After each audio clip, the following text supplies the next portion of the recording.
What's up, boob? Oh, yeah.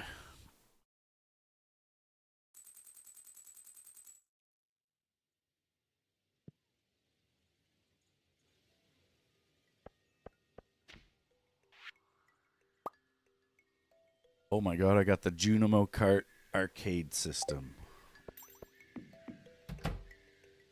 Oh, yeah.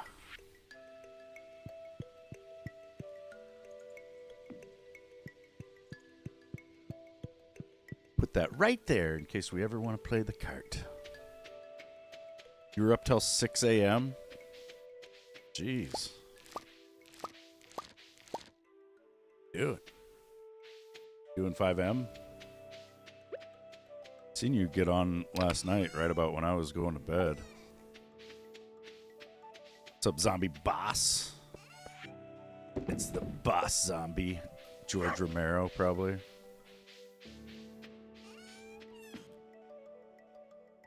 Then you woke up at 10. Ew. That's how I sleep sometimes.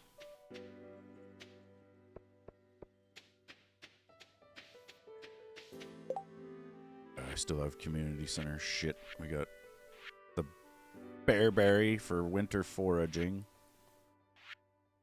Knotless shell, which is also winter on the beach.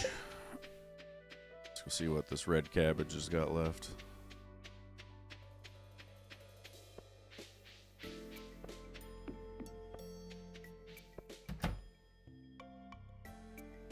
Three days.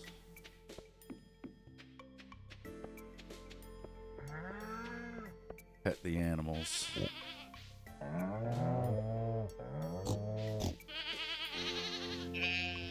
Oh, I hit farming 10, I think.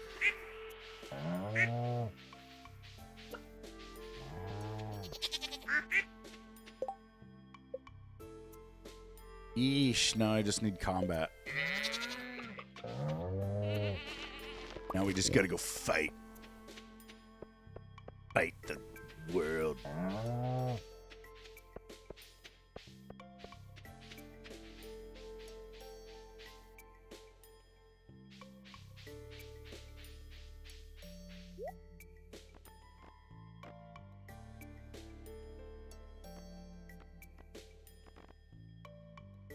Nothing.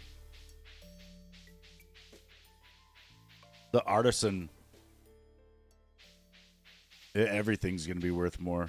Fish roe, smoked fish, they're all worth 40% more when you have the artisan proficiency or skill thing. Whatever it is.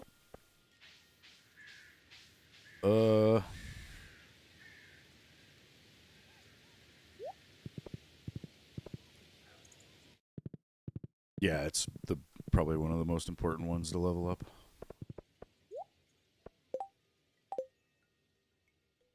That reminds me. Yeah, I'll wait and sell these after I sleep. They'll be worth more.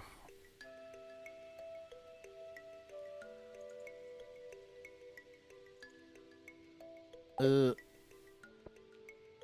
could try to... Let me see how much coal I have. I need to make way more preserve jars. Go look at something.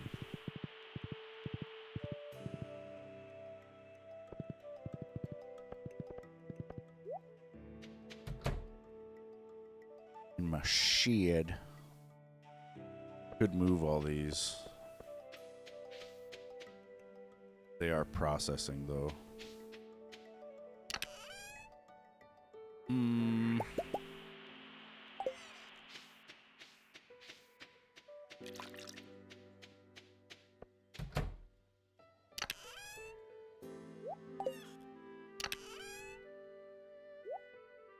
Those in there for now. No! I did not throw any more knives.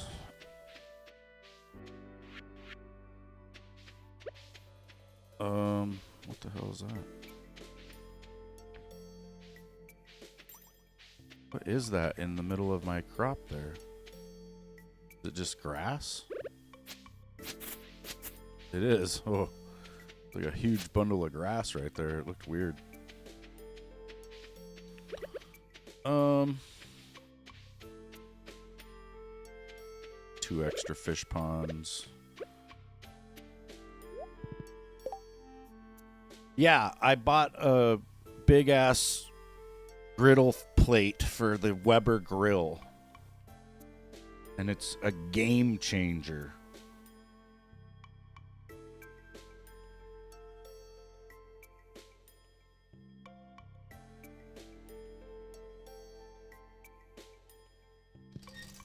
Yeah. Yep, for the charcoal grill. It basically goes right over top the normal, like, grill thing, you know? You just set it on the top there, and then you've got, like, a big flat top griddle. I made burgers on it last night. I also sauteed, or I guess I caramelized some onions on it. And now I want to make some pancakes on it or something, man. There's no limit to what we can make on that thing. Yeah, Callie said it was the best burgers I've ever made. I usually make good burgers anyway, so must have been real crazy.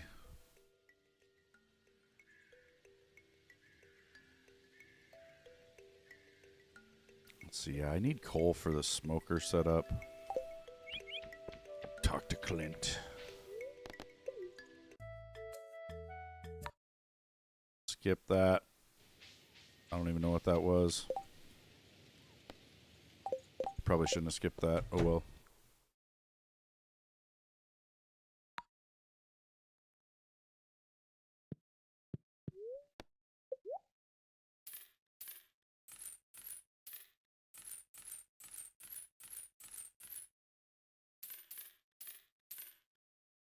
$300 coal for my fish smoker setup.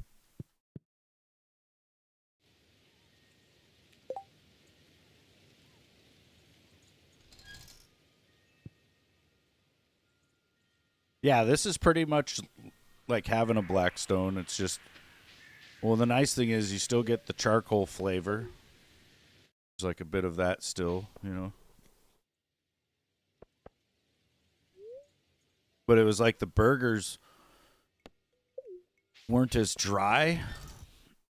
Not that they're ever really, really dry, but they were just so much more juicy on that griddle versus grilling them, because I think a lot of the flavor just kind of drips through grill. Yeah, it was really good. It was like $169 for this griddle thing, though. Still, though, I saw it a while back and I thought about it, and then I was like, I don't know. I don't know if I need that. Then yesterday, I watched this video of this chick making a burger, and I was like, I want a burger, dude. And then I was like, and I also want to go get that stupid griddle thing, and so we went and grabbed that. It was awesome. Need to go grab some bread and stuff for tonight. Yeah, we're having fondue, steak fondue.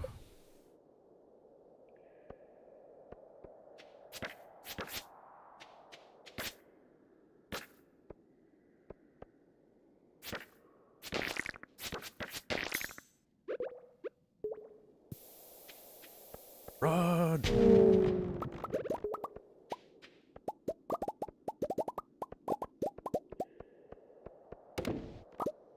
Lots of coal.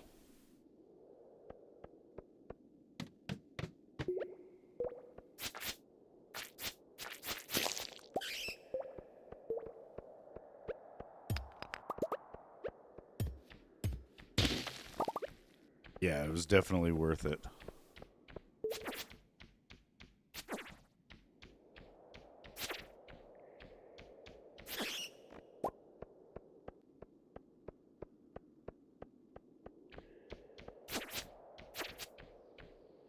Good morning, TJ.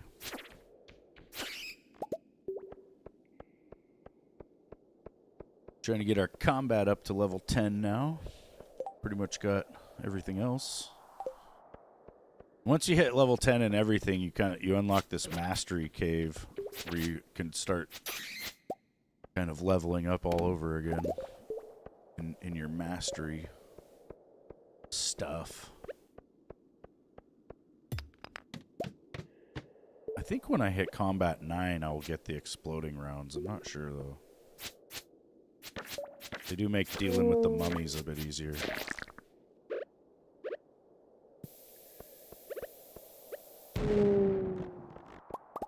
Yeah.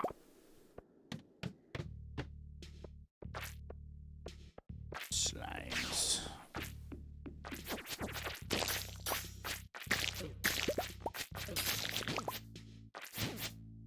Stupid dragon. Stupid serpent.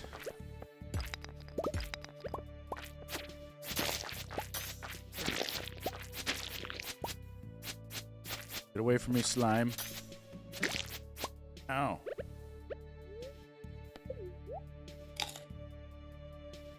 Ugh.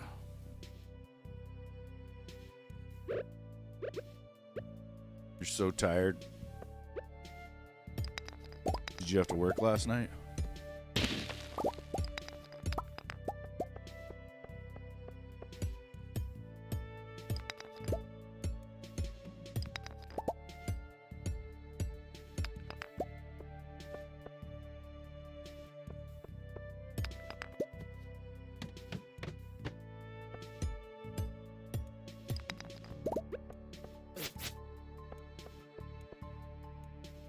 Got home about an hour ago. Ugh.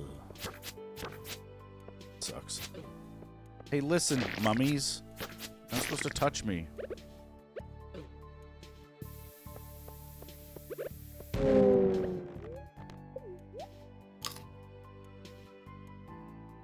And eaten.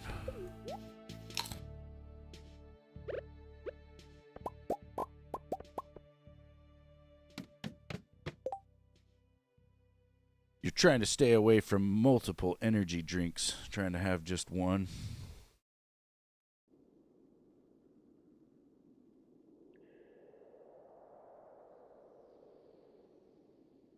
Yeah.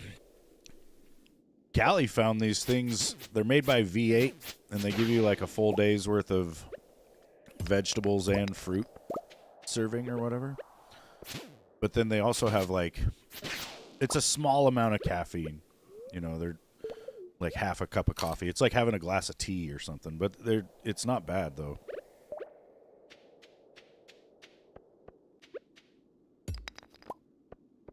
I think for the vitamins and shit that you get from it, like from getting your daily dose of fruit and vegetables is worth it.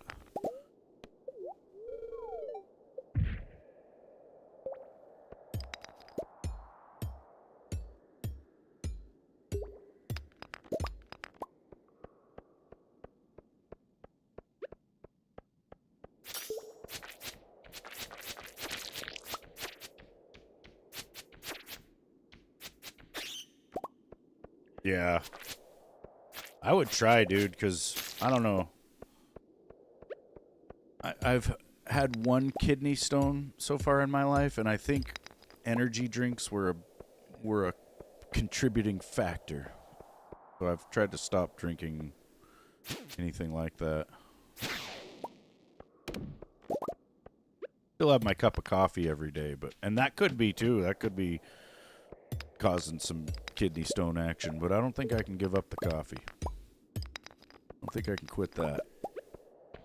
Maybe though. I've tried, but it's bad. You get like caffeine withdrawal headaches and shit. Yeah, kidney stones are pretty bad.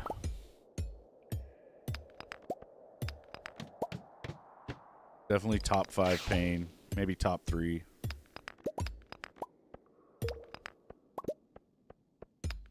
See, what had happened was I had just drank a caramel frap. And so I was already kind of having to pee because I had a pretty large coffee in that frap. And then the kidney stone got stuck. Suddenly, I couldn't go to the bathroom, and I had this very intense urge to go to the bathroom, which turned into me feeling like I was trying to have a baby or something, because, oh my God. It was brutal. And then I got to the emergency room, and the lady that was in the ER, the nurse or whatever, she went to hook up my IV, and she was doing it like she was checking out some library books or something, you know. It was just no speed, no intensity. I'm like in the worst pain of my life, and this lady's just taking her sweet time. Like, let me get you some relief here in about, I don't know, 15 minutes. I'm like sweating and just like groaning, rolling around, trying to find any fucking relief I can. And I'm like looking at her like opening the packaging for the IV as slow as a human can do it. And I'm just like, God, if I would have known what to do in that scenario, I could have got it done in under 5 seconds. And it took her like several minutes. She's just going slow, dude. It's awful.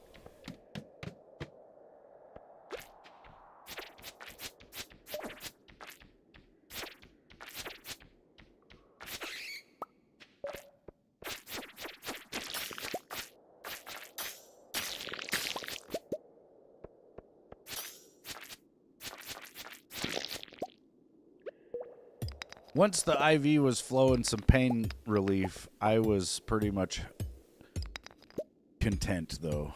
Those people became my best friends. Oh, thank God. Well, and they had to give me some other stuff. You know, they have to give you, like, this stuff called Flow Max, which will maximize the flow.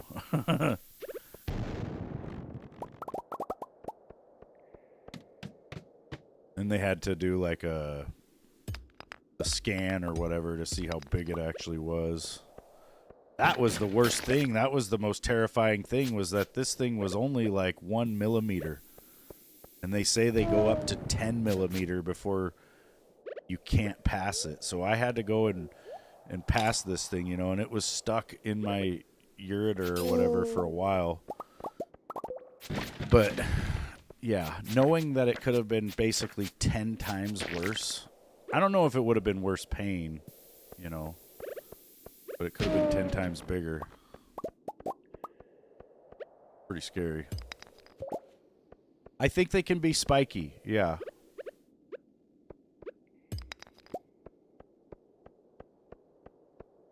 There was definitely some bleeding happening because of this thing.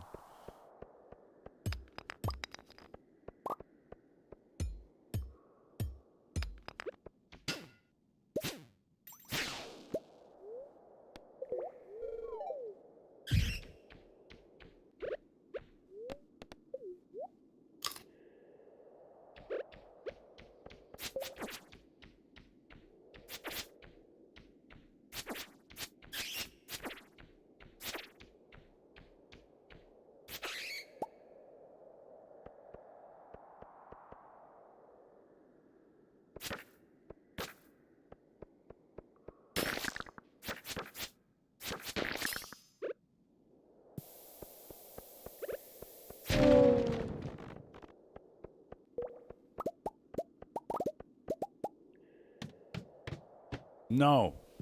We were just talking about it. We were talking about energy drinks and how they're bad.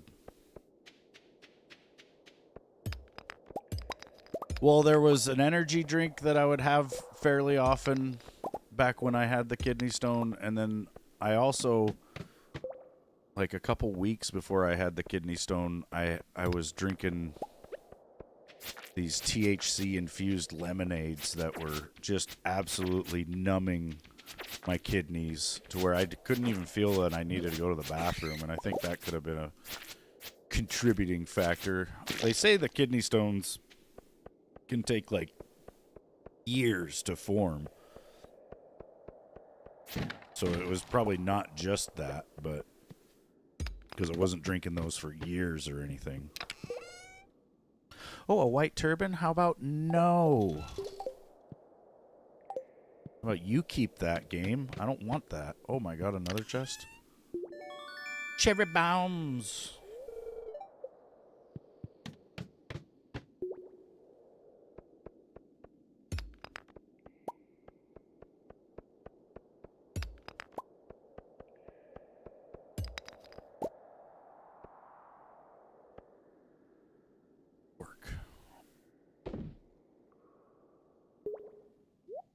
That there.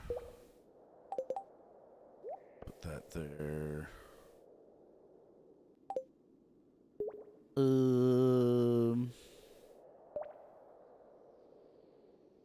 Food. We'll put that in there. Put that there. Wood. Put that away. Shipping bin. We'll ship it. We'll ship it. And I'll put the curiosity lure in my personal chest with the other one.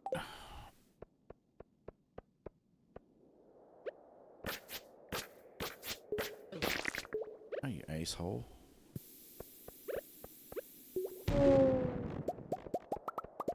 Hole.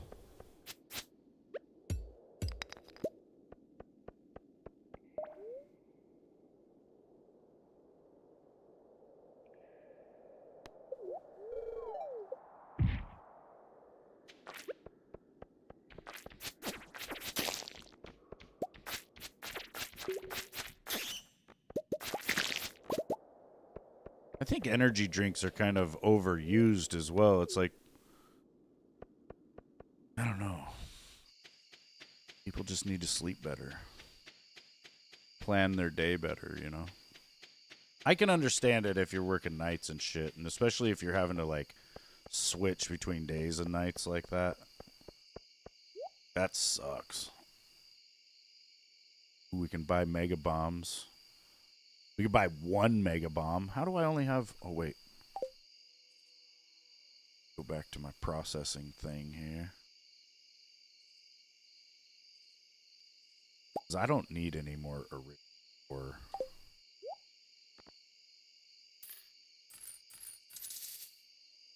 spend it on the mega bombs. That there.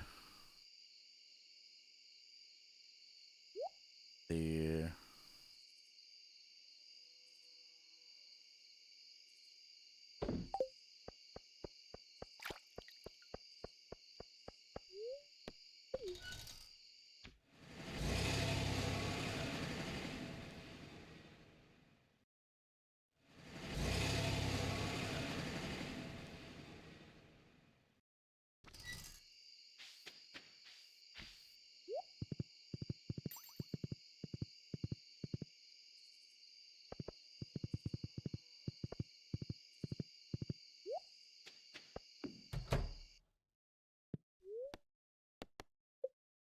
Well, and if you think you're, like, even slightly susceptible to heart disease, or if you've got any of that in your family history, you should probably look at not drinking energy drinks.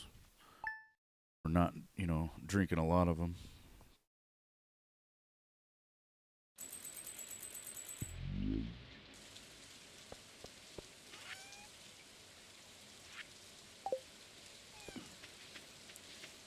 The cranberries have 1 more day. Now the row is worth more. Let's see, let's get those fish.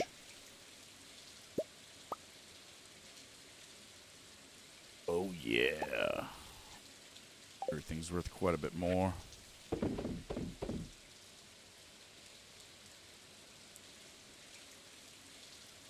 Not sure about heart issues. Oh shit. It's gonna rain tomorrow as well. Hell yeah.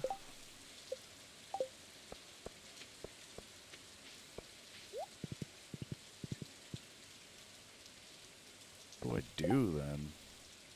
We go back to the skull cavern and just keep working on combat. About all there is to do.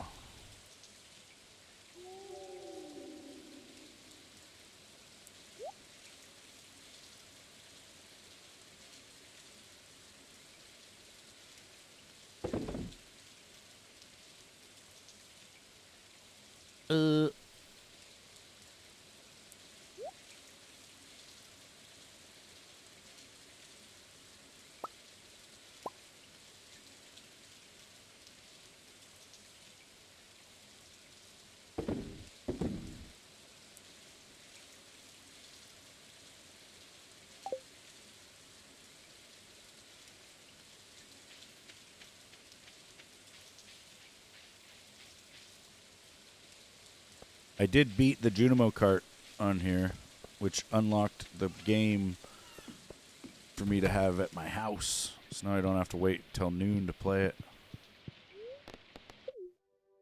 It's also terrible. No one should play this. No, I'm just kidding. It's pretty fun. It's awesome.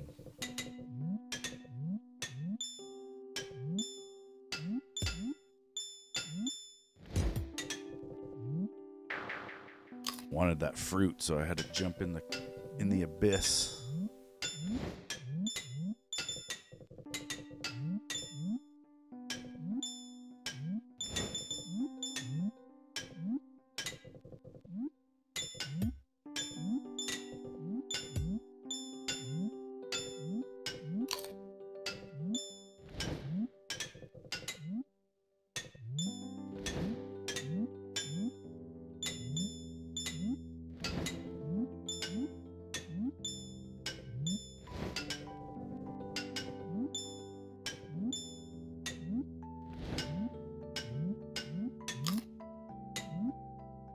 No!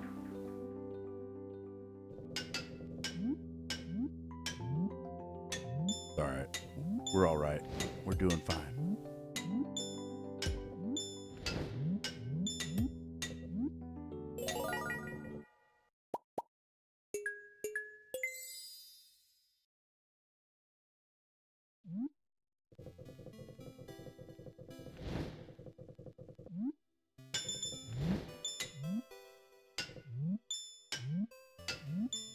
Shit. Shit. Restart.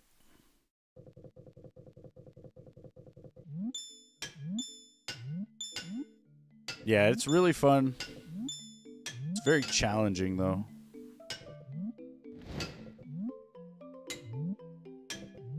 Like, when I first tried it, I couldn't even get past this first level. Well, and you can jump with either left mouse or spacebar, and I think the spacebar jump, it's like there's a weird delay in it or something. But when you use left mouse, it's like real precise. And that's a lot of what you see here. Like, it doesn't look like it. It probably looks fairly easy. But a lot of these jumps are really precise. Right into the hole. Because you can, you know, just by how long you press the button, you can jump quite a bit different. You know, but pretty much once you let go of that button, you're set on how far you're jumping. So it's, you know, it's a lot of very fast reaction to what's coming next.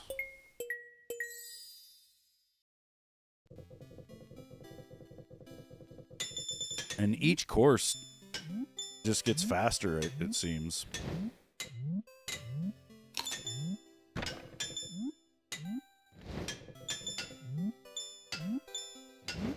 This one, you know, when you hit the ice patches, you can get going really fast. Which kind of throws you off, because then when you hit the dry spots, you slow way down, and you're kind of expecting to carry that momentum still, but you won't. Or sometimes you do, and it's like this right here, where I can skip a whole section right there like that. Skip a whole part of the jump.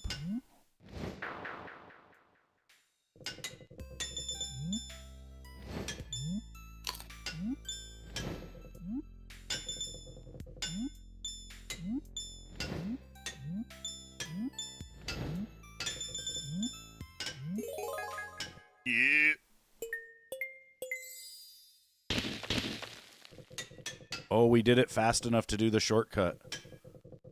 Nice. We go straight to Ghastly Galleon. We didn't have to do stage 3. Yeah, it's pretty rare that I pull that off. This stage is fucked, though. It's fast. There's a lot of, like, verticality as well, where the course goes kind of up and down, you know? And that throws you off. Then there's all these stupid ghosts flying around that you'll crash into, like that one right there. They like to be right in the way most of the time.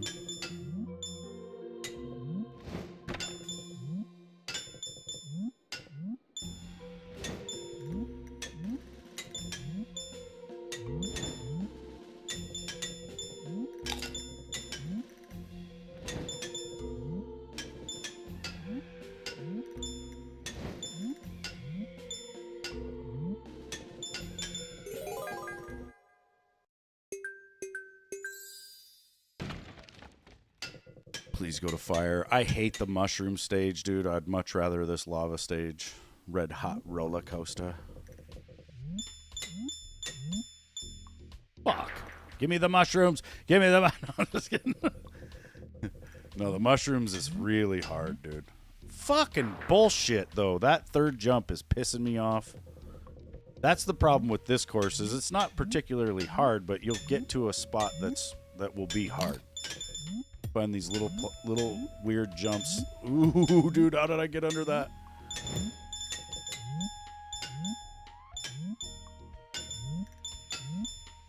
It's moving pretty quick, though, too.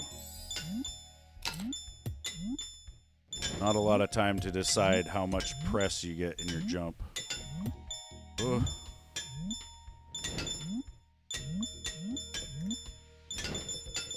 Lots of coins, though. Oh, you bastard. Well, the last stage is definitely the hardest, but the mushrooms are second hardest. Oh, you son of a bitch, Rock. Did you see that shit? Fling me right into the lava.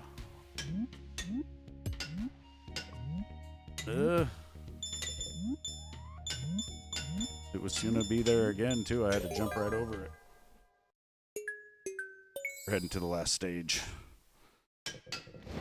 The Sunset Speedway. This one's got a lot of verticality, and it's fucked.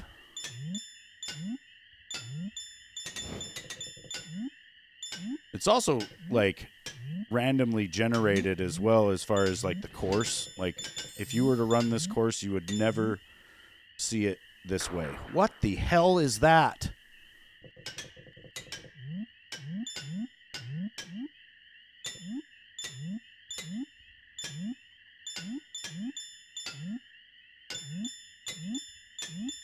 Holy shit. No! Thought I could, for some reason, come right off that onto the other one. Oh, no! Shit. See, we're not even halfway.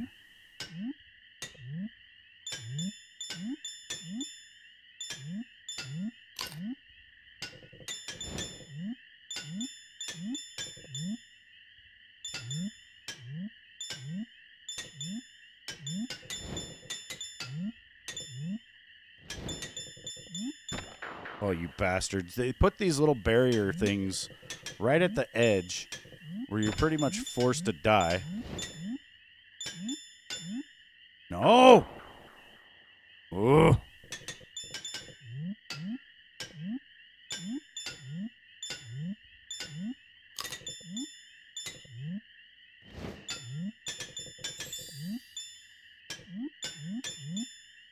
You fucker. We did get an extra life, though, thank God. Might help us. We're so close to the end here. There it is. Ah!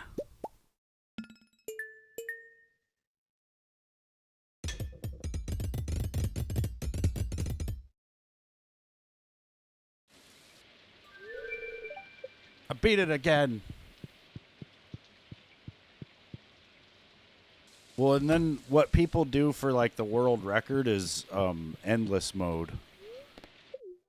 That was progress mode. This is endless mode where you don't get any restarts. The course, like each course is shorter, and it's all on points. Fuck. That rock brought it to an end right away.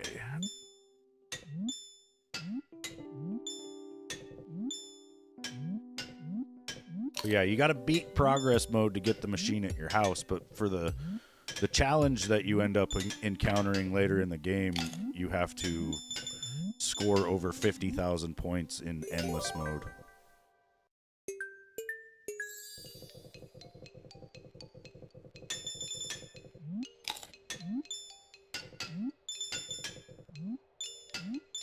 Oh, good. Oh, I missed the orange.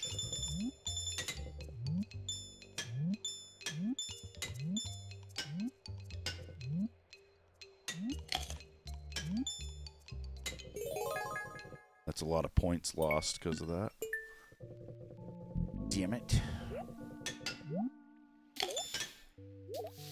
Oh, that was close.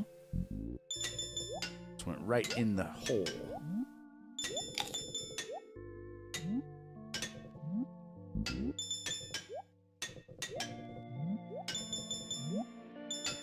You don't have to get the fruit, but like in progress mode, if you get all 3 pieces of fruit, at the end of the stage, you get like a free man, basically. And then on this, if you get all 3 pieces, at the end of the stage, you get an extra 5,000 points. Fuck! What's up, Charlie? Should just die because I didn't get that fruit. Fruit!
That's bullshit, dude. Fuck that. Stupid ghosts getting him away. Dude, you would break your controller because it's almost impossible with a controller.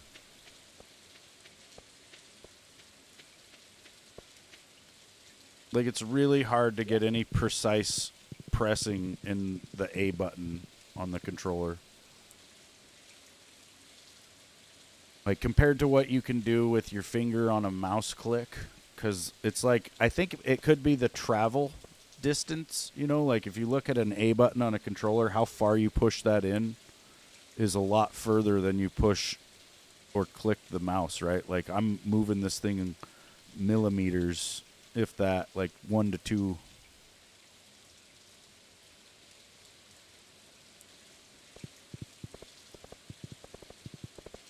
Yeah. Yeah, I don't play this game on controller.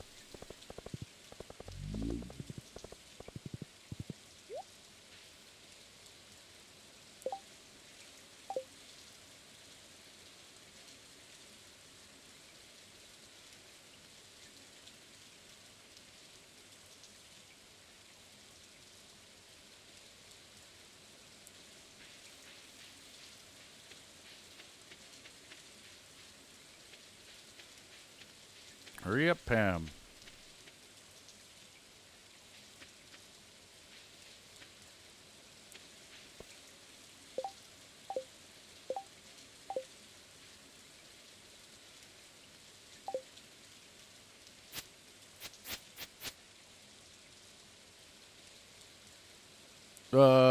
Yeah, like Super Meat Boy, COD Zombies.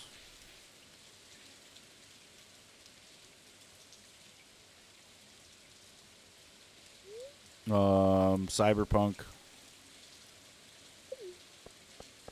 Few games I don't really feel comfortable using the mouse and keyboard on.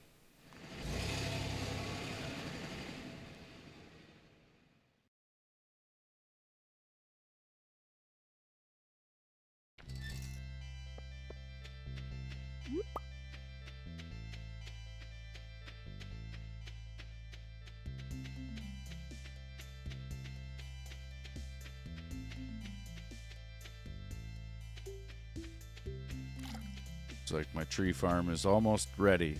I've got an oak tree and a maple tree. Just being stingy.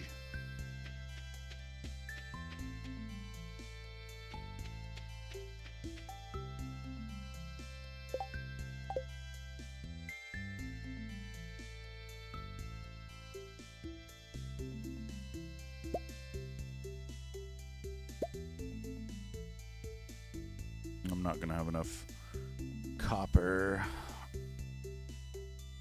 I think.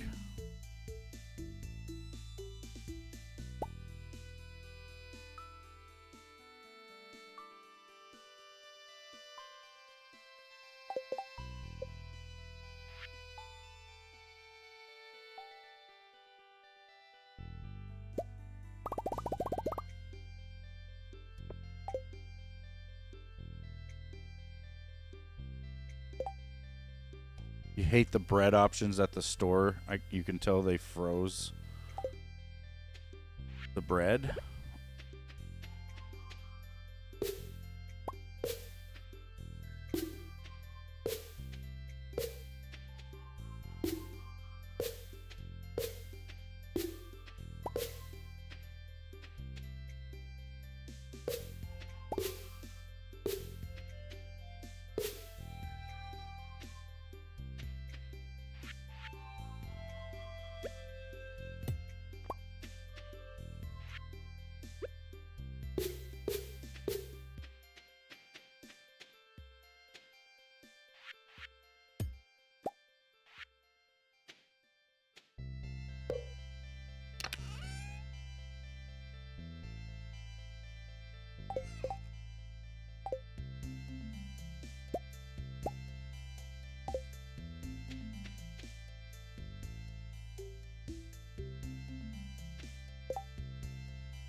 Kind of gotta wait for this maple tree to grow.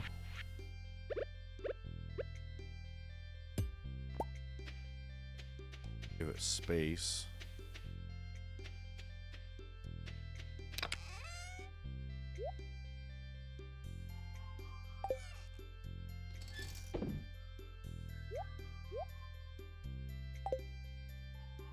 Right.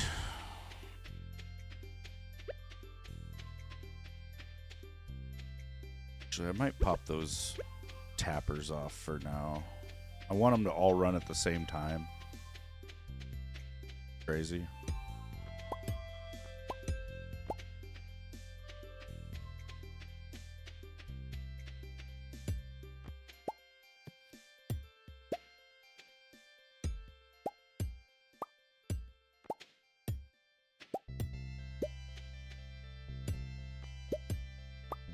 Once all the trees are grown, I'll retap these. Plus, I don't have enough tappers to do them all anyway, so need more copper. Really focus on the copper.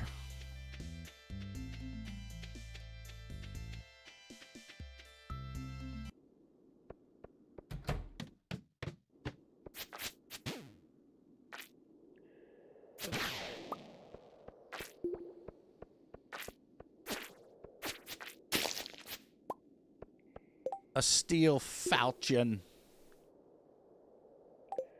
Pretty much trash, but we'll sell it.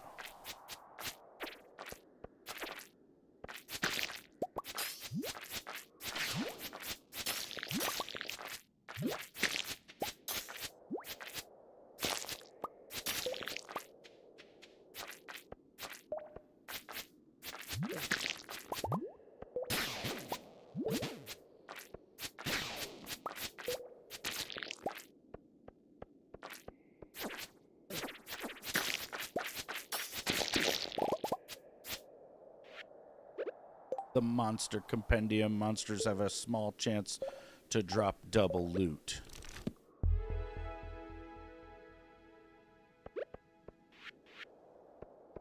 The saps, like there's like maple syrup, birch water, fir wax.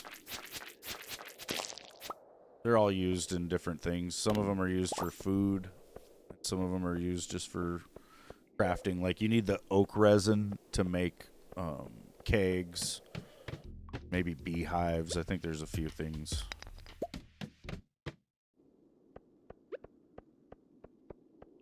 For the premium barn and I think the premium coop, or maybe it's the deluxe versions, I can't remember, but for one of those I need like 30 fir wax or some crap, and like Callie was saying, it takes a long time. There in the desert, the trees will produce whatever year round, you know, it's like non-seasonal in the desert.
Yeah, you get like normal tree sap from cutting down most of the trees, which you can use to make fertilizer.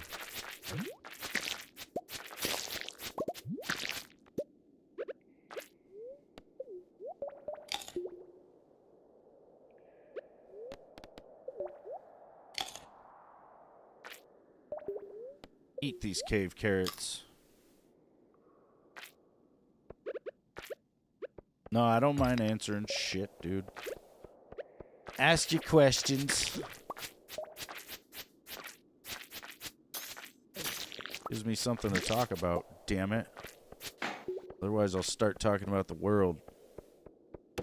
No, nobody wants that.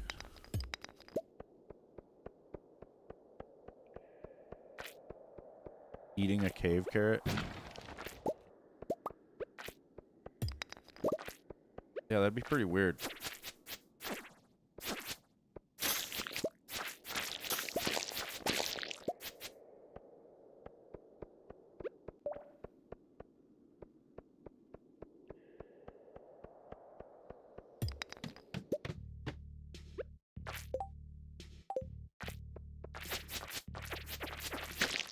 You might not care, but the YouTube algorithm cares. They'll be like, shut that shit down.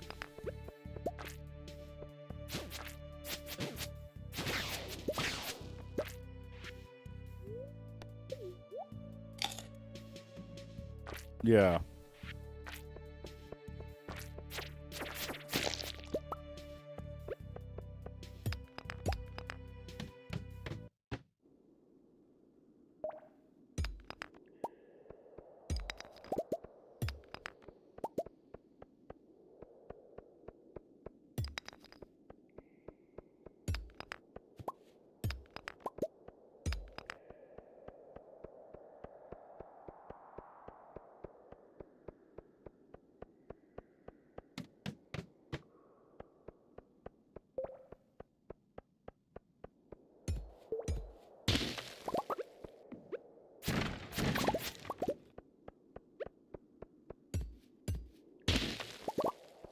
I seen a thing the other day. I saw a guy that was streaming, and he didn't have his chat turned on for YouTube.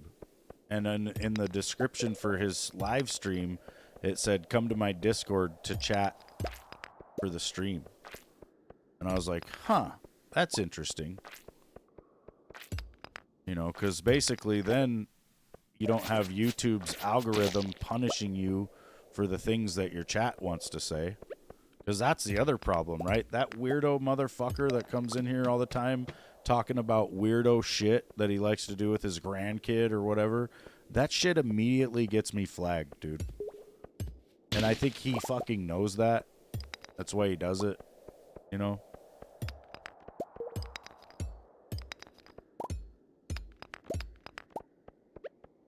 Yeah, I might consider doing that. Do like a Discord-only chat. Genie shoes. +1 defense, +6 immunity. That's weird.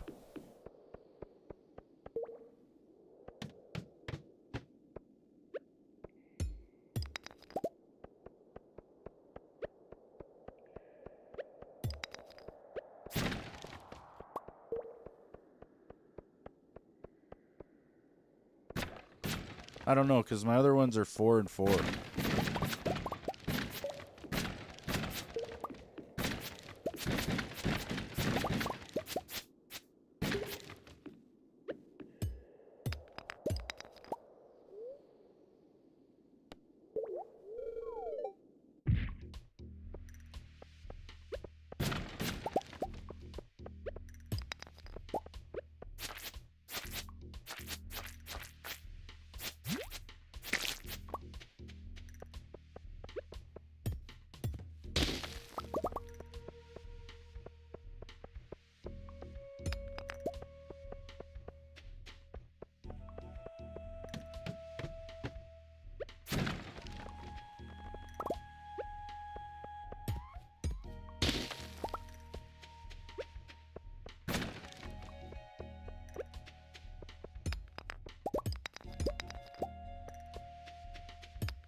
Yeah, I mean, I'm pretty sure YouTube and, like, the whole algorithm thing knows you really, really well, you know?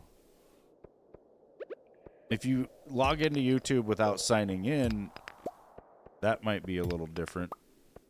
But yeah, like when it knows all the videos you've watched in the last fucking 20 years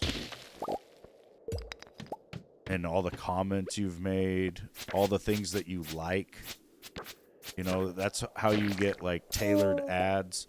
Like I get ads, dude, that are right-leaning. You know, and I think if a leftist saw this ad on YouTube, they'd probably delete the app.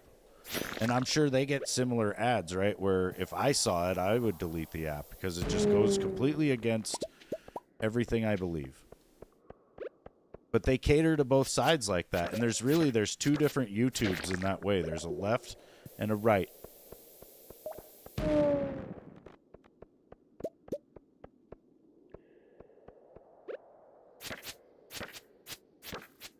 Like, I don't get Hassan's content recommended to me ever, or any of the big left-leaning streamers or whatever. Like, it's like they don't even exist on YouTube.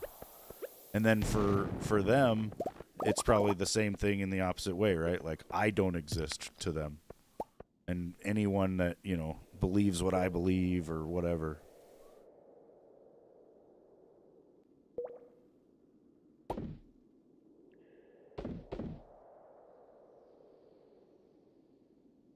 Detonate.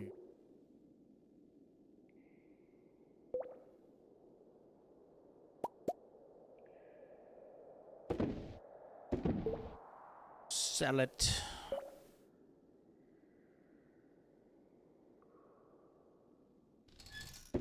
Save it.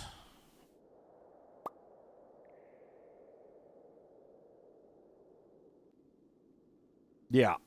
Yeah, well, and that's how it works, right? Because there's not really a conversation going on between both sides on these platforms. Each side thinks that they run shit and that there's not really an argument to be presented by the other side. Which I firmly believe that's the truth with the right. Like, we are just right. And the left tries to use subversion and bullshit to convince everybody that they're right. And they're not.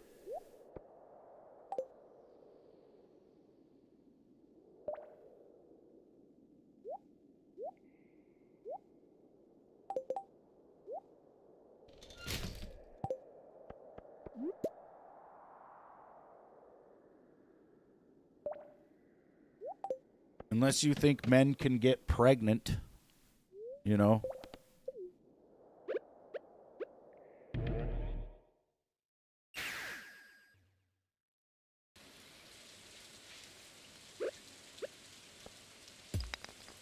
Like, I look at the left and I see all these people who have changed into this weird thing, basically. And it's like, to me, they are in a cult. That's the best way you can describe it. Their behavior, their belief system, all this weird shit that they're trying to push, it's all very cult-like. And then they say that about us, you know. And the thing is I don't feel like I've changed. Right? Like, I've got an American flag hanging off the front of my house. I believe in all the same traditions and values that I did growing up. And so I don't understand how they think we've turned into something when you've got all these women on the left that aren't shaving their legs, they're not shaving their armpits, they're all pierced up, they're getting all this weird shit done, these huge fucking chest piece tattoos that look fucking disgusting and demonic. And then they're like, yeah, you guys are the cults. You're in the cult. Yeah, they were pushing that hard, right? When during the 2024 election, the left decided that the narrative they needed to run with was that the right is weird. And so they were saying that we are weird over and over again. And I'm like, dude, you guys are walking around with a fake dog tail that you've definitely got part of it stuck up your ass. And you're calling us weird? Like, what the fuck do you mean? You guys are out here you're trying to make it to where kids can transition at like 3 years old. And you think that kids at 3 years old have any concept of that? It's fucking crazy. Or I love how nowadays they all call all of us pedo protectors because they think Trump's a pedo, and it's like you guys were the ones that added minor attracted persons to the LGBTQ list. Like you've literally added a little plus symbol to your list of fucking funny ass shit so that you could accommodate pedophiles, and you guys were trying to normalize that. Like, I think that's a big part of Biden and the fact that they wouldn't show even the slightest bit of disgust for what he would do to children in public. I think a big part of that was them trying to normalize that sort of behavior. And then, turn around and all of a sudden they're like, oh, you guys are pedo protectors. I feel like half the people out there in the street saying that are probably on the sex offender list.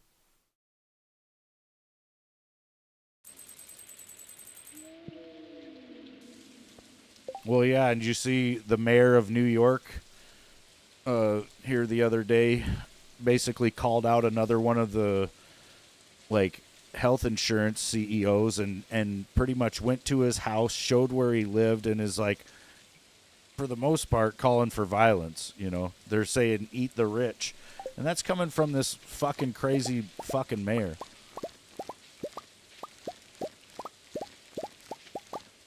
It just disgusts me that New York after 9/11 was all about, oh, we're never going to forget. And now they have definitely forgot because they went ahead and elected a fucking Muslim to lead New York. Like, that's absolutely insane to me. A Muslim fucking socialist that's trying to drive every bit of wealth and success away from New York. And, the people of New York fucking deserve it. Like, if you voted for that guy, you deserve to live in Gotham City, basically. And I hope it turns into that. I hope it turns into a place that nobody wants to live in and that no one really can live in because people are just getting killed left, right, and center. I think that's what's going to happen. I'm here for it. I don't care. I hope that's what happens. These people fucking deserve it. Yep, vote for the breadlines, you get the breadlines.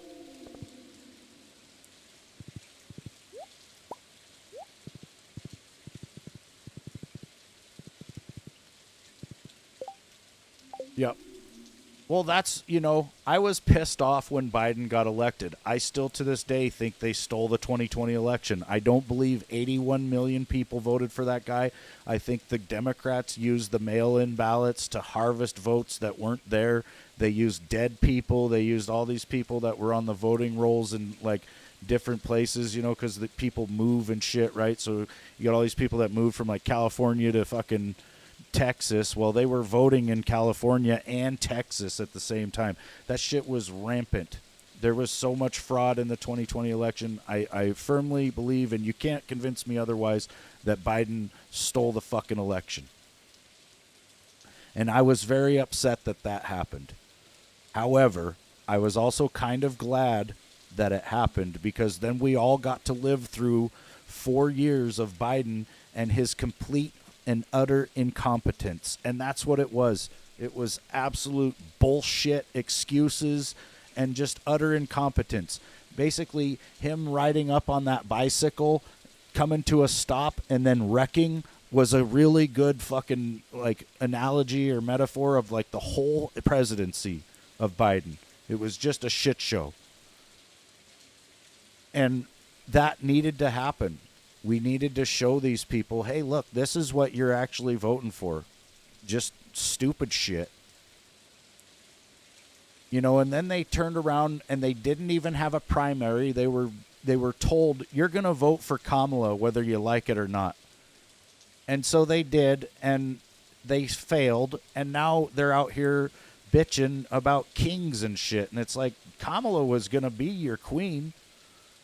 If they would have got their way and they could have put her into office, it would have been because they were told to do it.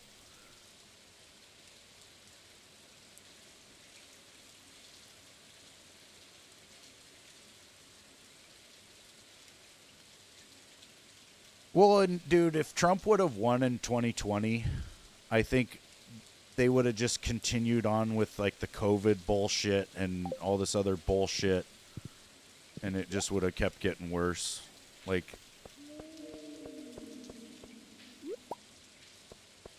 I don't know. There's a lot of reasons why it kind of worked out by what they did.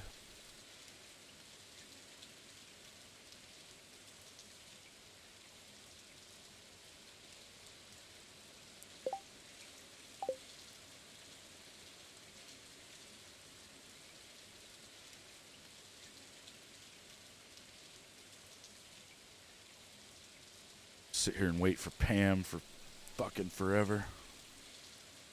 Should go fishing or something. Sebastian wants a jade. There's that little shit there. Bring him a jade.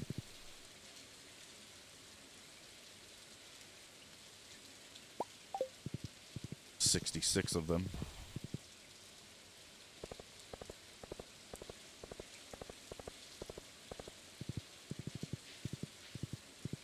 But it's like all this stuff that's been going on in the last couple of years. I feel like it's just extreme left-wing violence towards the right.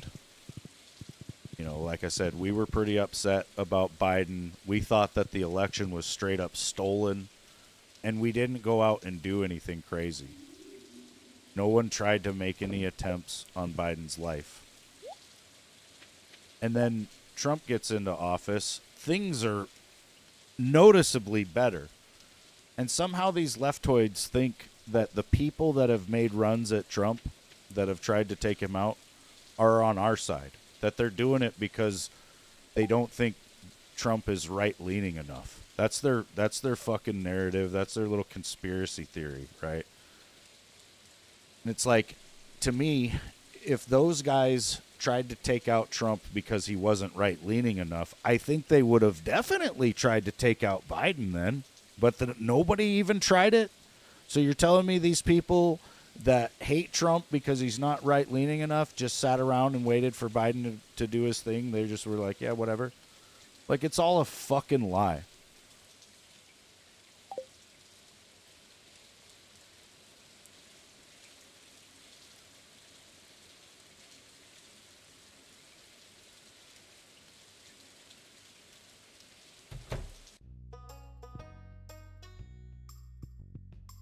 Sebastian's in his room. He might not come out of there today.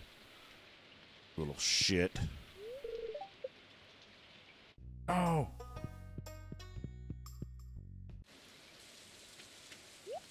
Yeah, I think so too. And I think if they do succeed, you will see them straight up brag about it. And they'll be all excited that it happened. You know? Like every time it's a failed attempt, they're like, that wasn't us. Nope. Nope, that was some crazy right-winger. But as soon as it actually happens, they'll be like, oh, yep, see, we're really good at shooting. We're really awesome. Yep, see, this is what happens when you're fascists. I'm just like, dude, the only fascism I've seen in the U.S., well, there's been a couple cases, right? Like the Patriot Act was probably a little bit of fascism. And then when fucking Biden got installed into the White House and they brought out like 50,000 National Guard troops and put up those big crazy walls around the Capitol and then installed him behind all that, that was fascism. You know, they stole the fucking election, then they brought in the military to reinforce the fact that they stole the election. That's pretty much what happened.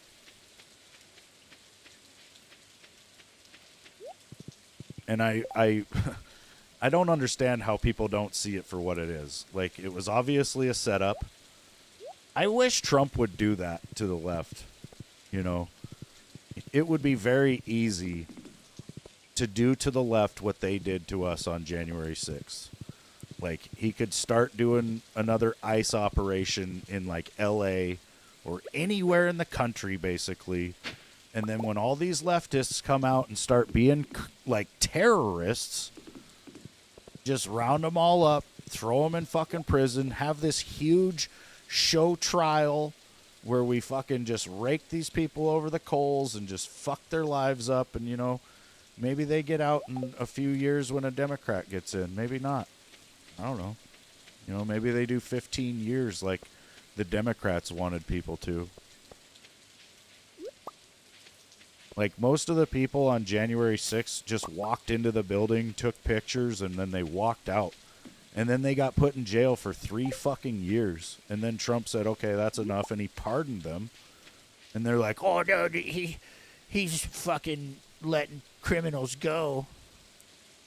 It's like, dude, they did 3 years of really shitty time in jail over trespassing, man.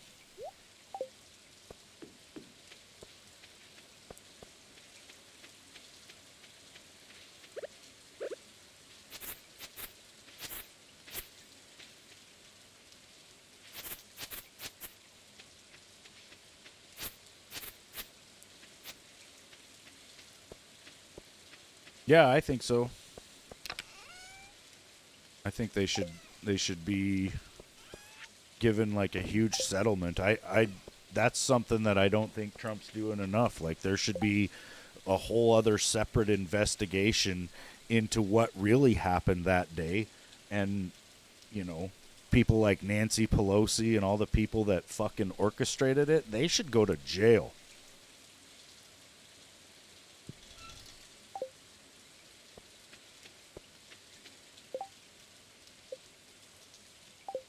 Like, it's pretty fucking obvious that it was all a setup.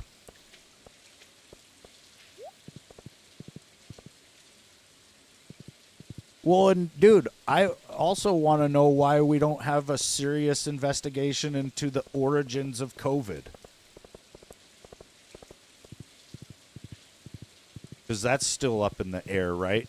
All the, like, the feds and the FBI, they all came out and said that it was most likely released from the Wuhan lab, but there hasn't been a definitive answer to that, you know. And so there's people that still think it came from wherever and whatever and blah blah blah.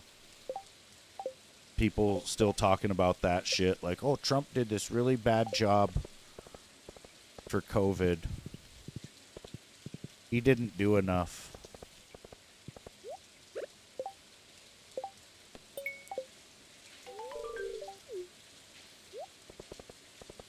It's like, when Trump first heard about COVID, he said we needed to stop travel from China into pretty much everywhere. And Nancy Pelosi and these Democrats basically went down to Chinatown in San Francisco and pretended like there was nothing going on, no problems whatsoever, and they called Trump a racist for suggesting that. And it's like, you know, that's where I think we need to prove the origin was in Wuhan, and then Trump could say, you know, hey, if you guys would have just listened to me instead of just hating everything I say, you would have found out. You know, well, we would have basically, I think we would have prevented a lot of the death because, you know, we could have stopped the spread really well had we stopped it from its origin point. Thanks, babe. Oh, good. That. Oh, a breakfast burrito. Look at that.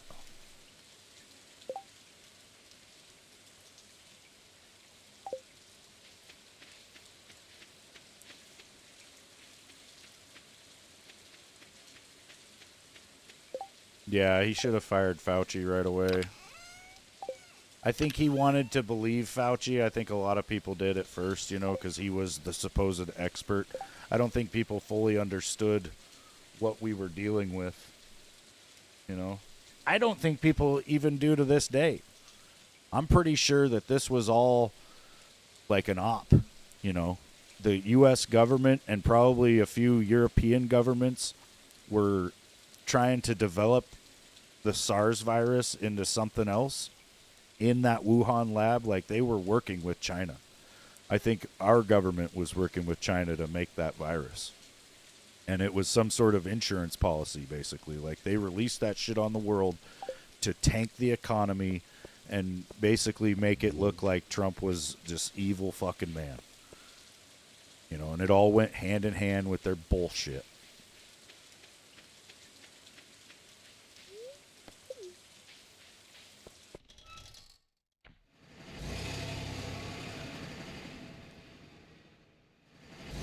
I think the public was somewhat blindsided, but I think our governments knew about this years in advance.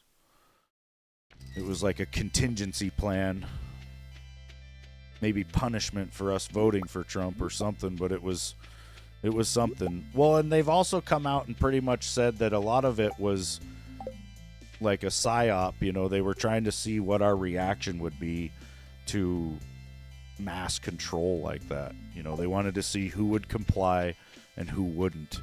And going forward, they now know that, right? Like, as we go into the future, everybody who complied and got the jab or wore the mask, whatever they did, you know, they're on one list where it shows compliance. And then everybody that was against it and didn't get any jab and we didn't wear a mask, well, they saw our faces unmasked, so they know who we are as well.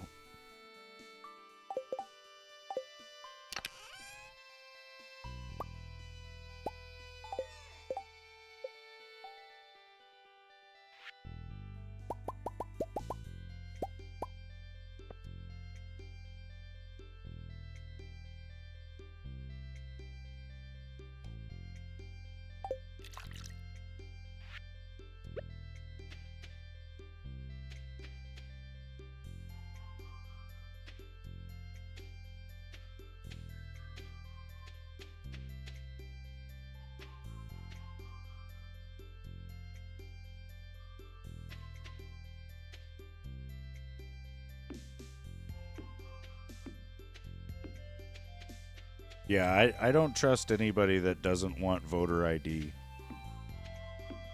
These fucking Democrats are out here trying to force the cops to show their IDs, right? They're not allowed to wear masks. They're not allowed to be anonymous in their fucking job. But you can vote that way, apparently.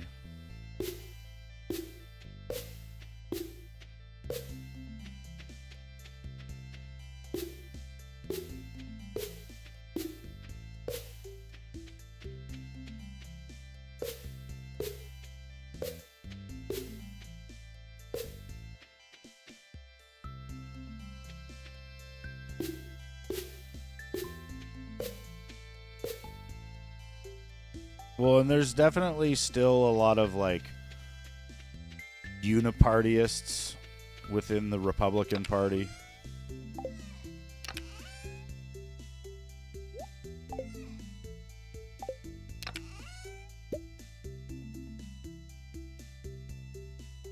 You know, and they will go along with whatever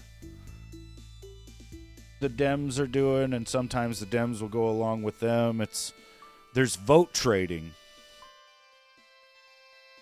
You know, where one of our guys will go along with one of their agendas just once, right? And we'll be like, why the fuck did that guy vote for that? And then the next time something comes up and it's controversial, one of the Democrats will vote for it, and you'll be like, why the fuck did they vote for that? You know, and it's just back and forth.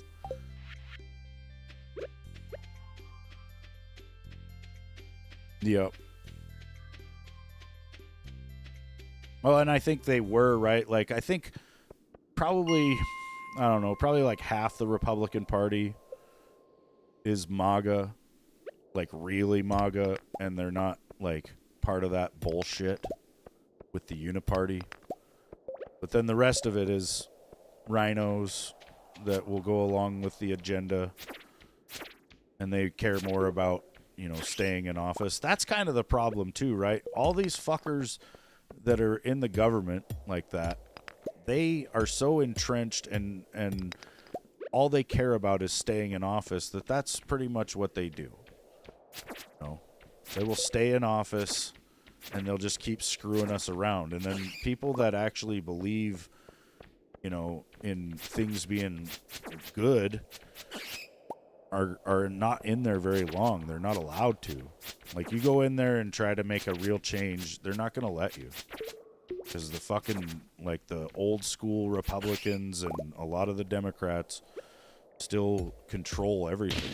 They control all these fucking committees and all this shit. I don't like the whole thing. I really don't like the two-party system. I don't think that should be necessary. I don't like how the Republican Party and the Democrat Party have made themselves like an essential part of our government. I don't think it should be the case. I think both parties should be just as replaceable as anything else. And I think there should be term limits for everybody. I don't think there should be any emphasis on any party being, like, in control like that. But that's pretty much what it is. And it's been that way our whole lives, where you got Democrats and Republicans, you know. It's like we'll have a Republican in for a while and they'll be screwing us around, and then we'll get a Democrat in for a while and they'll screw us around, and then it just goes back and forth.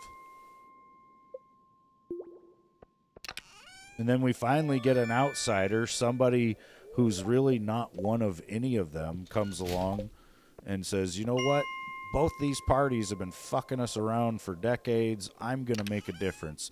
And both of those parties at the same time turned and looked at that guy and said, nope, it's him. He's the problem. He's like, well, but I just got here. No, I don't care. You're the problem. And then that's what they've ran with this whole fucking time.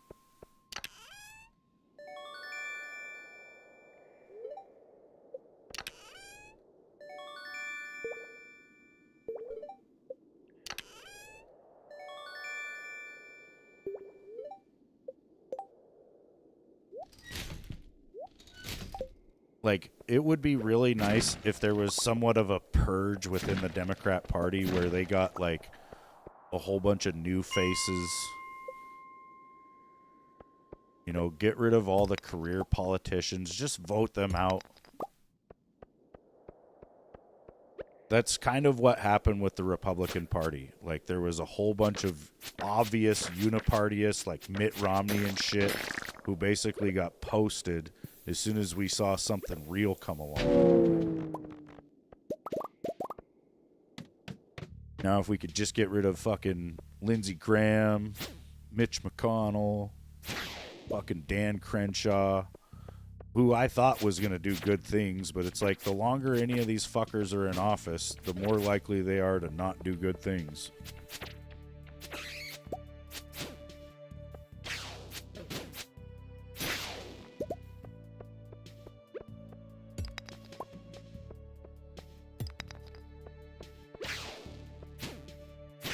You know who I really liked was Trey Gowdy, but he was so good at being, you know, on it. He had to get out of there.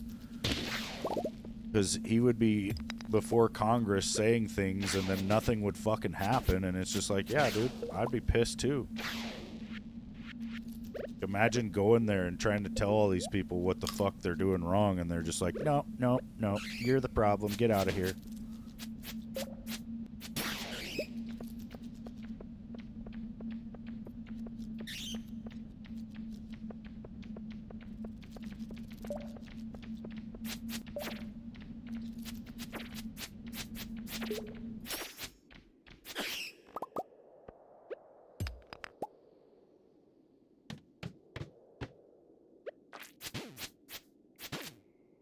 Yeah, I think he just got out because he was frustrated that nothing was really happening. Nothing was getting done. And I am too, dude. I don't think Trump is near... I don't think he's an authoritarian at all. And I don't think he's doing near what he needs to do to handle this shit in this country.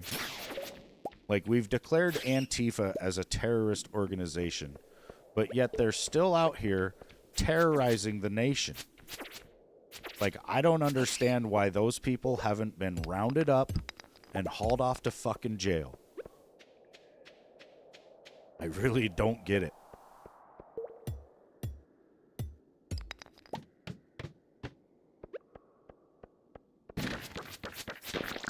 Because I kind of think I understand, like, you know, they've got a pretty good idea of who everybody is, you know. We've all got phones. We all sit here fucking looking at them all day. They know who we are. They know what we think. They know what we eat. They know what we do. But yet these people get to do whatever they want.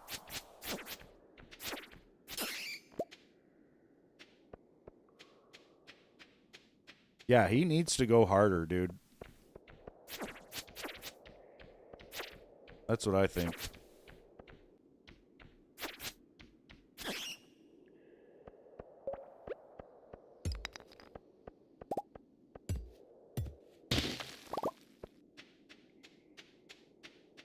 To me, you know, the fact that Trump doesn't go harder makes me feel like he's just kind of one of them. Like, I get that sense that what we're really dealing with is a measured decline. You know, we all voted for Trump hoping that he would stop the death of this nation and the death of freedom, and it's like he's breaking our fall, so to speak, right? Like, we're still declining and we're still going to collapse, but it's like a slow, measured collapse where we think we're getting what we want, and really what's going on is a communist revolution in this country. And it's being allowed to fester, it's being allowed to grow. And it should not be that way. These people are out in the streets calling Trump a fascist, and I'm like, dude, if Trump was fascist, we wouldn't see you. We would not see you motherfuckers ever again. Like, the secret police would show up, they would arrest these people, and they would disappear. And honestly, listening to the left and what they've been saying this whole, like, last year and a half that Trump's been in office, I think that's what they plan to do to us. I think if the Democrats get back into power, they definitely plan to fucking gulag our asses. It's like, I try to think, what's going to be the boogeyman after Trump leaves? It's going to be all of us and anybody that supported him. And it's just going to go on and on forever, dude. Like, I'm going to be 80 fucking years old, and they're going to be like, you're one of those Trump voters, aren't you?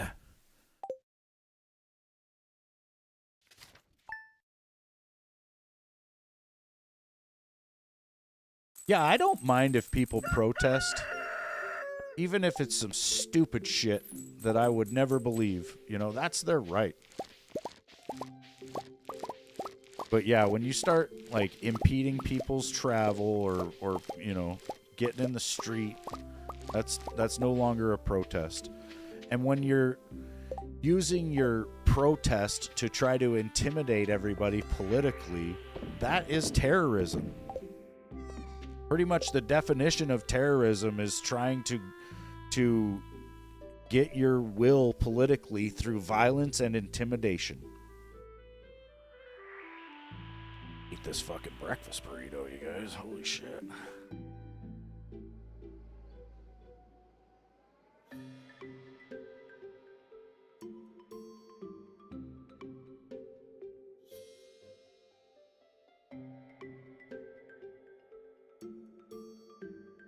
Like, you can literally hear these leftists out here like, oh, well, you guys are going to put in a blah, blah, blah in the White House, and we're going to do this.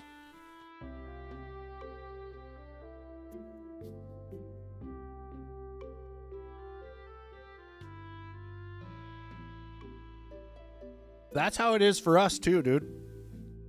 I live in a small town in northwest Montana. And, you know, there's some hippies that live here. There's protests and shit. but they keep it on the sidewalk. They keep it pretty clean. They're not burning things or breaking things or spray painting shit or any of that.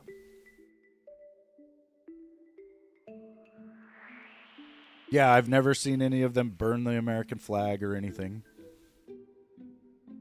And I think that, like, some of the leftists in my town, if I were to show them video of people in Portland burning the American flag, they'd probably be disgusted by it. You know, they wouldn't support that. And I do get that. Like, the left isn't just a collective hive mind of everybody the same.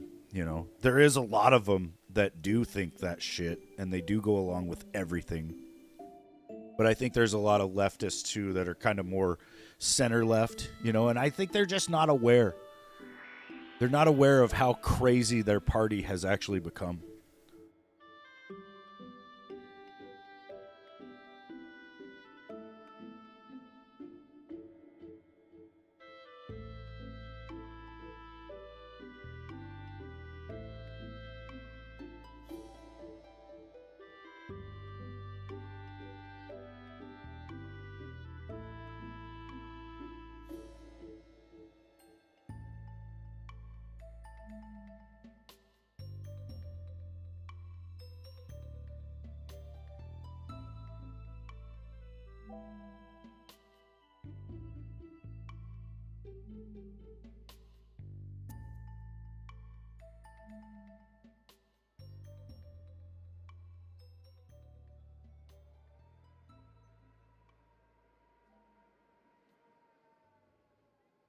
Yeah. Yeah, it's mainly Oregon, California, like Western Washington, like, you know, going over by Seattle and shit. And then New York.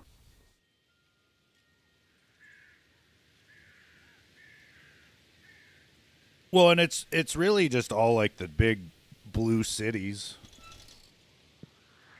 There's a few blue states, and then there's a few blue cities in the red states that are like that.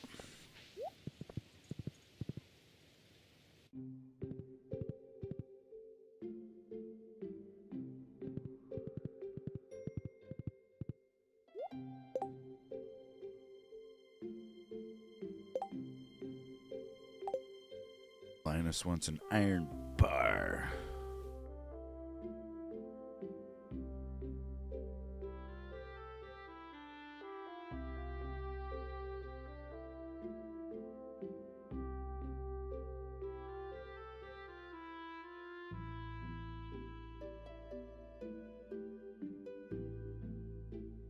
Well, it's like I was saying, you know, I watch these protests in like Portland, and somebody conservative will go out there and start, you know, talking to these people or whatever, counter protesting. And the left that's out there, all these Antifa and whatever, they'll start immediately saying that that conservative is a pedo or a pedo supporter. And it's like I look around the crowd as that's being said, and I'm certain that like at least 50% of the people saying it are in fact guilty of that shit themselves. Like just going off of how they're dressed and how they present themselves in public, I'm pretty sure they're fucking predators. Or something happened to them as well. Like, I think that's a big part of why people are that way.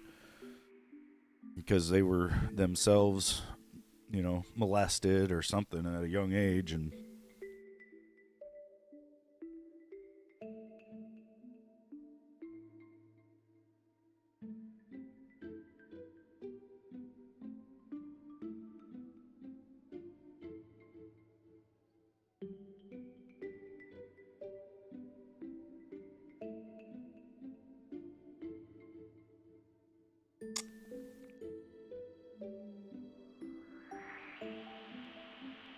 it's also, you know, it's kind of crazy to me how, like, from 2016 to 2020, the left called Trump an illegitimate president. And they pretty much ran with this idea that Russia had stolen the 2016 election and you know, that Trump really didn't get elected. And then the 2020 election happens, and we're like, hey, you know, pretty sure that we've never done the mail-in ballots like that before, and that was not right. And they're just like, oh, no, there's nothing to see here. There's no fraud. The U.S. election system is 100% secure. There's no way to do fraud. And then 2024 comes along. They're like, oh, Elon Musk definitely elected Trump.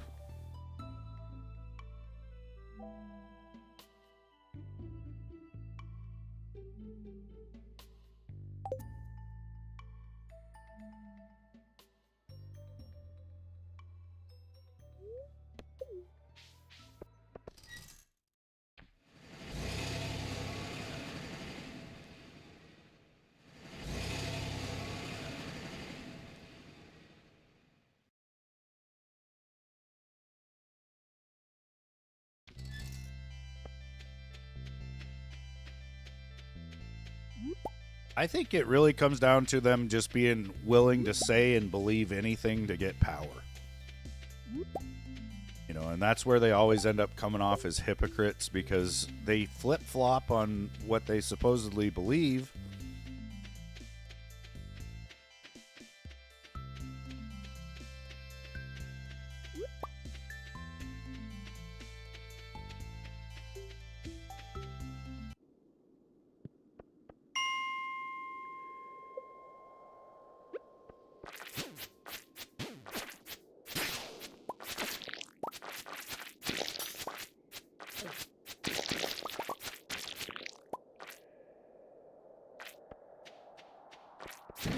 It does seem like that sometimes.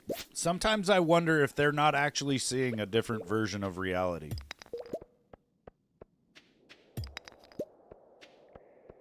Or maybe we are, you know?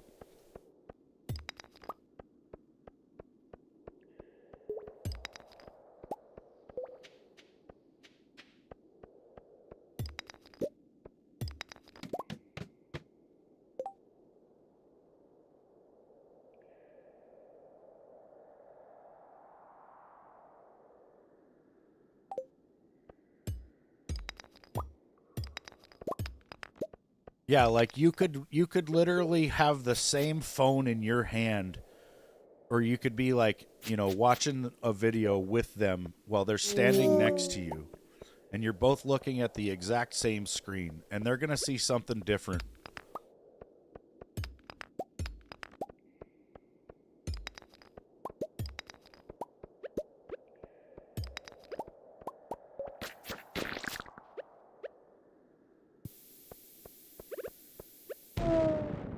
I mean, that could be the case, you know. Maybe we're all being played.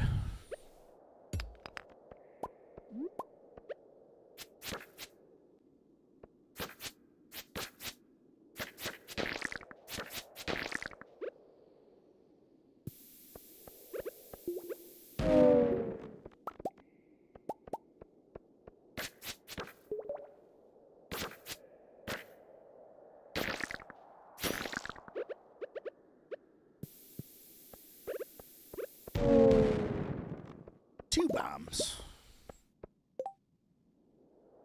Some of these miners' treats.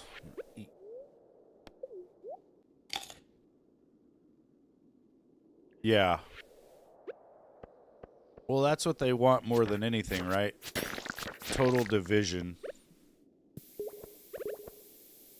We're way easier to control that way.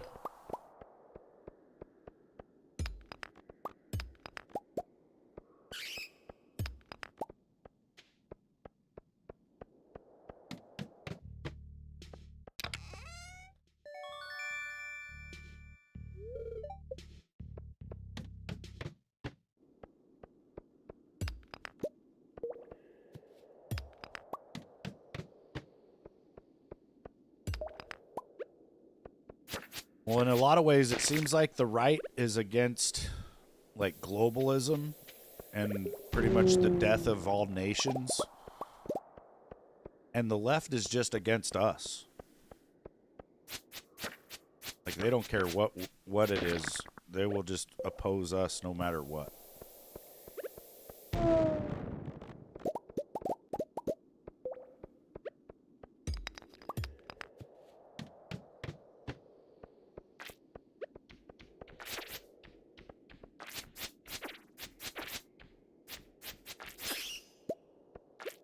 Like, that's the policy of the Democrats right now, and it's stupid, right? Like, you don't hear any of their politicians talking about anything that they actually want to do. It's just, nope, we're gonna cancel this that Trump did. We're gonna cancel Trump too. Like,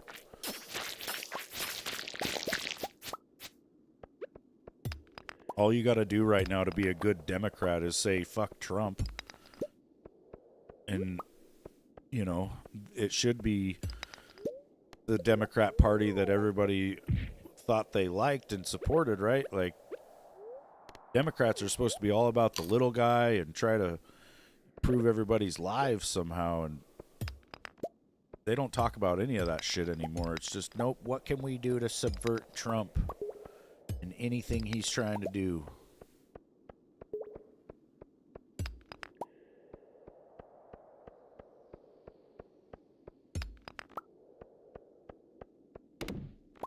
Yeah, I think JFK was the last decent Democrat. And he was, you know, a good dude, basically. And they were like, yep, gotta get rid of him.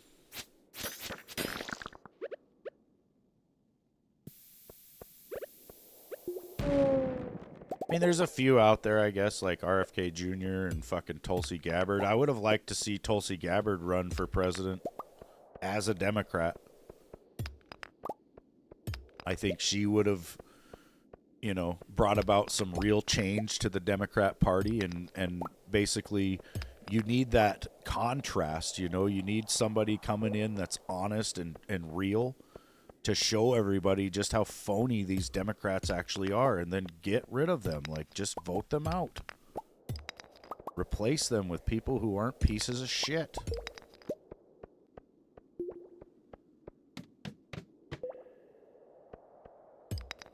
Yeah, I like her too. I think, you know, I don't agree with everything she believes in, but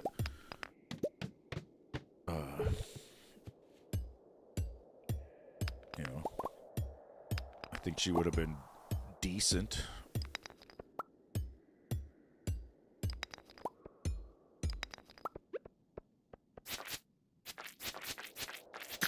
I don't know if she would have actually won the presidency or had a chance to, you know, but it would have been nice to see her at least try. But instead, all it took was Hillary Clinton calling her a Russian asset, dude. And then the Democrats were just like, oh, yeah, well, we can't vote for her then.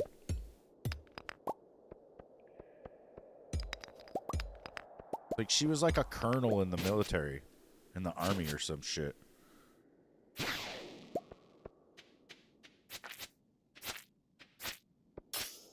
They're like, nope, can't trust her.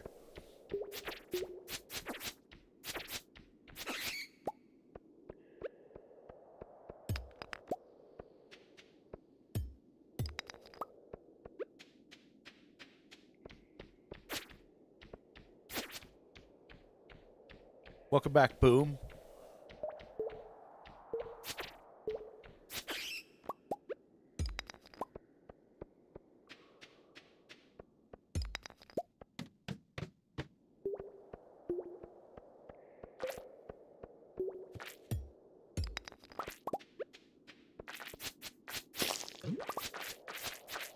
Slimes.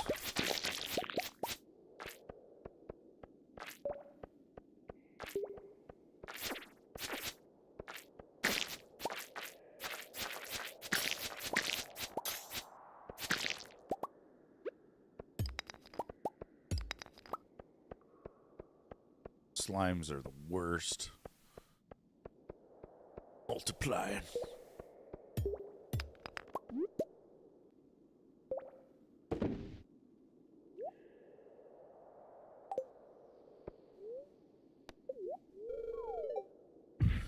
Can you imagine if there was living slime that we had to fight? Like, luckily slime is just slow moving and It's just kind of there. They're finding some weird shit with slime though too. There's, you know, these slimes that are like somehow able to like think and like solve problems and shit so they can get places. But they don't have any brain or anything. It's just like a big single-celled organism.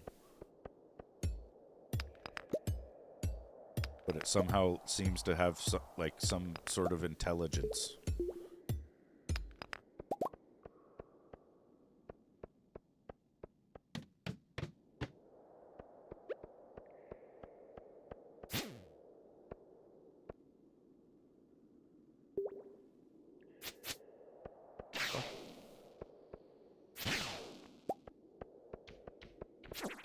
Knock that serpent out of the sky. Stupid asshole.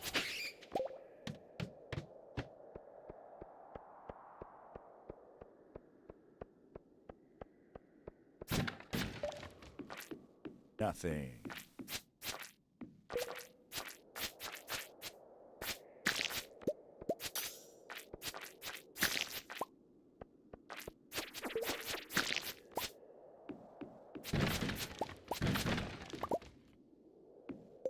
The slammer.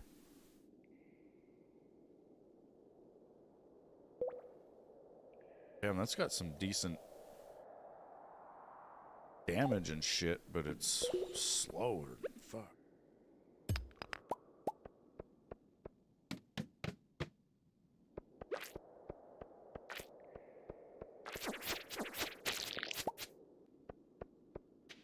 Yeah, I'm like struggling to watch this shit though. Like I've been watching Tommy and this guy named Shane in Portland for like the last couple months here. And their channels are really blowing up, you know, because they're out there almost every day counter-protesting the left. But they also just stand there and watch them burn the American flag, and they just stand there while they're getting fucking straight up taunted by these people. Like, I can't, dude. Like, I can't even watch these people out there not doing anything because it pisses me off that much. And if I was out there, I wouldn't be able to just stand there while they burn the American flag. Like, I'll just go to jail, you know. It's just going to be the way it is.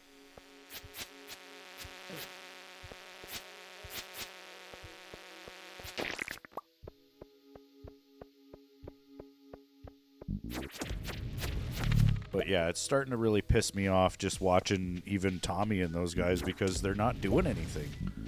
Just go out there and talk shit. Especially Shane. All he does is talk shit and then fucking, you know, everybody else has to fight. Like, that shit pisses me off, dude. If you're not willing to fight, keep your fucking mouth shut. Because you're going to end up getting me into a fight. And if you ain't fighting alongside me, after I get done whooping the ass that I'm whooping your ass next.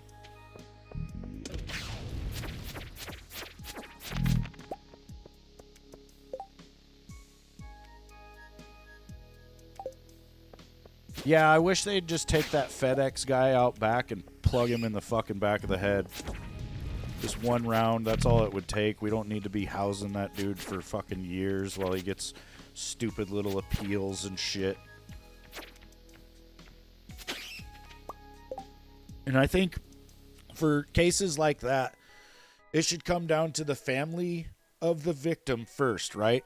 So if the father of that girl wants to be the one to pull the trigger, then he gets first dibs. And then if he doesn't want to do it, it goes to the mother or any siblings, uncles, anybody in that family that wants to do it. And if they don't want to do it, then it should go to the family of the person that did the crime, right? So that they can somehow reclaim their honor. Like if that guy's dad wants to be the one to shoot him, then you know, that's their family honor reclaimed, basically. And if nobody wants to do it, if we can't find anybody to do it, then we just do, you know, like jury duty, basically. But you might get picked to go have to be a part of a firing squad.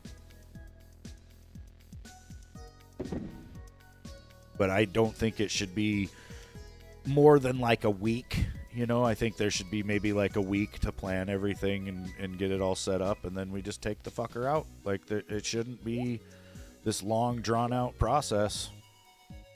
I hate that shit. I hate it for the family. Because also, some of these fuckers might actually get off on the charge or get it reduced to where they don't get put to death.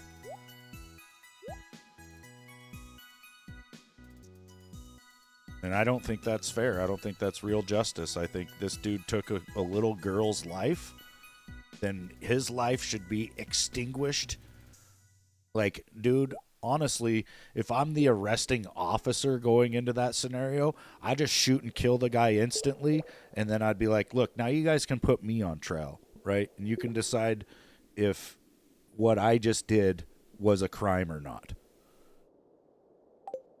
You know, I'd rather us try to work out some sort of punishment for somebody who did the right thing, which if I'm the judge, I'm going to be like, good job. You've done a civic duty. Thank you for saving the taxpayers' money. Have a nice day.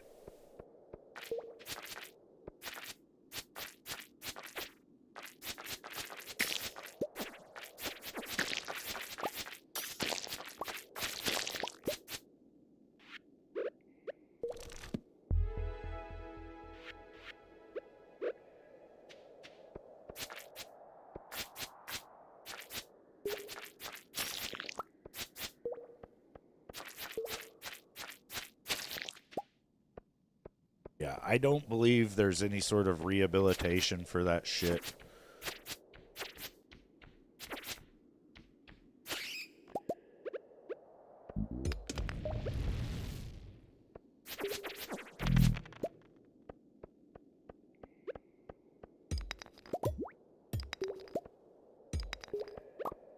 I don't even think we should waste our time trying it, you know?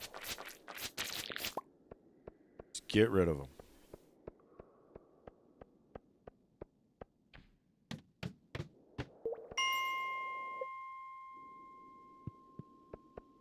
I also am pretty sure that it's all going to keep getting worse, you know, because a lot of those people are emboldened and, you know, they're basically believing that they're allowed to do what they want to do.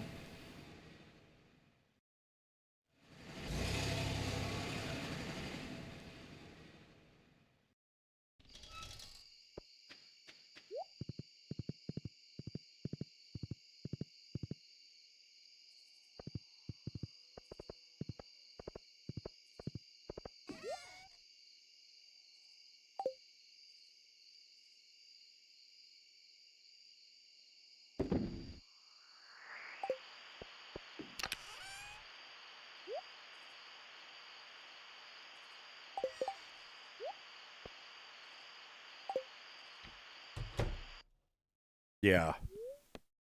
That's the thing. I think it's a waste of time to have the trial at all, too, dude. I think in cases where they catch the people in the act, or if it's like, there's like just, you know, irrefutable evidence that they were doing said thing, shouldn't even be a trial.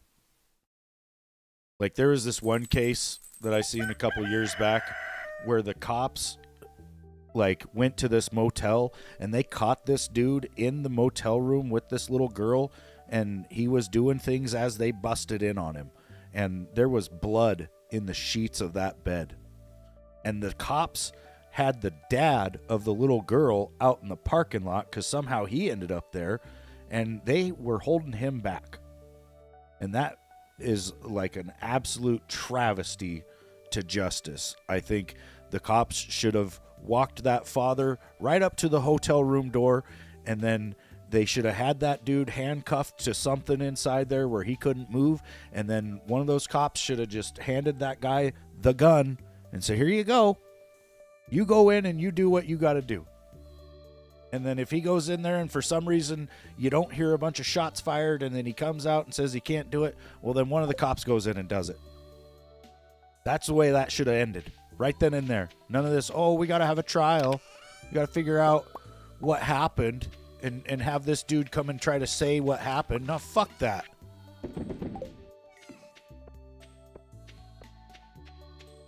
Oh, I'm sure the cops wanted to.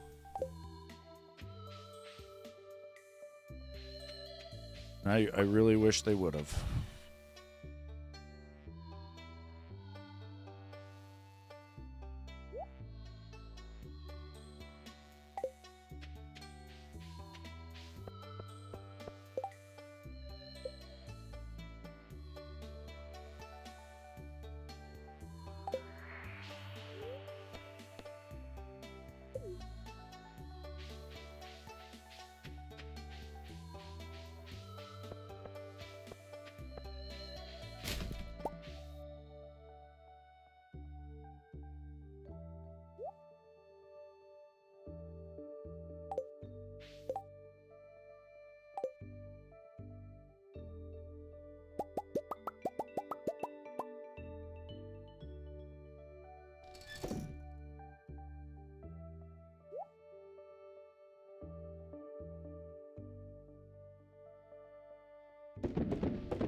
Yeah, I don't think I could be a cop for that reason either, dude. Having to actually protect those types of people. Because that's really what it comes down to. You have to protect them. And then even as a jailer, you know, these people end up in a jail and you have to keep them safe in there. And it's tough because a lot of the inmates want to kill, you know, people that hurt kids or do anything like that. Like if I got locked up for some crazy reason and I ended up in prison, I think that's what I would do. I would just be a pedo hunting son of a bitch.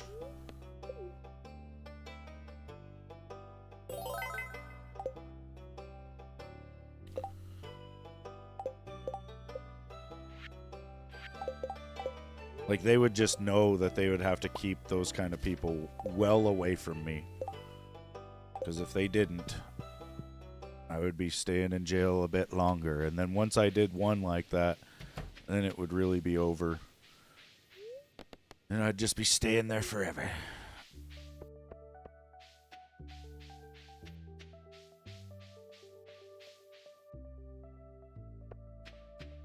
Yeah, it would be really tough to not do something to somebody that you know has done something to some kids or whatever.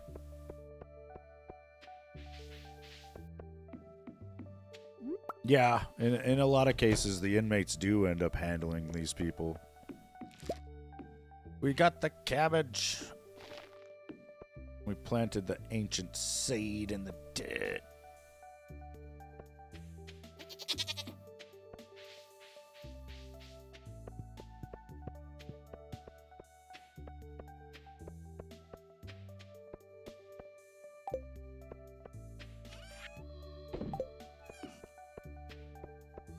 Yeah, I've got that was the first ancient seed I've got. Like the one I just got it. That in itself is crazy because normally I would have probably found like 3 separate, like, you know, ancient seeds. But yeah, it was not giving me one for a long time. I don't even know where I got that one. It was in the mine, but I didn't see when I got it.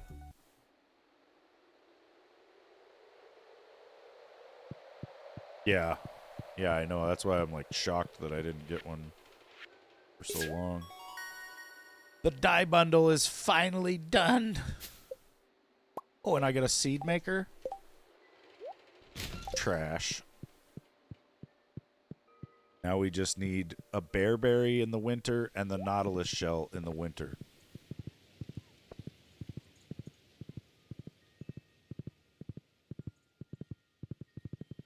Drop rates for ancient seeds go up every year. Just in case you didn't find one the first year.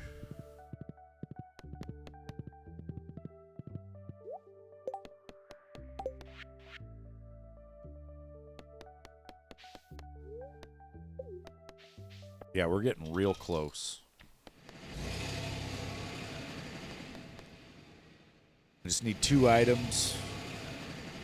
And I need it to be winter time, so now I could pretty much just pass the the time. But I guess there's only 3 days left in the season. I'd lose a bit of money if I just slept through that, and I've got time. I think I could possibly get to Combat 10 here before the season ends. Maybe.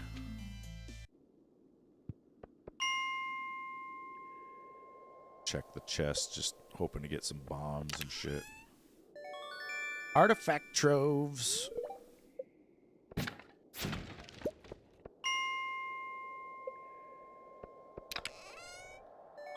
Iridium sprinkler. ×2.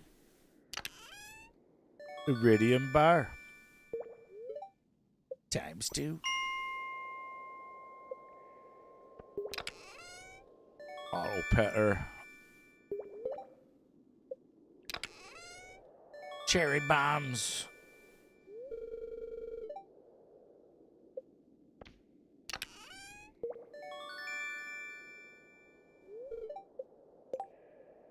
Yeah, I'm making good progress.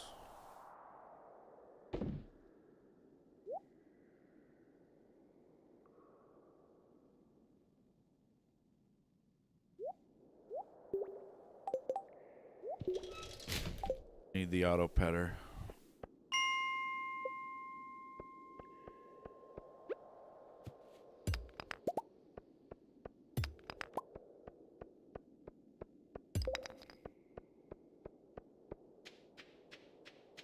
Monsters in here? Oh, you gotta go to your meeting? Roger.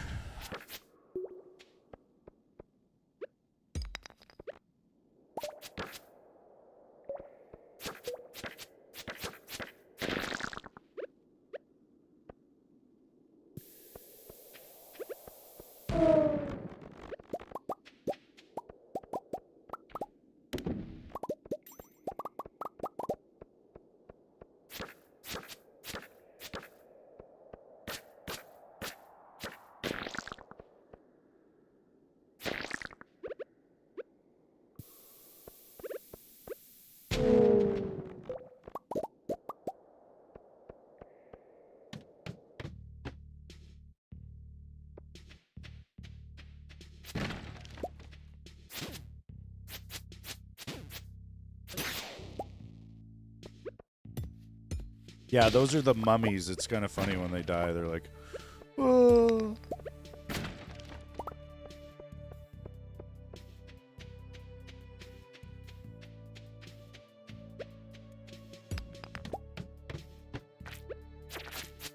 There's lots of bad guys in here.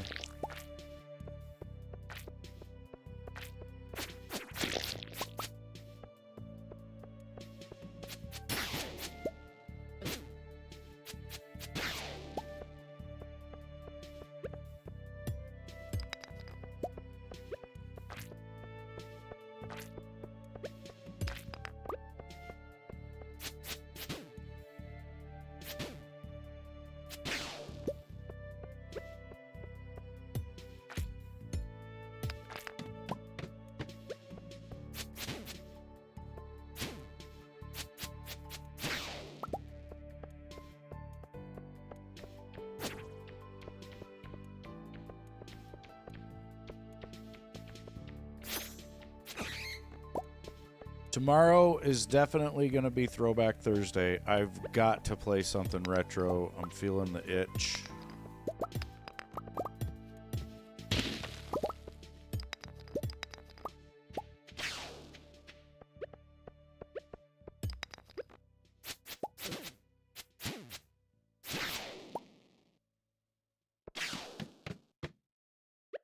Well, I do have a lot of the games that I would play behind me. It's just, it's tough to capture like original equipment.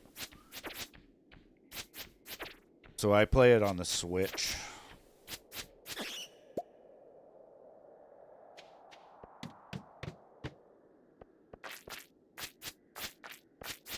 Like there's a lot of good games on the Switch.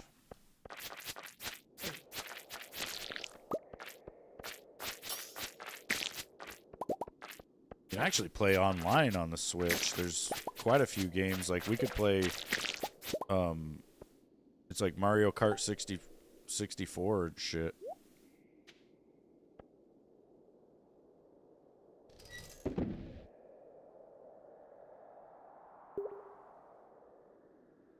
But yeah, I've got a ton of games back here, and I've got all the equipment to stream it. It's just, it's not great. Like, I've got an adapter that I can plug in the old school stuff to, you know, and try to capture it. But the problem is after like an hour, the color will drop out, and it'll just be all black and white, which is really weird. And I don't know why it does that. And then I've got a modern console called a Hyperkin, which it's apparently some sort of hardware emulator. I don't know exactly what it is, but you know, it's a newer console that has like an HDMI output and everything, but you plug in the original controllers and the cartridges to it. And those work pretty well. Like, for streaming retro, those do work well. It's just that I'm plugging the cartridge into something, right? And if you know how these cartridges operate and how they're made, every time you put one into a console, you're shortening that cartridge's life, basically, because there's like a metal on metal, you know, with those pin connections. Like, when we were kids and we'd pull the cartridge out and blow in it, that was really killing them, because we would put moisture on those pins, and then they would corrode faster. It also made the connection better, and that's why it worked when we would do that. But it ultimately made a lot of those cartridges wear out faster. Yeah, I I didn't really like the first Metal Gear, like the old school, like, NES shit. But Metal Gear Solid was like the first real good one, and yeah, I like that. I've played it a few times.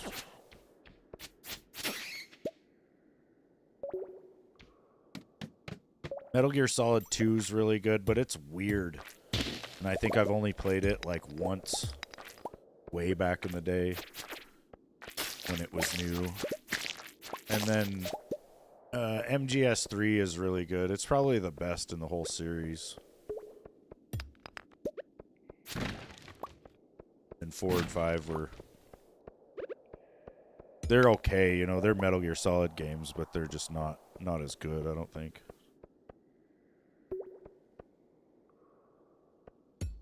I know they remade 3. I haven't played it yet, though.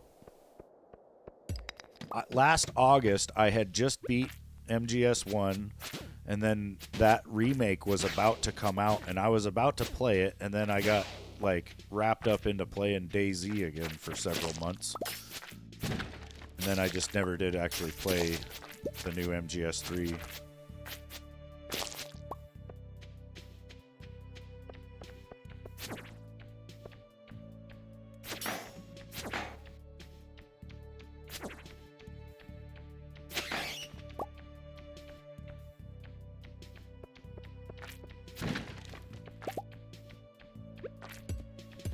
Yeah, I know.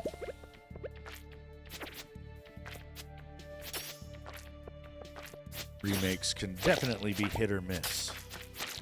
I was very excited for the Final Fantasy VII remake. And then they came out with it, and I was so fucking pissed, dude.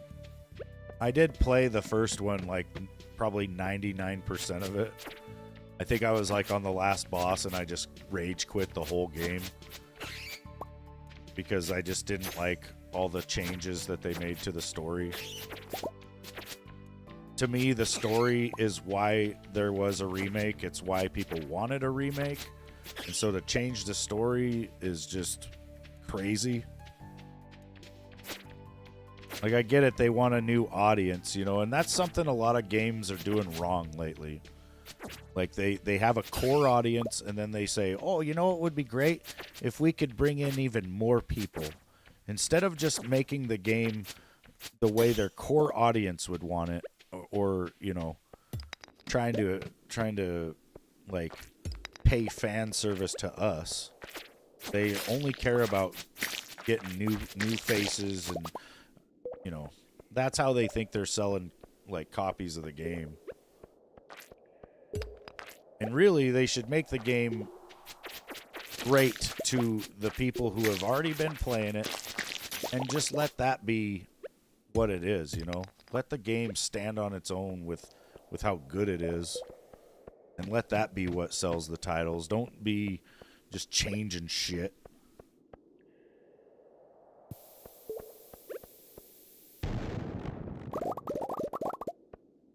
That was a lot of gold. Just remake it word for word. Don't change anything but the visual. Yeah. With the FF7 remake, they could have just added the voice mod that there's, you know, there's a voice mod for PC, FF7, where it's like all voice acted for all the characters, you know, and that's all we needed. We just need that story told in words, and or you know, in spoken dialogue instead of written. It would be awesome. That's exactly what like all the older fans of FF7, the original, were wanting. Instead, we got some bullshit, and then they're like, "What? You don't like it? Oh, well, guess what? It doesn't matter, because there's this whole new generation of people that do like it. And we don't care what you like." Pretty much what it felt like.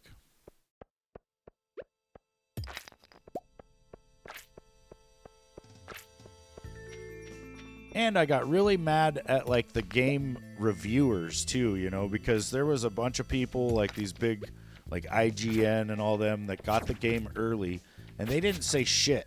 They literally didn't say shit about the story being changed.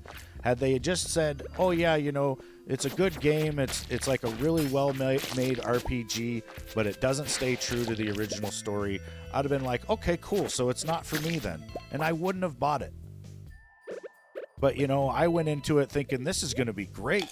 I bought the $100 digital deluxe version, which came with like a whole bunch of crap that was going to come out later or something. I don't even know, because I never did play it. Like, I played the game up till the point that I quit, but I never went back.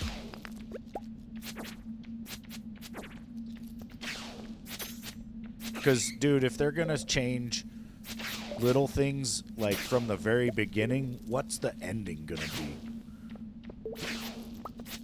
The other thing I noticed is that they're using that series of games, the Final Fantasy VII remakes, to sell consoles. You know, I think you had to have a PS4 Pro to be able to play the first remake. And I'm pretty sure you had to have a PS5 to play the second one. And I wouldn't be surprised, you know, if this third installment, the last one, it's going to be a PS6 exclusive.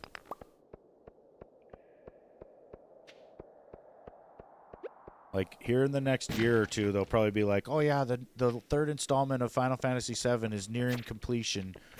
And then the PS6 will get announced. Then Square will come out and be like, oh, we're pushing back the last installment to meet the launch of the PS6.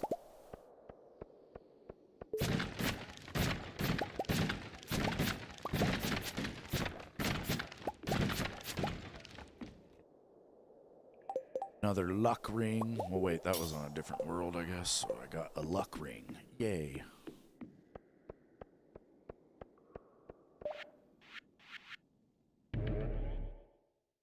Back.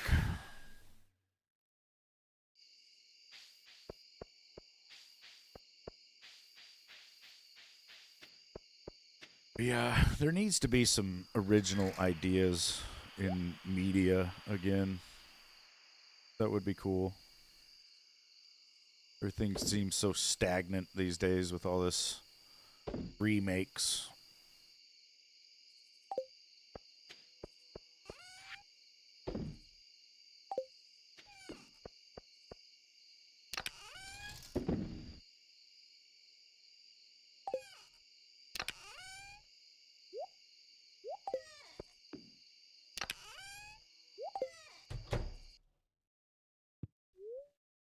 Yeah, this game is awesome.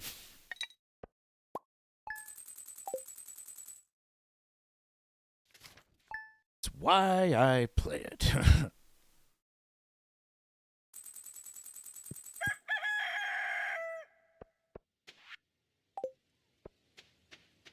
Check the traveling cart. Pick my corn.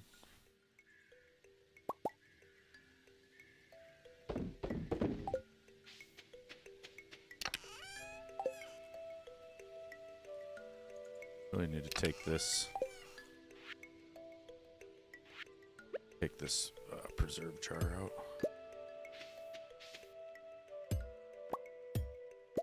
Leave the ones that are still running. I'm trying to move all my preserving into the shed here.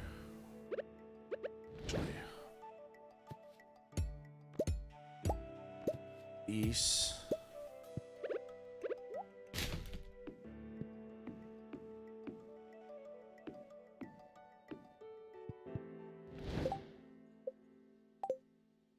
Probably need to make a couple more recycling bins. Take wood, stone, and iron.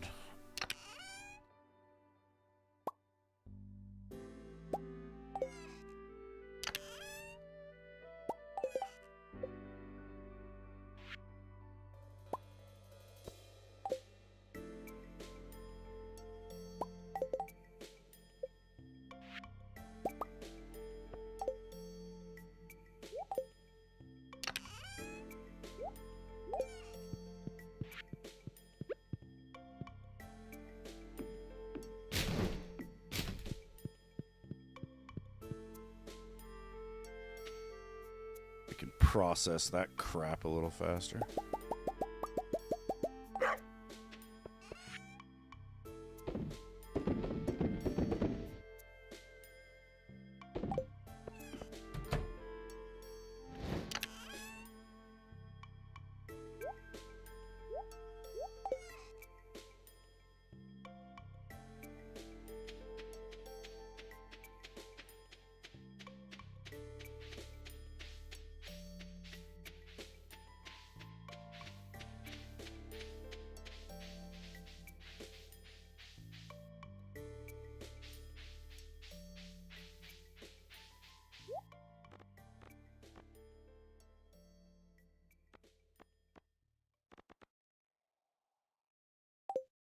Nothing. Check these raccoons. They moved into the tree after you get the greenhouse. There was one like living in the greenhouse when it's broke down, and he ends up in this tree where he needs 100 pieces of hardwood to fix the tree.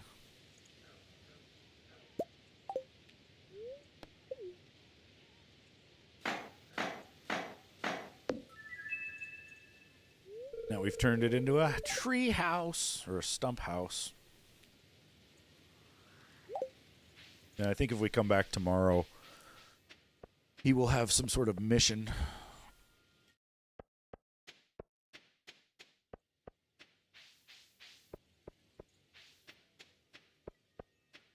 Mr. Raccoon.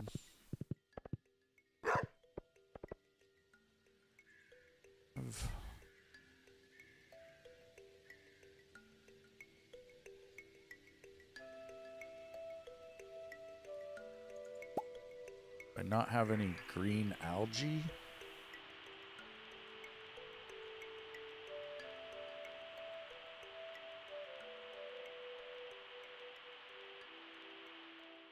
Huh. That's weird. I have 6 seaweed, but no algae.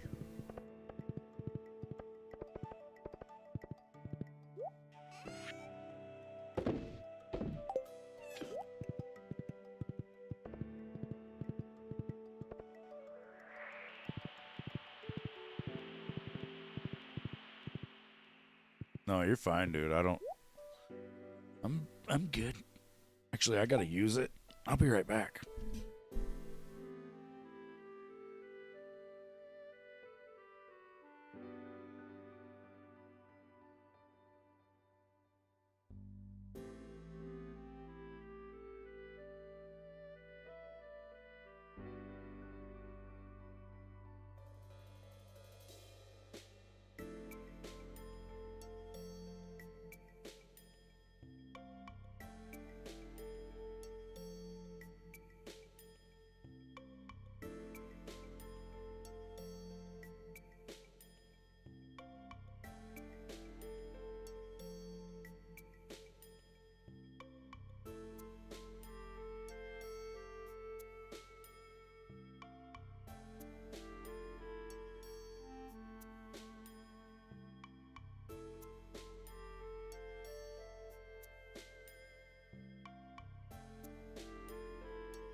Yeah.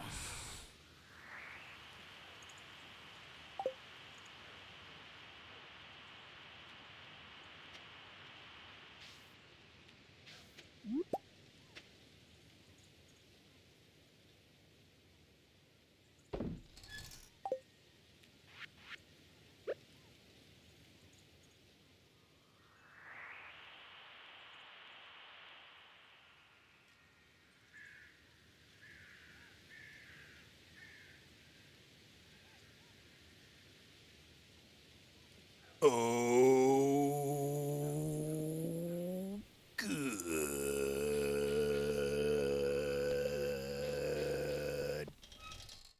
I can't do it that long. Good.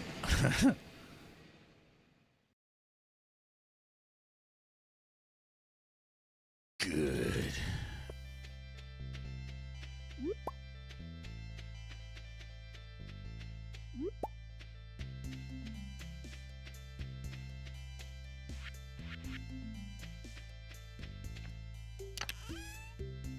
Tree shroom farm. Ooh, we got some shrooms.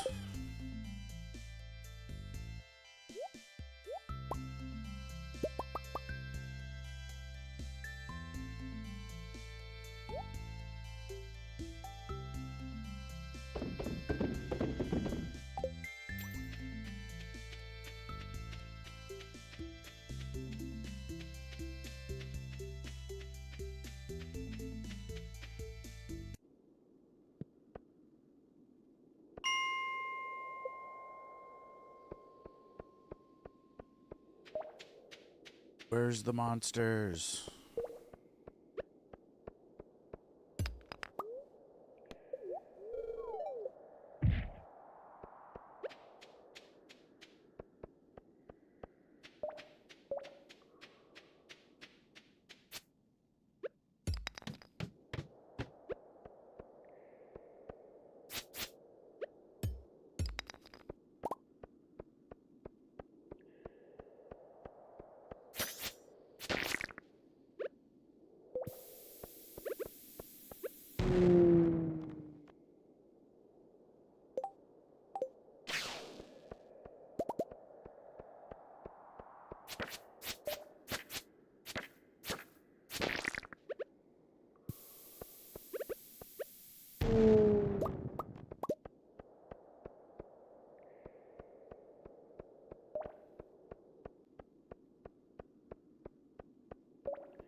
Says I can make explosive ammo. Oh man, I can. It's an iron bar and 2 coal though.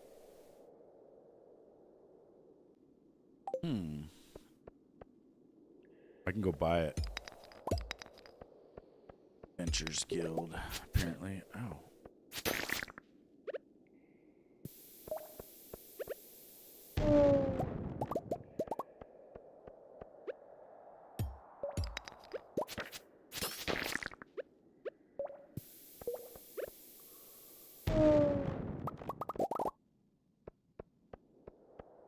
I think I should go do that.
Nice, now we can actually use the slingshot, and I should have been doing that a long time ago. I just didn't realize I had that recipe already.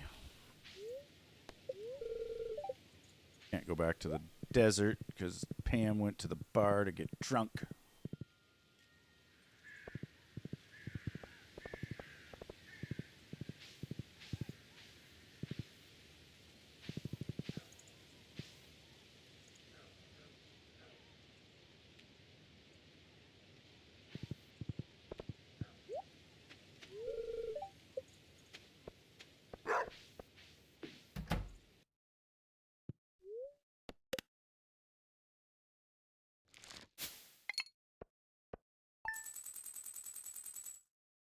$50,000 for the day.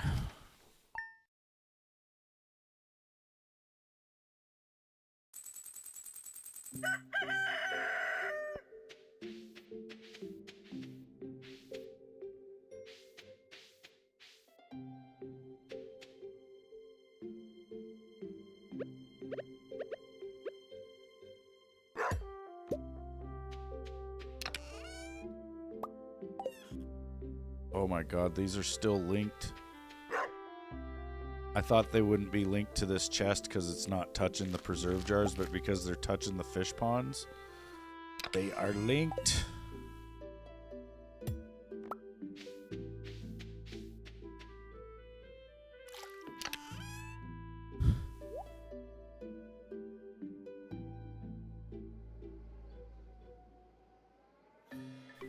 Ooh, that was a doozy of a sneeze.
Pam takes forever to get to the bus stop.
Welcome back, dude.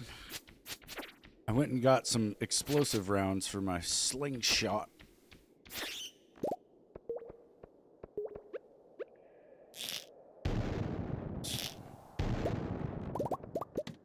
They can be kind of hard to use because the ammo kind of only blows up when it hits like a wall or the enemy.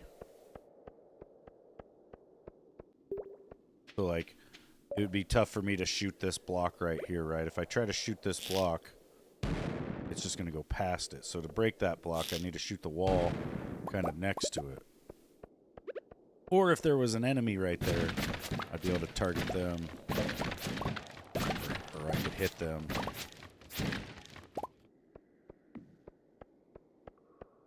But it's still pretty good. It's like you can get through a lot of the shit way faster. Especially these mummies. Because I don't have to put a bomb down and wait for it to go off. Like I can just fling a explosive ammo at them.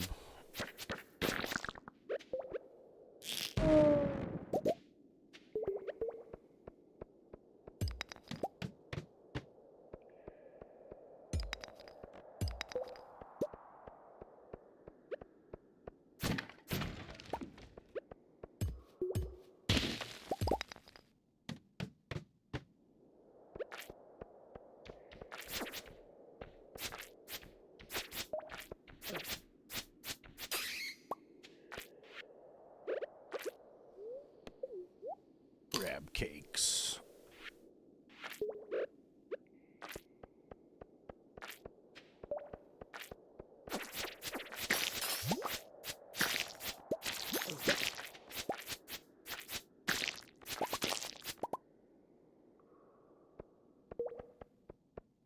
We're getting there.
Good thing there was no monsters on this floor. I might have died. Realized my health was so low.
Yeah, it does sometimes, like in the evening.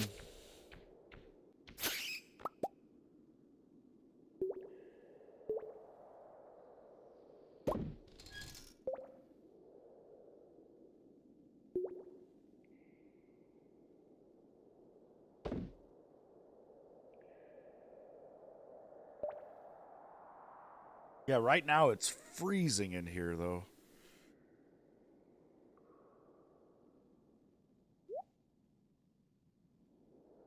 Which I like.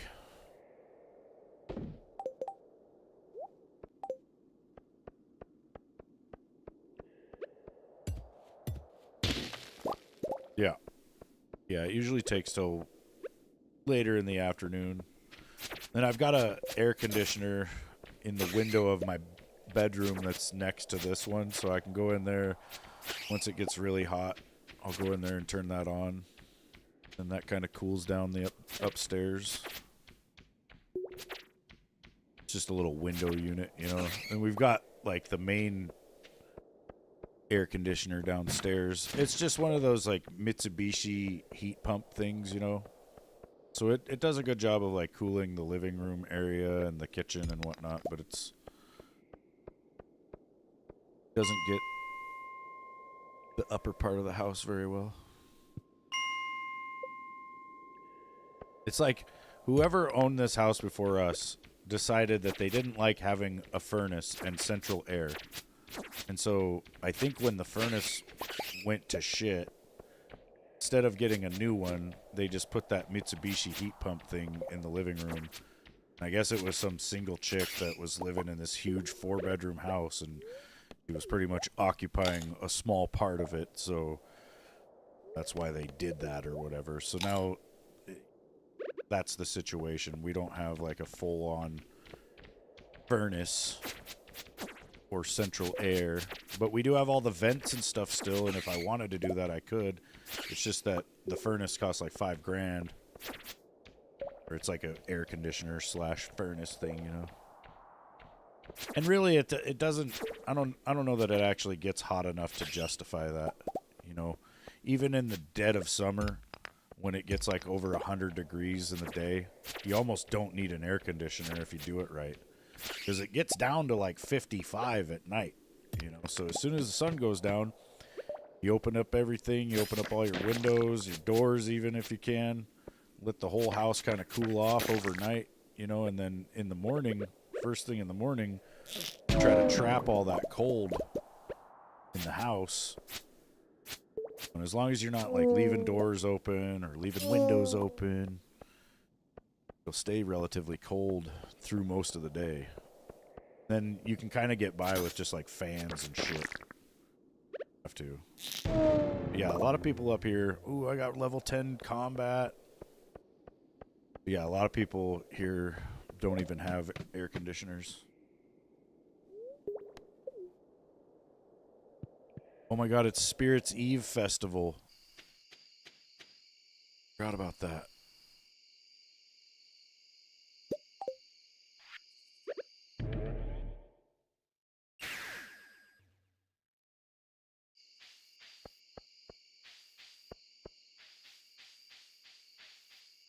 Gotta go to the festival.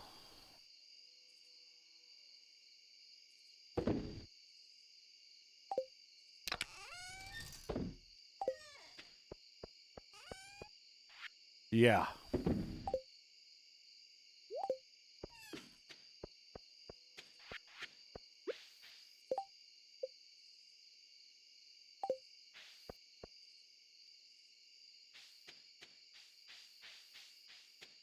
That was my last skill line that I needed to be at a 10 for, or level 10 on. Let's see, we can get the jack-o'-lantern recipe, we'll get that rare crow, everything else is kind of stupid. Go up here and solve the maze.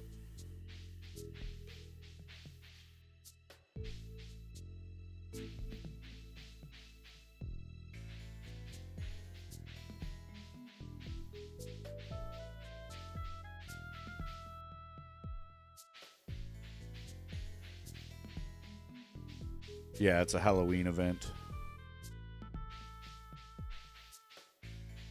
There's all these fake chests. Gotta get to the real one.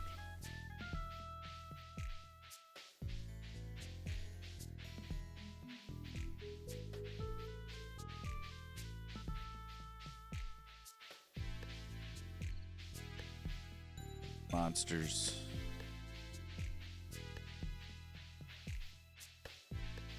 What was in here? Can't go that way.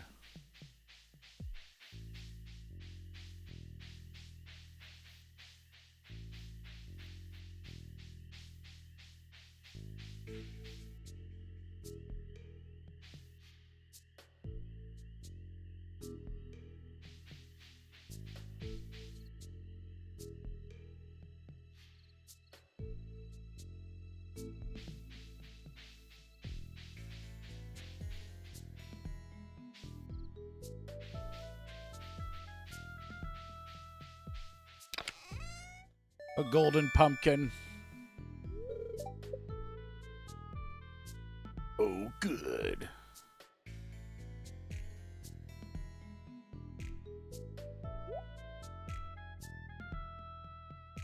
Save that.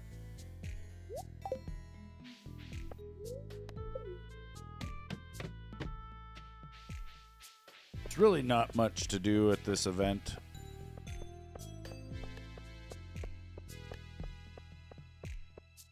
For Tile Lock Challenge, I did like it because that golden pumpkin is damn good money to sell.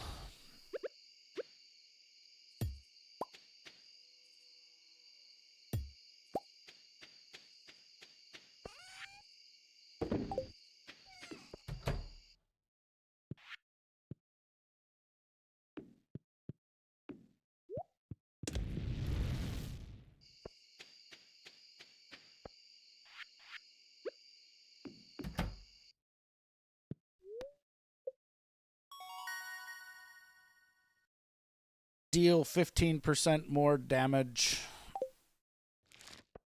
Definitely. Yeah, the event starts at 10 p.m. Yeah.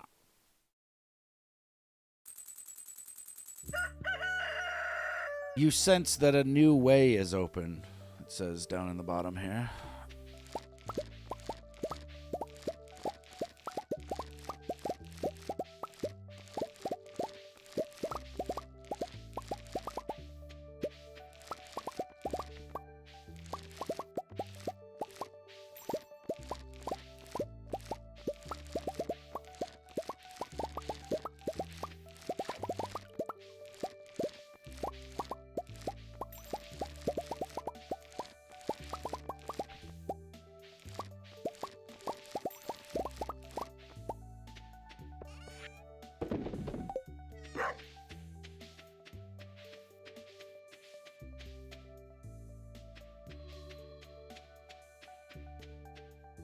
Weird, my fish ponds have not produced anything in days.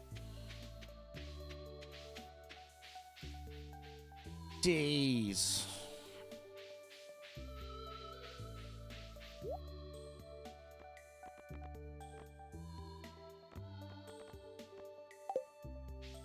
Nothing. Talk to this raccoon. Hungry, need fish. Oh, he wants 5 mussels and a smoked chub. See, I bet I got the mussels.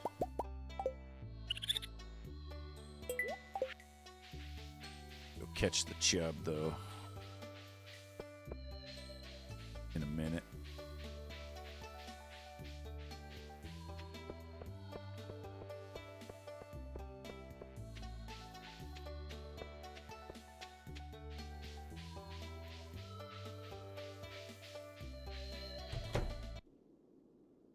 The Mastery Cave. If you're reading this note, you've found the secret room I prepared for you.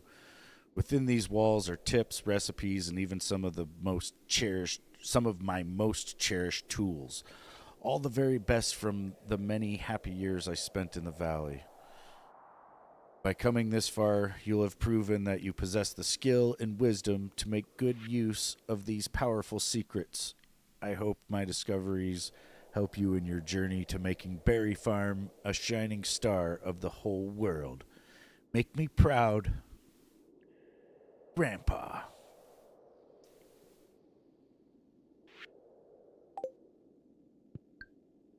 Now, you're on the final path, and if you go to your character, you've got this whole mastery thing where you got to level up.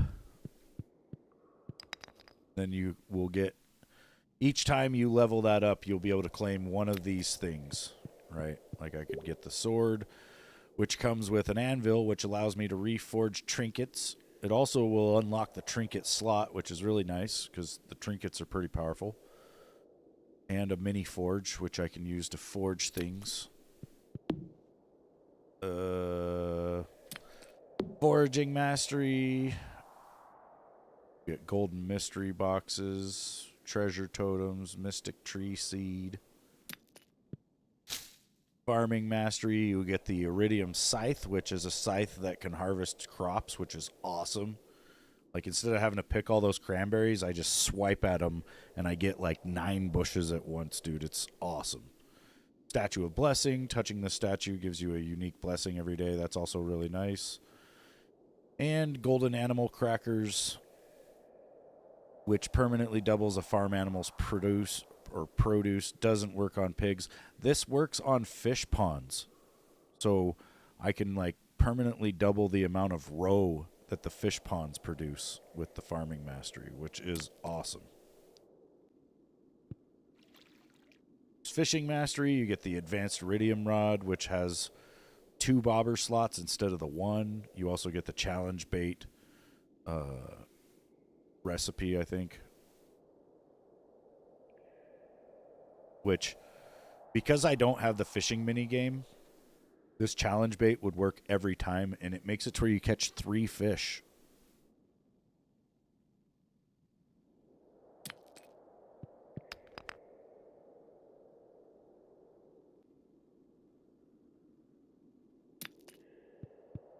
Yeah, now we've got to level up our mastery.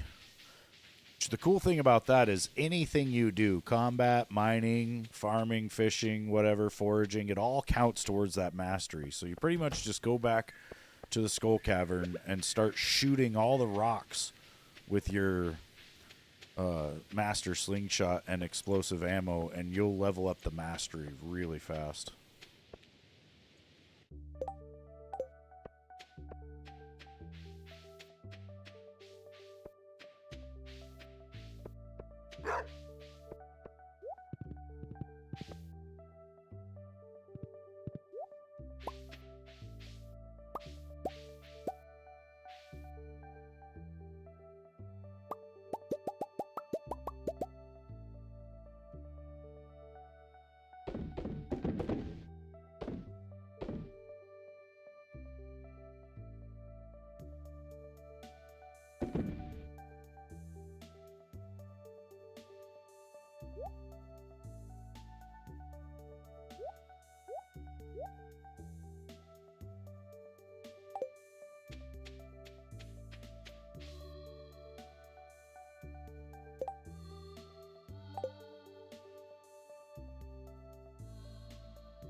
Yeah.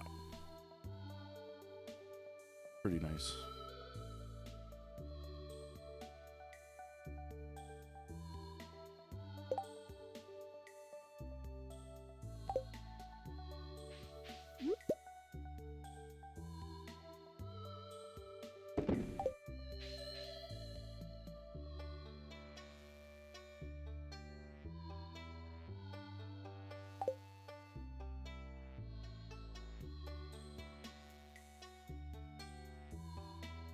Come on, Pamela. We also need to go to Ginger Island, but I think I have to finish the community center for that. I could get some good combat in Ginger Island as well in the volcano. Well, mastery progression, basically, because there's a lot of mining and monsters in there.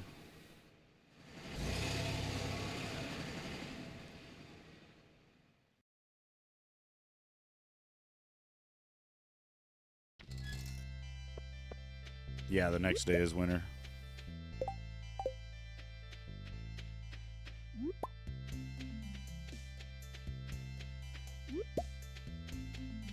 Because the months are 28 days.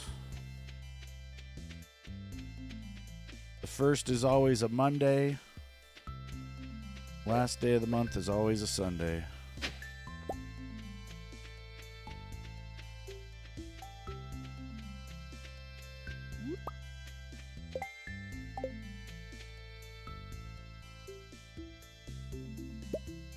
I didn't mean to put those in there.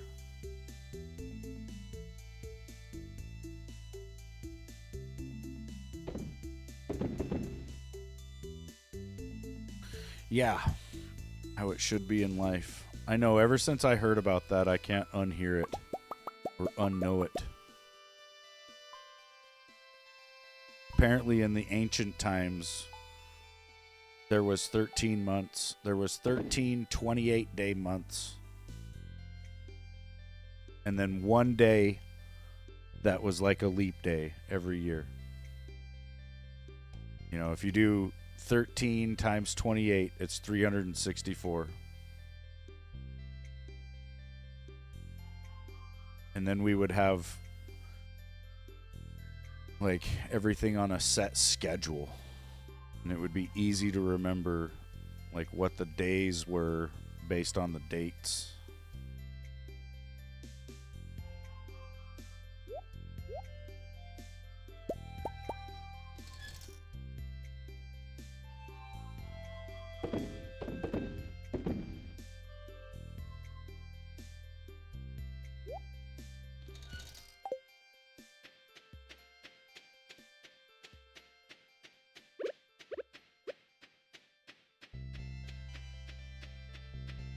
Yeah. Well, it just seems really overly complicated when you understand that it could be like that, right?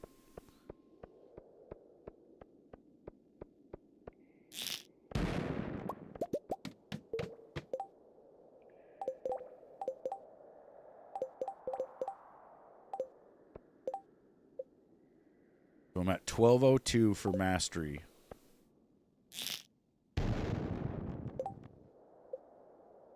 $12.55 from that one shot.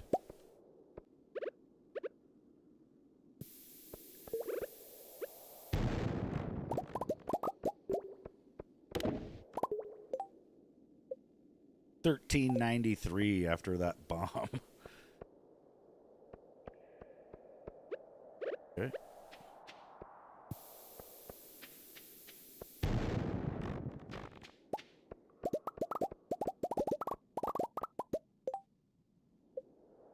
$16.10 after that bomb.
That's badass.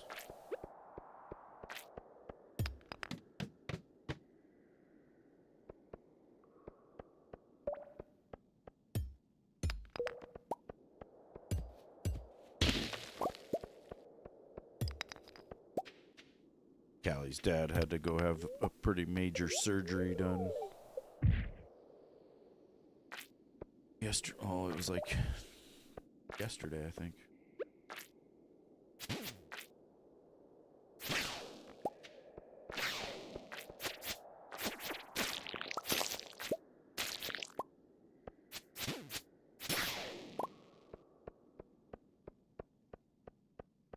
He had like a weird tumor on like the nerve sheath of his spinal cord, and it was growing and pushing his spinal column out of whack, causing him a tremendous amount of pain in his legs.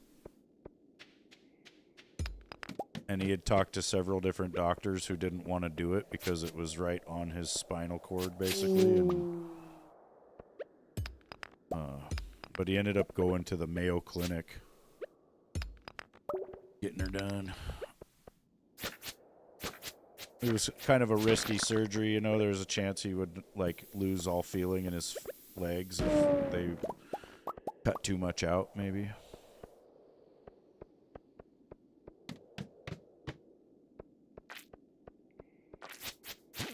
So he was scared to get the surgery done, and I don't blame him, you know. Callie's dad is very active. He's an old dude, but you can't stop that man from working. Point in even trying.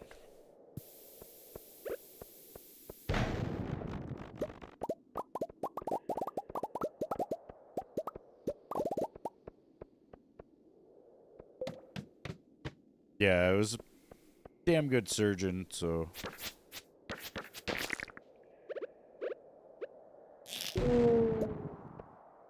all worked out. Yeah, it would be scary as fuck. You really have to put your faith into a lot of things, a lot of different people to do that. Well, and it's scary when you're going from like across the country to meet somebody you've never met before, and they are the ones doing that, right?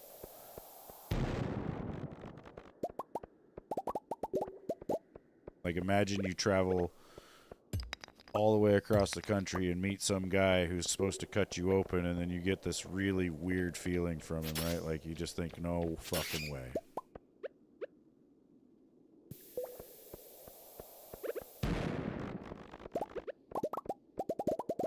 Well, and I think the lack of confidence from the other doctors was also scaring him a lot, you know?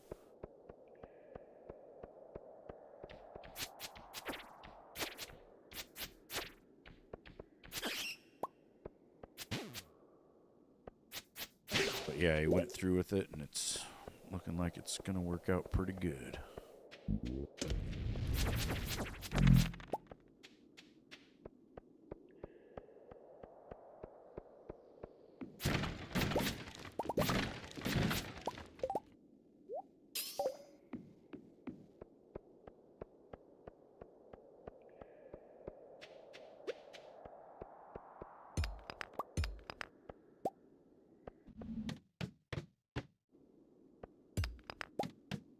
One doctor said 90% chance to not walk again, and the other one said 70.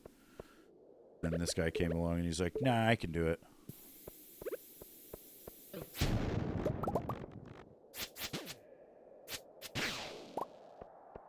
Like, part of me would be scared that the doctor was just hoping he would be able to do it, you know? Because if it's something that no other surgeon wants to do and he can pull it off, then that's going to make his career, basically, right? But if he doesn't succeed, then everybody's just going to be like, yeah, see, we told you.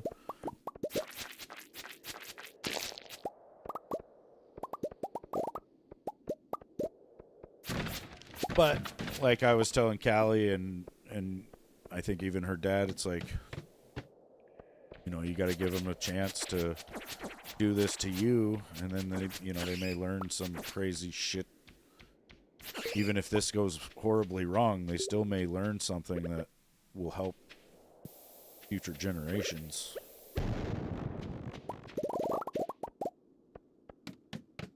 So at least let them try. That's if they're willing to, you know. The other surgeons, I don't think they were even willing to try. That was...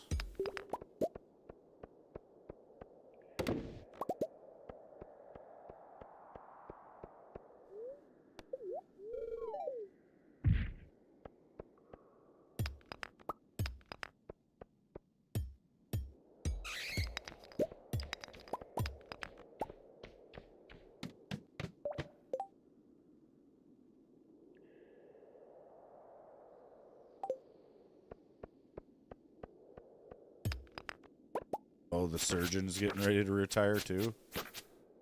Damn.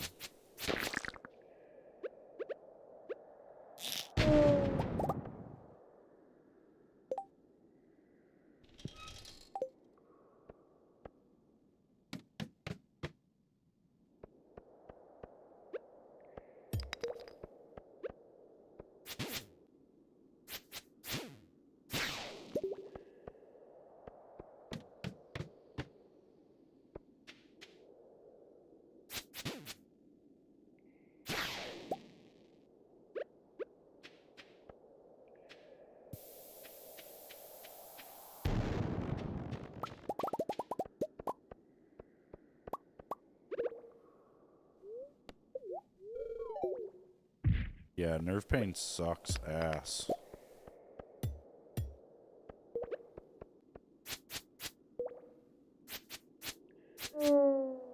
Yeah, that's the problem too. Most pain relievers can't do anything for nerve pain.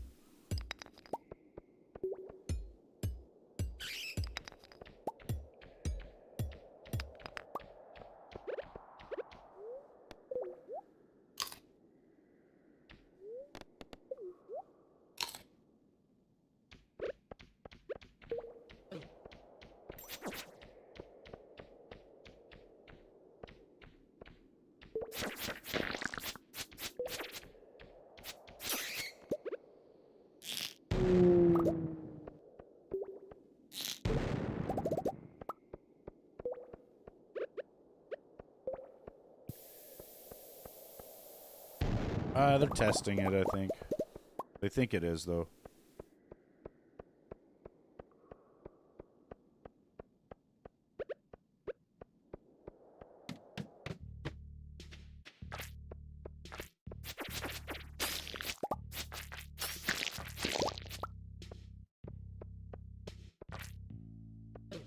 Yeah.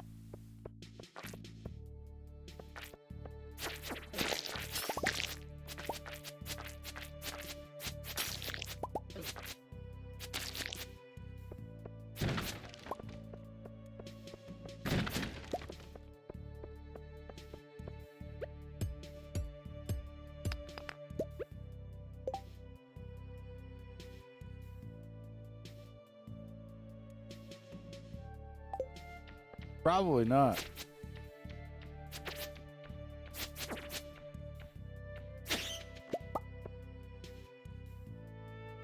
Ooh, I've got my Monster Slayer goal for bats.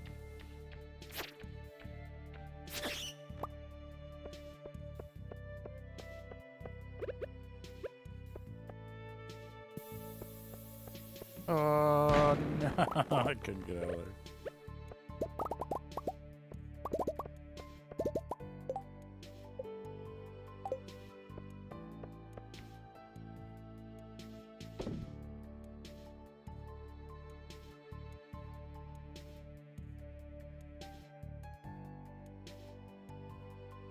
Yeah, huckleberries are kind of a Montana thing.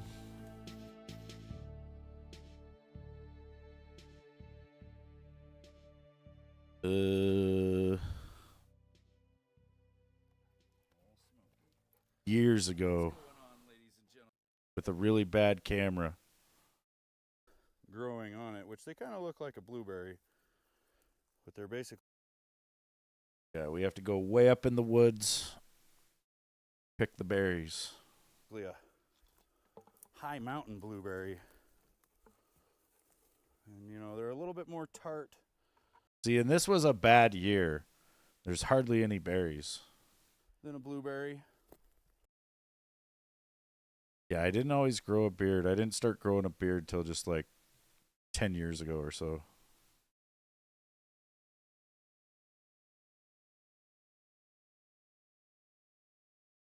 Well, and every once in a while, I'll just shave it off. You know. I think I have a short of last year.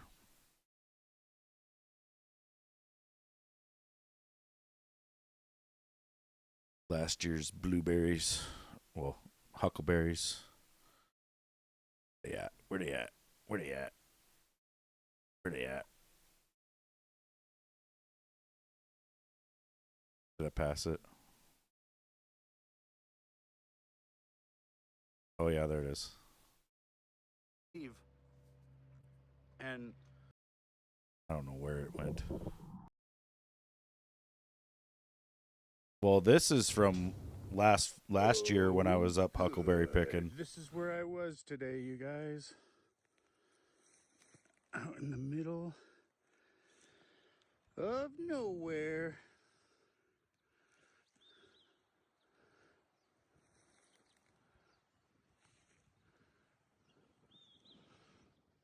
It's a beautiful view, though. I don't know why it didn't find this one. Like it's doing the wrong one. It's the wrong video, man.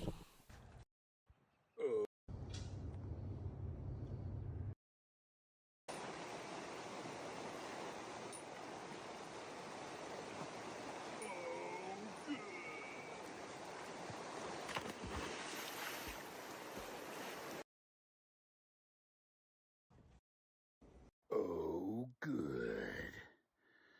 It's huckleberry season, you guys. This was a good year. The berries bushes were loaded. Real good. Oh, good. It's huckleberry season, you guys. Yeah, I think blueberries were originally like wild and then they were domesticated or something. But yeah, huckleberries are a lot like a blueberry. They're purple instead of blue. They're a little more tart, maybe, but they also get sweeter than a blueberry as well. It's kind of a weird. They're their own flavor. Like huckleberry is a distinct flavor. Last year's hummingbird action.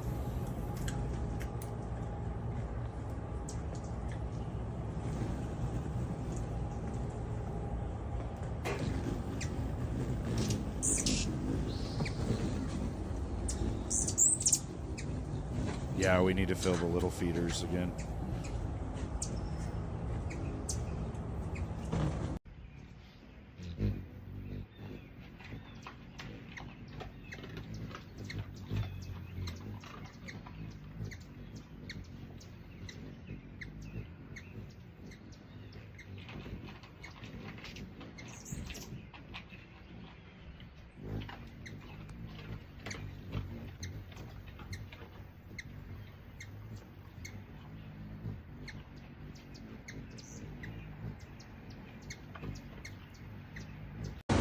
What's going on YouTube? I am Zombie Cartman. We're here at the point, Yak Falls.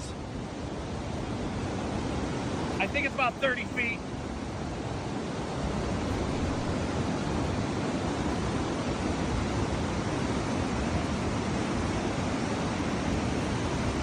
Oh, good. If you want to fly, you just come with me. I'll show you how to fly.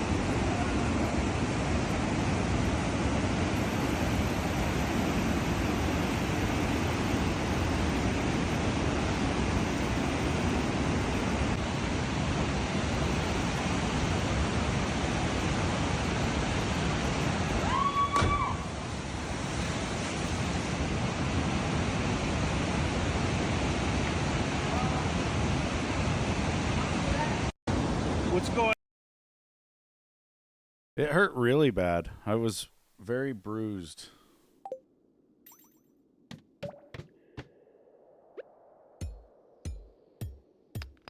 It was like I was in a car wreck for about a week.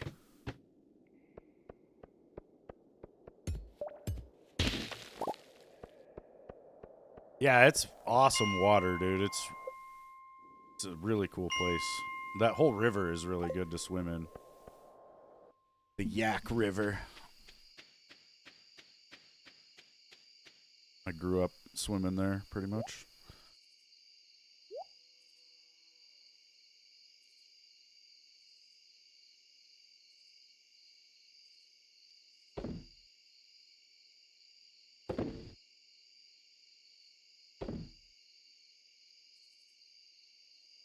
I may have to do that jump yearly. Yeah.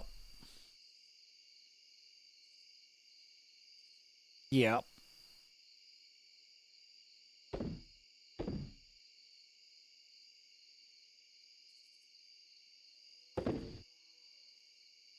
Definitely. Maybe not the other side, though. Oh, yeah. It's probably crazy up there right now.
Here comes the winter.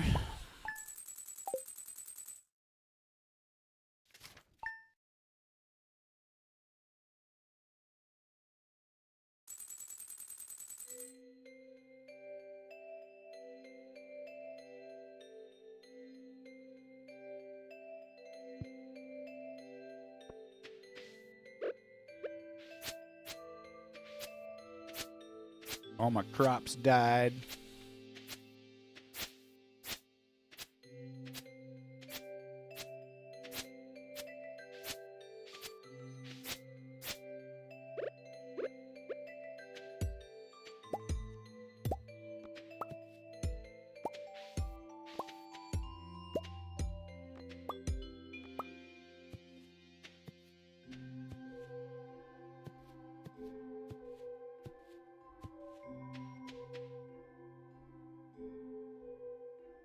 See, I need to go seeds bin with these sprinklers, and then I got some powder melon, which grows in the winter, and I usually don't grow it, but why not?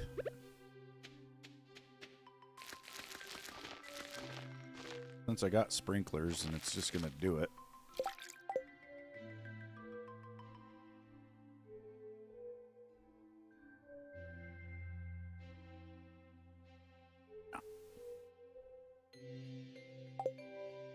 So now we need to go find a bearberry and a nautilus shell. The nautilus shell is probably going to be the hard one.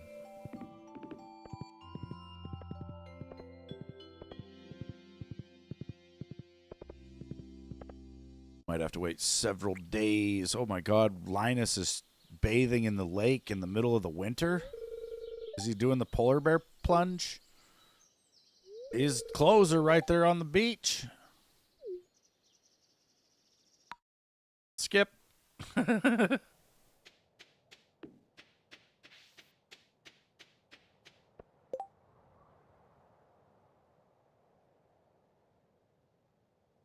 You hate cold water? And you're really gonna hate this.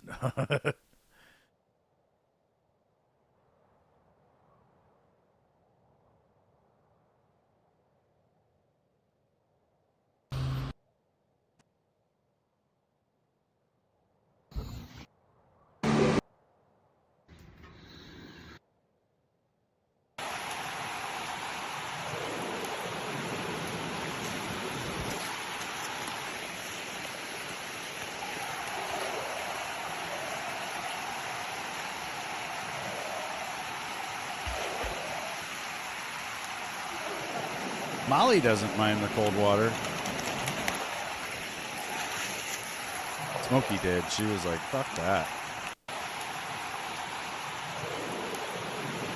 I had my GoPro sitting down in there because I've got a bunch of fish friends in the water.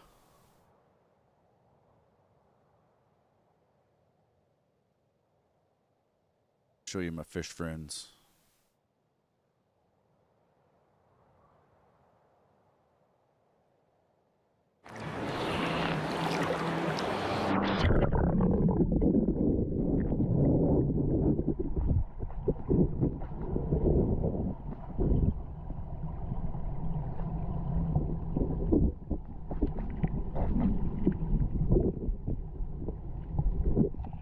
This is in that little pool of water.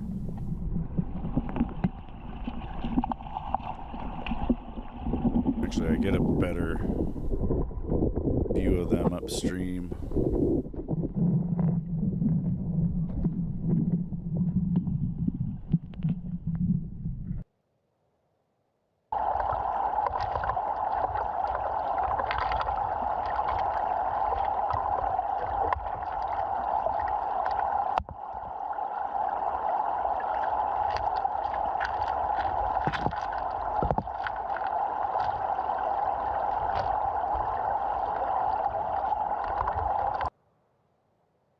You want an aquarium? Yeah, that'd be kind of cool. Like a saltwater one with some really cool shit.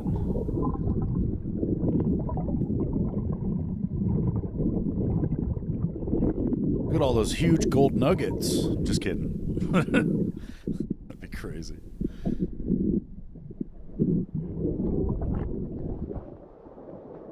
There's Smokey.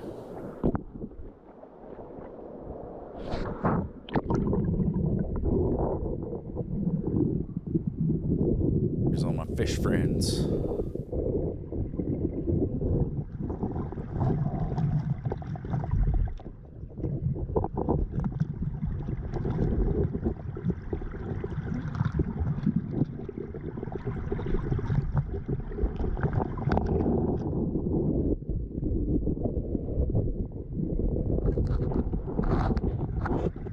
Gotta be like 50 of them in there. You can kind of see there's some different species. Like this one's got a bunch of little speckles all over his back, and then some of them look a little different.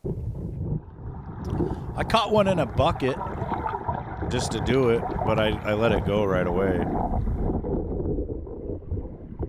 But yeah, they're fairly, I would say, tame, you know. Yeah, this swimming hole kind of got blown out this last fall. We had some high waters come in. We had some flooding. So they're probably in a different pool in the creek now.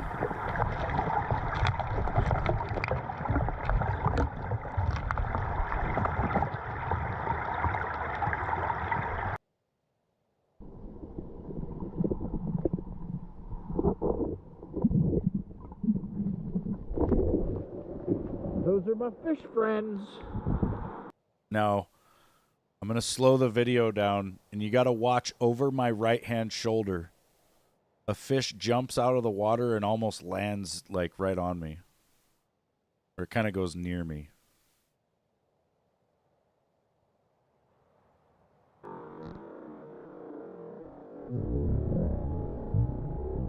I might have slowed it down a little too early. There's only like 5 seconds left. But it's going to be over my shoulder.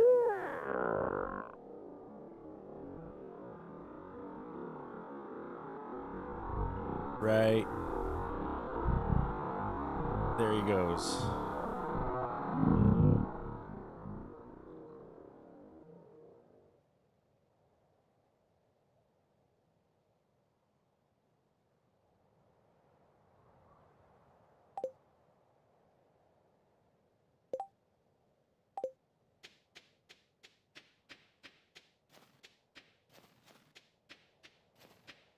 Yeah, it's a cool place, dude.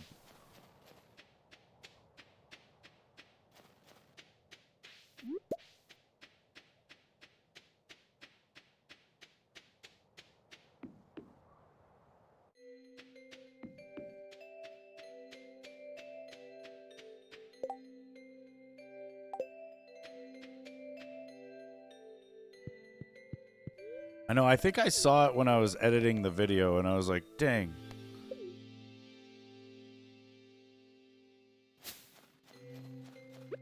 This little fish jumped right next to me.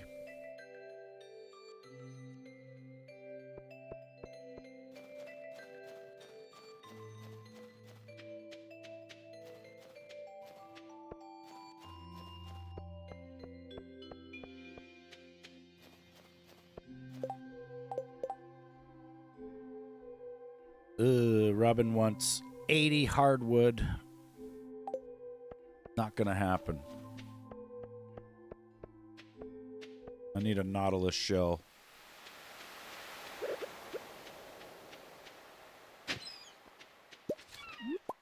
Punch. Not a nautilus. Got a ranger uniform. The classic uniform for a park ranger. Oh yeah.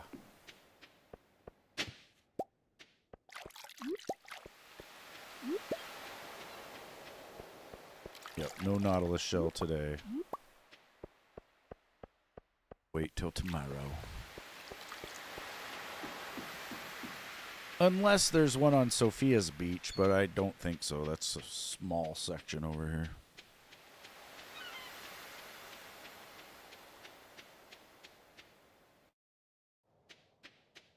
Nope. I don't know that there's ever anything on that beach, actually.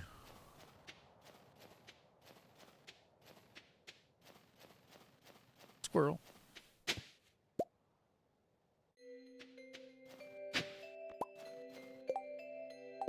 Another piece of amber.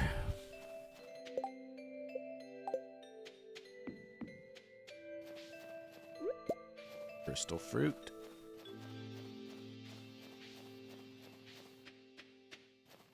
You need the bearberry.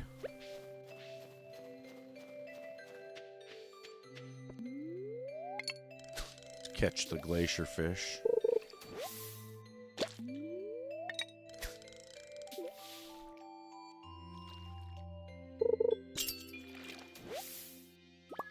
Got him.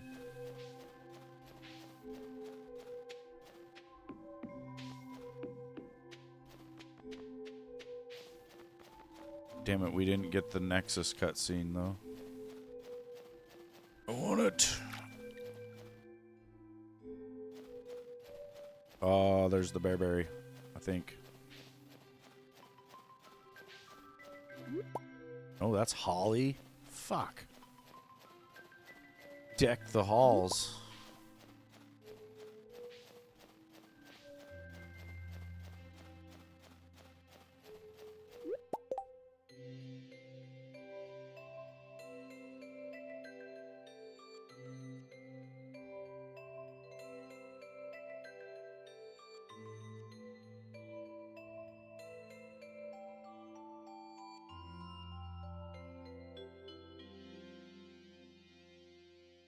They're found in artifact spots in the secret woods during the winter. Good.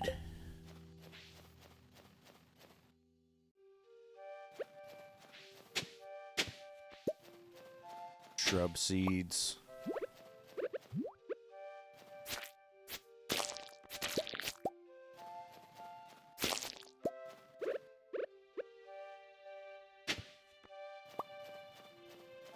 Winter root.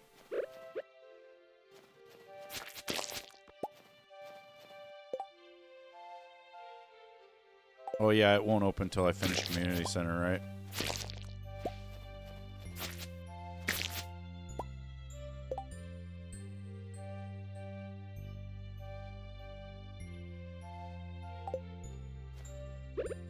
You're just loose on the ground.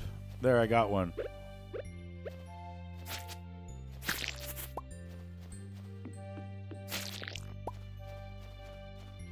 Oh, look at that. Loose bearberries. I told you they were always on the ground, too.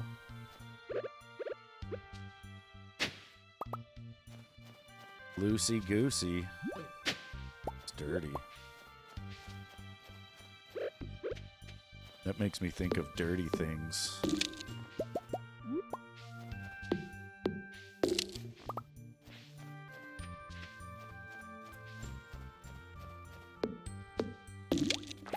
It was loose, butthole.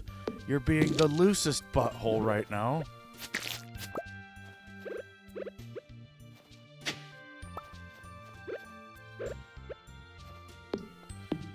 You want another burger? Me too. I want to cook everything on that fucking thing. It makes me mad that I can only have one dinner a night now that we have that griddle thing. I want to cook like 6 different dinners. Eat them all. The butthole things from Workaholics. Tight butthole.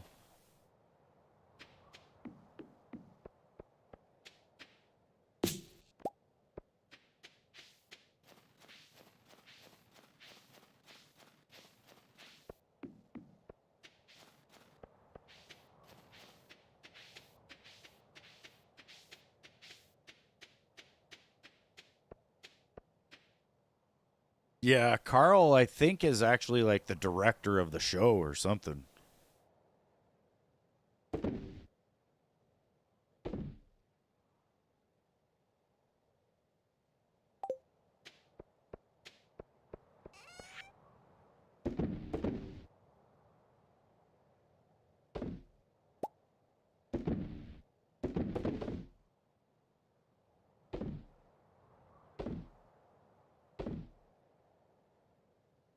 Carl Hevacek.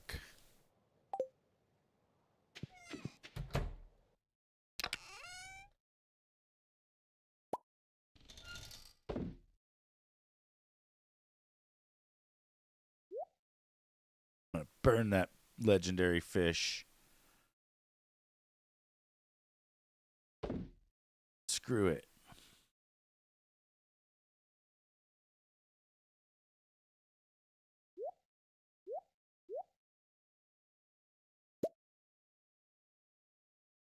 Shit.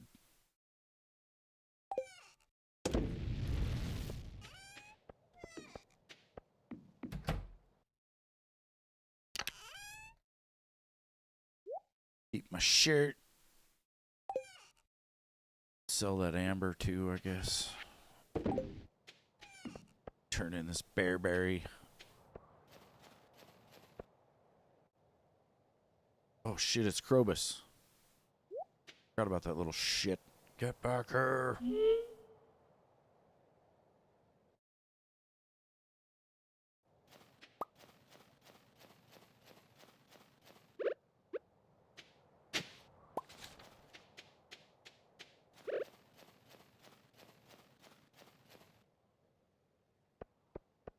See Krobus's tracks going up through here, and then I see him right here. I see him going over the fountain, up into the bushes. Gotcha. Caught me. I'm sorry. Take it. Take it. It looked so valuable. I couldn't help myself.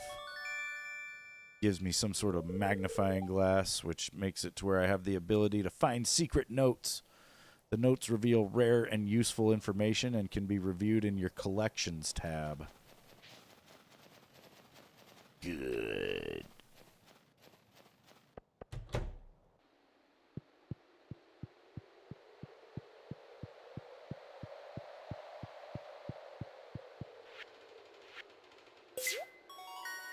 The foraging is done. The bridge will be repaired tomorrow. Which opens up the quarry.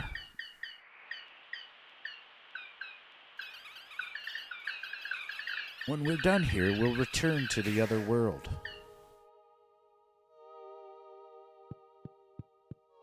Go!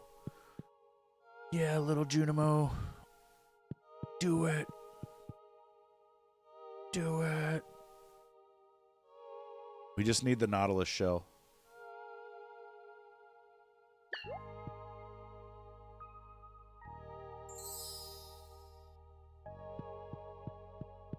Oh, yeah.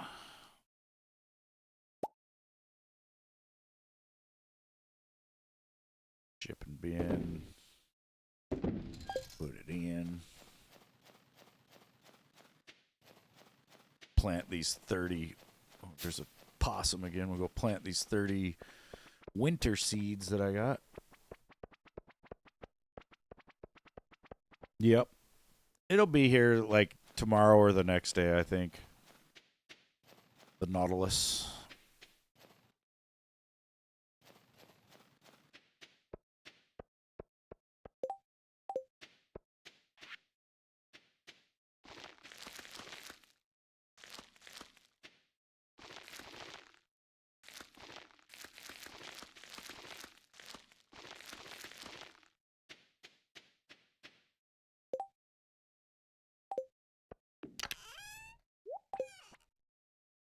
See, farm cave. We got some shrooms.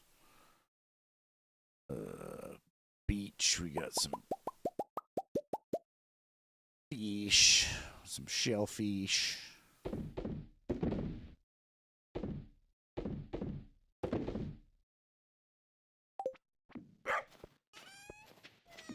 Think tomorrow. Oh, good. What do you want to bet?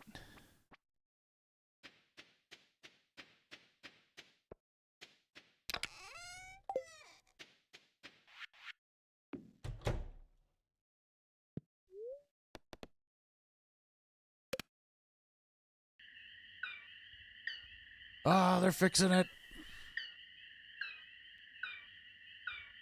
Yeah.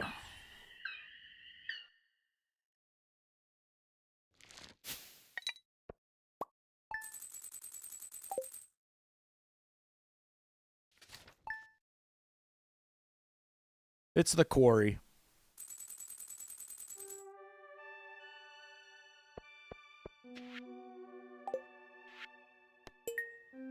Willie wants a squid. Robin taught me how to make a wood chipper, which will turn hardwood into regular wood. And I don't know why anyone would want that.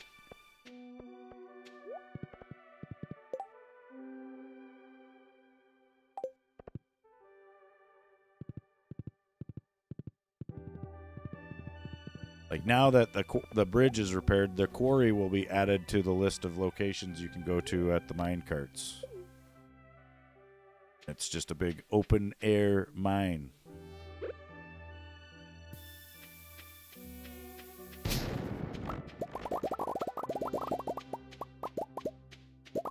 And it's mostly ore. There's some coal mixed in here. It's pretty nice. Like, I'll harvest it all right now, and then in, I don't know, like a couple weeks, I could come back and it'll just be all filled back in.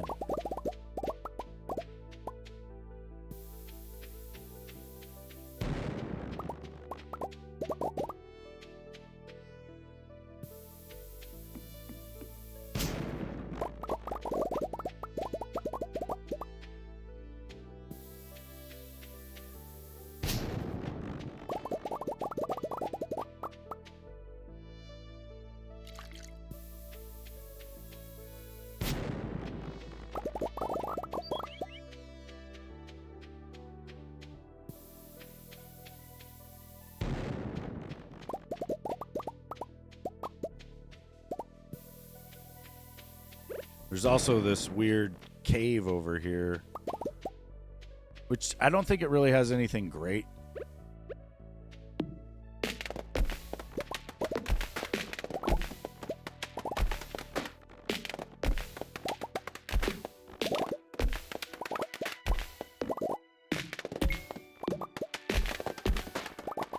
Oh, I hit my mastery from cutting all this crap, though.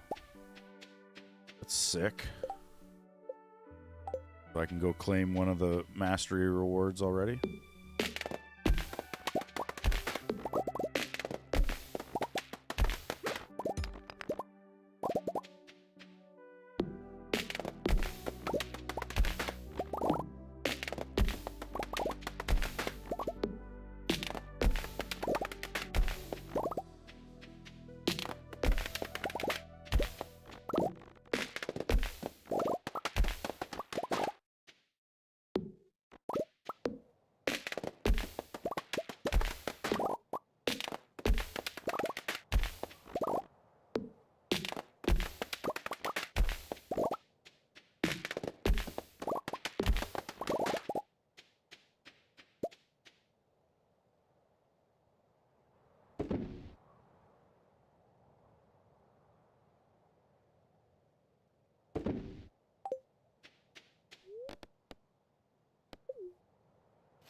Back to the beach.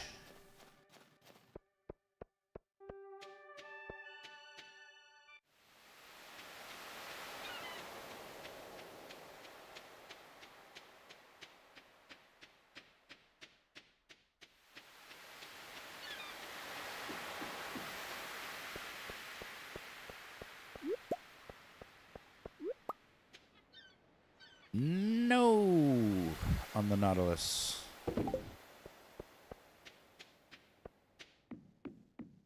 It's not fair. I think we should get the golden animal crackers first.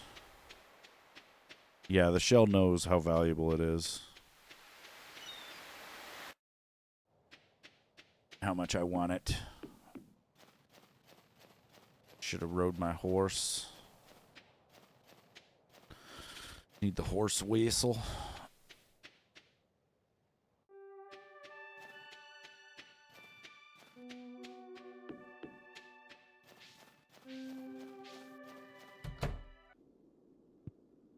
I don't know. The fishing pole's really good.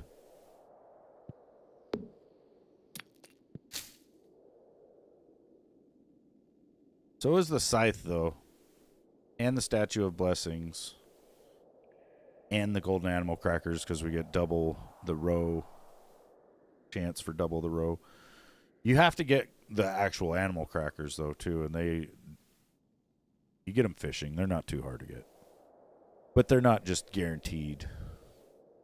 We'll do that. Now I can go to the farmhouse, put up my regular scythe. I don't ever want to see it again.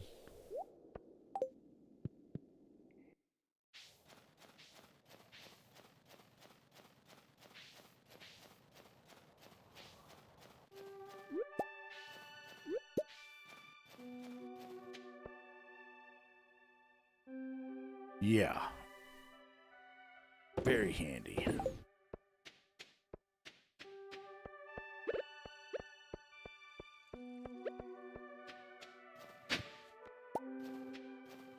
It makes the harvesting of the crops very easy.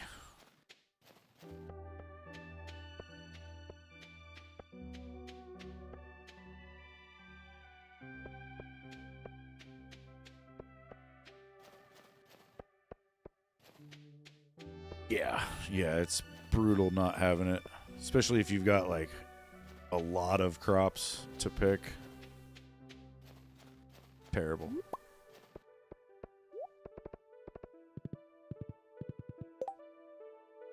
I don't know when the chub that's year-round. I think it might be. Weeb. What am I typing here? I thought I was on the fucking backspace and I was on equals. That's any season, all season, any weather. Right?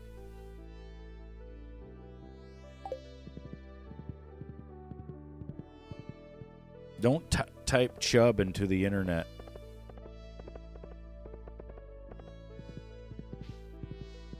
Where you gotta type in where do I find a chub? See where that takes you.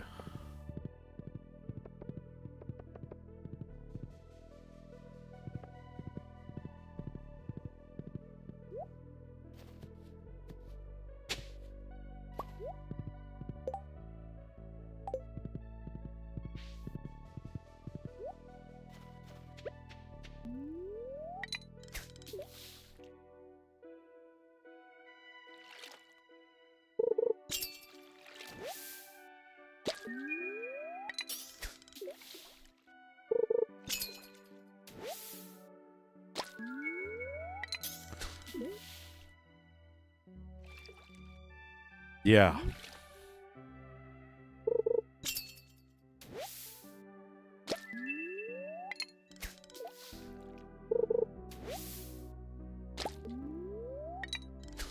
Nobody wants that.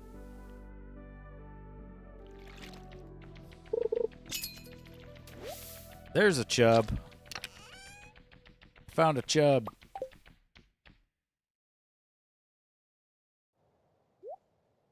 I got my chub back.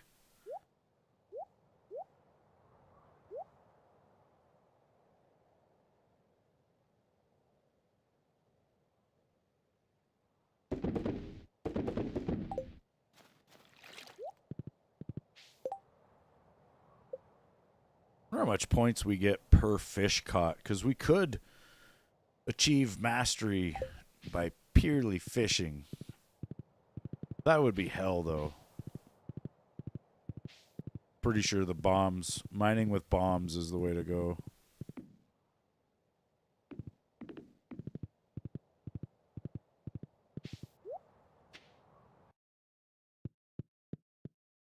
But I am going to go fishing off the bridge over here. Try to get some money.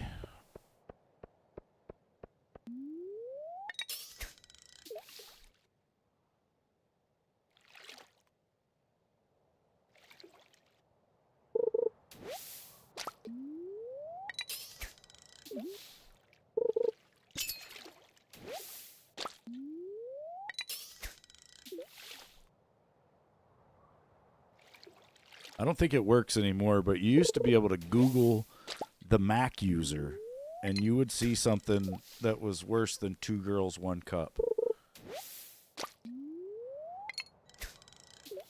Like I said, I don't think it works anymore. But for a long time, like 15 years straight on the internet, if you simply Googled the Mac user, you would see something very terrible.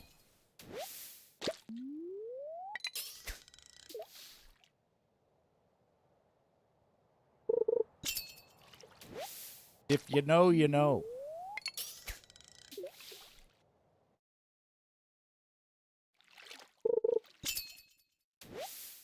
And if you don't know, you're lucky.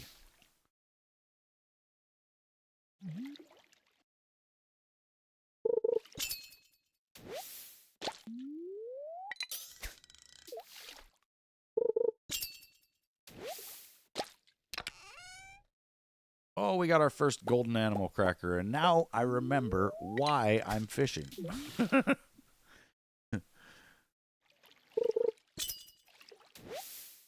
Which reminds me as well, I don't think I'm going to actually use any of the animal crackers on my fish ponds yet, because I'm going to replace pretty much every fish in the ponds.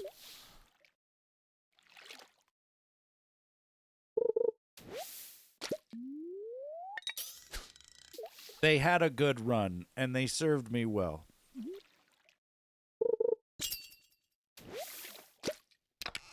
But I won't need them anymore. Another one.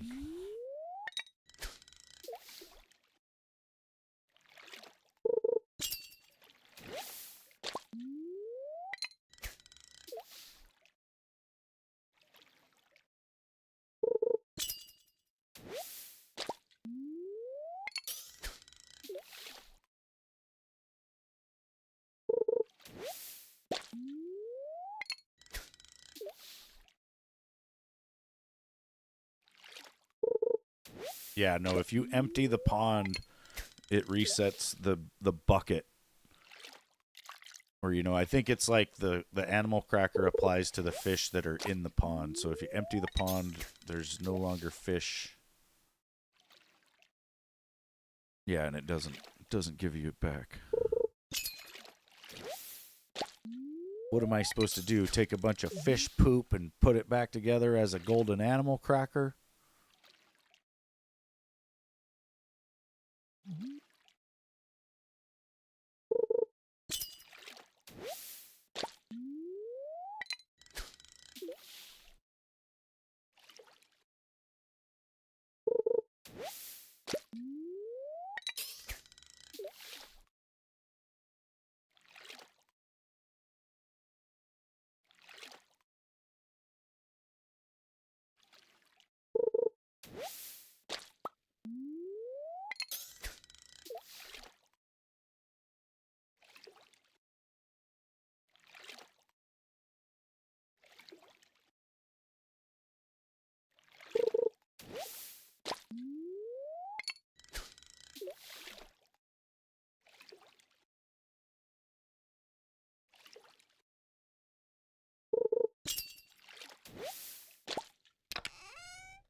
Yeah, hopefully.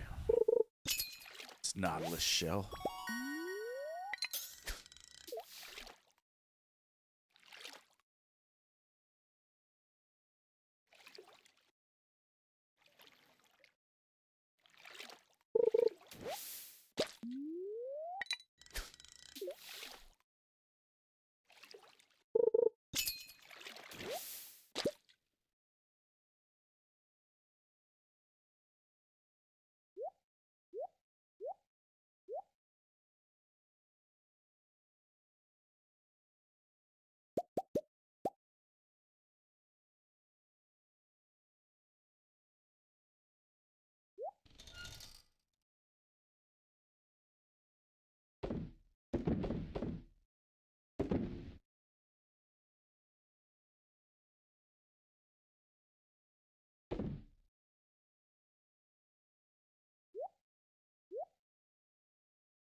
breams. Hardly worth it. I don't even want to smoke them because they're not.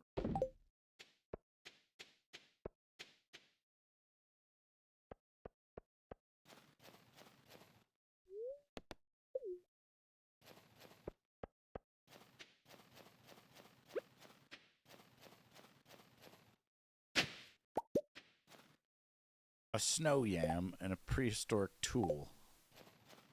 Both of which I don't need.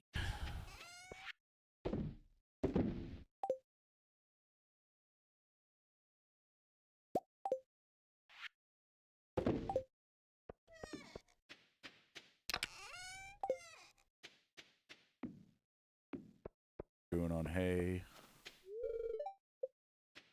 Fine.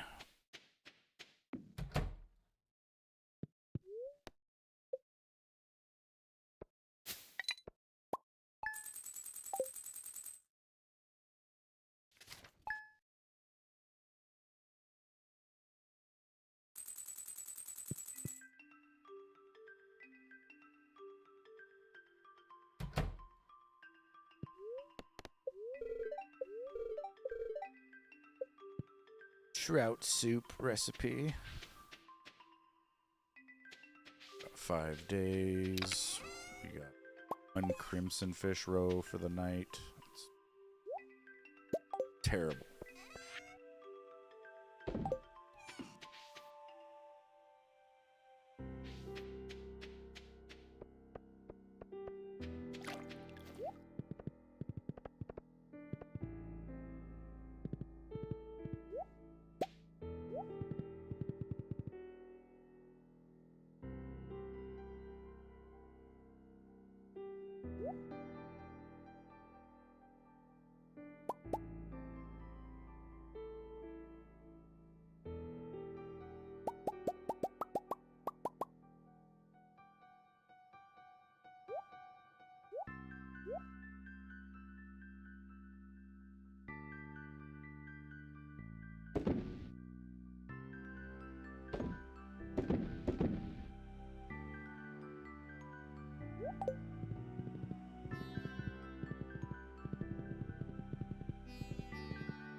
Yeah, I don't think I would want a trout soup.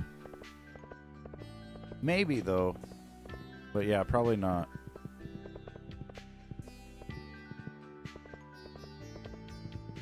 Maybe if I was starving.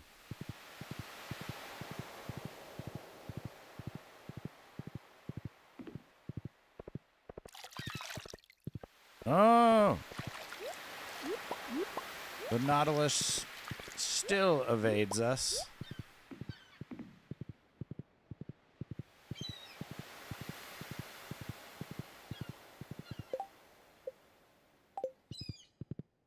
Damn it.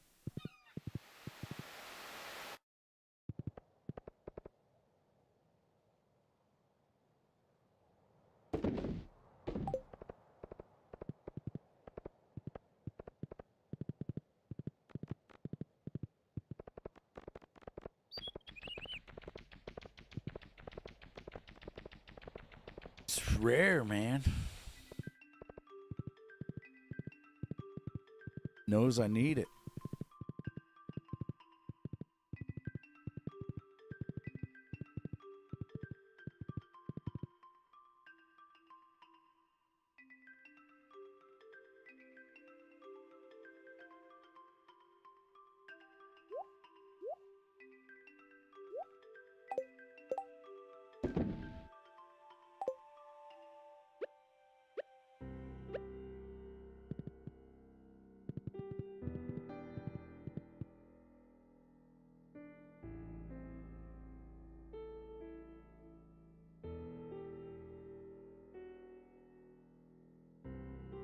Oh, shit.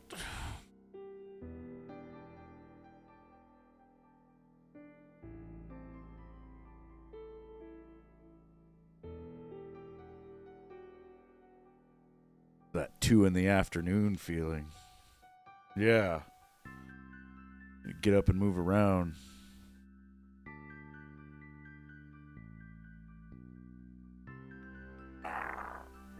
Oh, my right arm is definitely sore from throwing knives yesterday. I didn't even do it that much, but I could feel it. Ah, it hurts when I throw.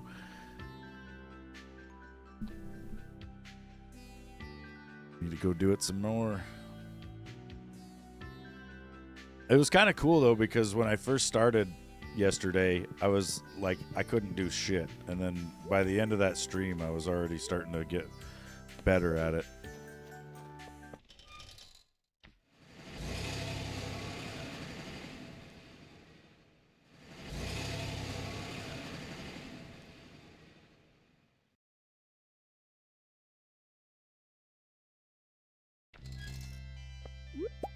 Yeah. Well, and as I've improved overall, you know, I'm not like making as much noise out there. When like the first year that I set that target up, I was out there trying to hit it, and I'd hit the blades or the knives like flat against the wall, and they were making some pretty loud banging noises. You know, it was like sounding like I was continuously hammering on something, I guess. I don't know. Sure, the neighbors were like, what the fuck is that?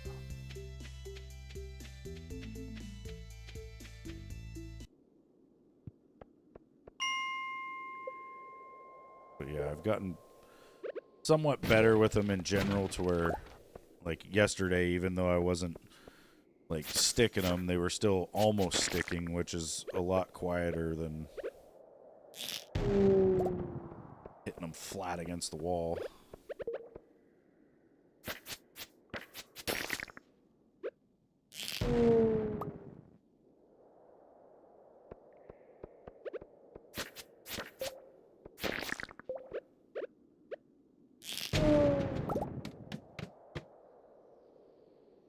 Oh shoot, I got 2 Monster Slayer rewards now.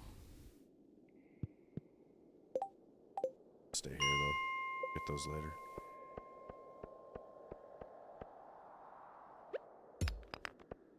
I don't think they're the good ones yet.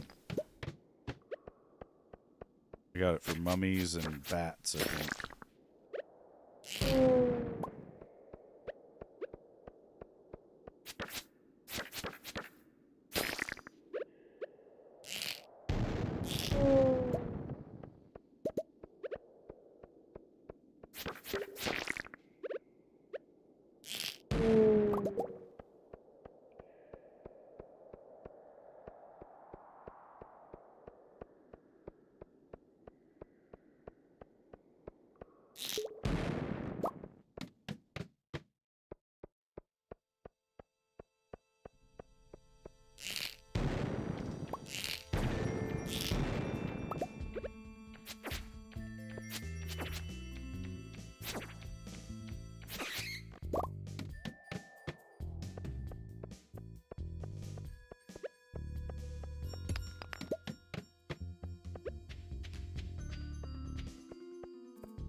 "15 levels, ow."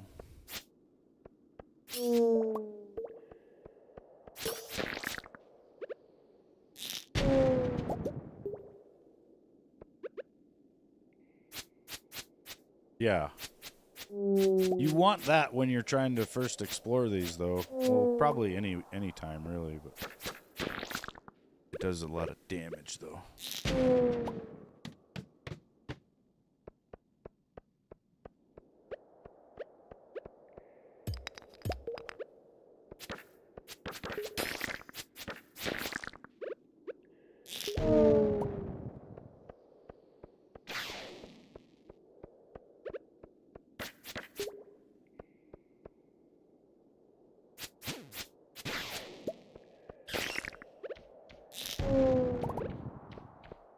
swap cars. Roger.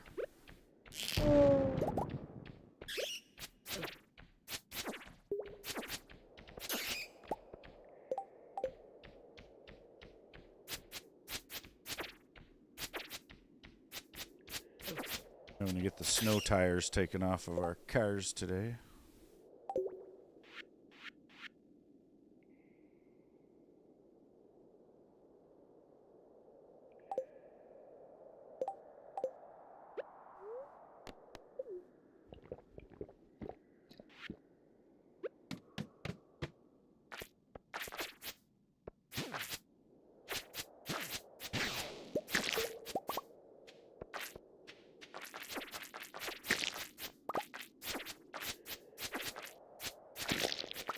It's not too much work because the tire shop here in town, you buy the snow tires from them and then they will swap them out pretty much for free. Well, maybe not for free, but it's cheap, I think. I think it might be free.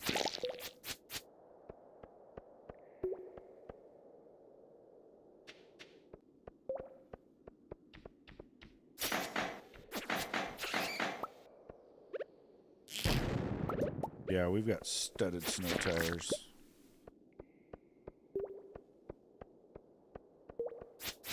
My truck's got some pretty meaty looking all-season tires though. But I don't try to take it like out into the snow or anything crazy.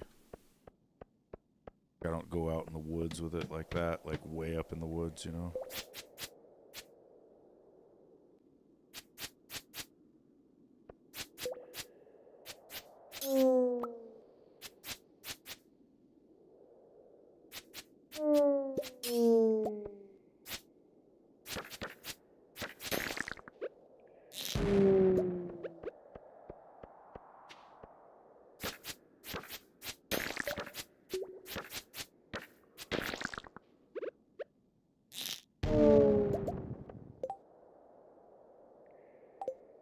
Stuck, or you run the risk of fucking spinning out and dying probably.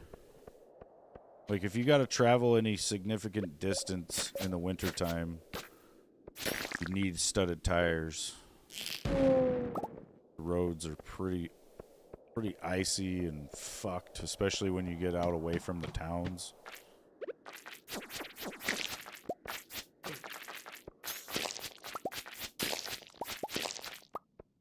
If it gets really bad, you gotta put chains on over top of the studs. That's pretty rare, though. So rare that most people don't have chains anymore.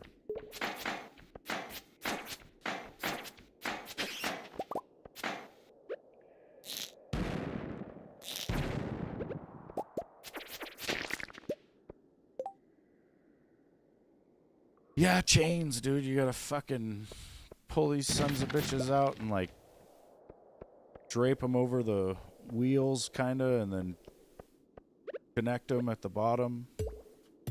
Sometimes you gotta, like, move the vehicle a little bit just to get them on. It sucks, because you imagine it's freezing, right? You're outside trying to do this in, like, deep snow, probably, while it's really fucking cold. You got to get these chains on all four tires, and then you can't go very fast because you'll throw a chain. But the chains on the outside of the tires, they give you a lot more traction in the ice and snow.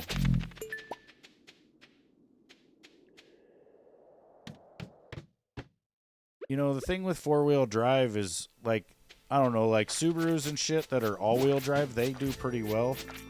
But, like, four-wheel drive, like on a big truck or something, isn't really ideal for just driving around all the time.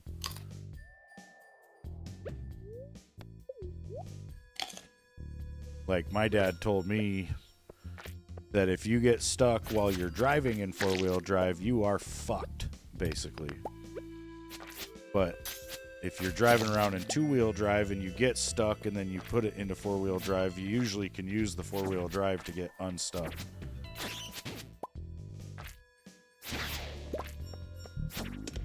not a good idea to just cruise in four-wheel drive.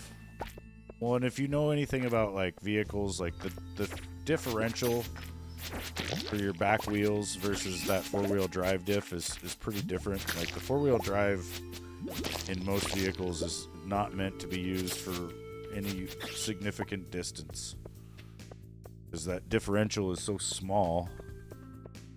Burn it out pretty easily.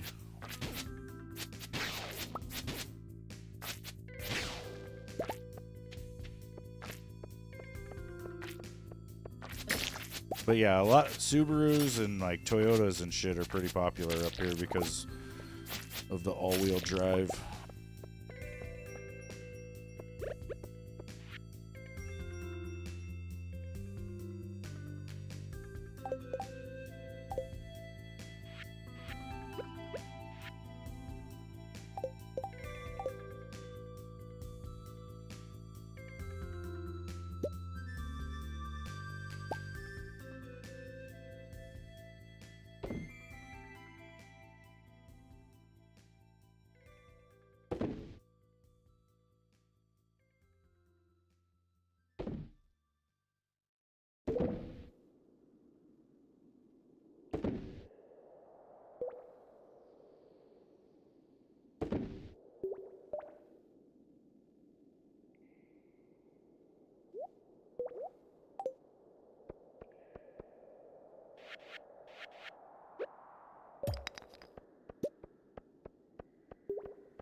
Yeah, I think it is nice out there. It was nice earlier when I was outside.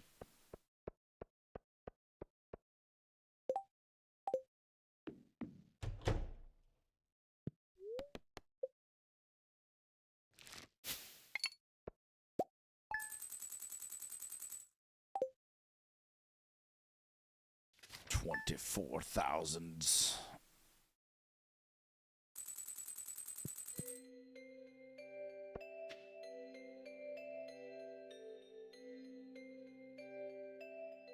Winter seeds.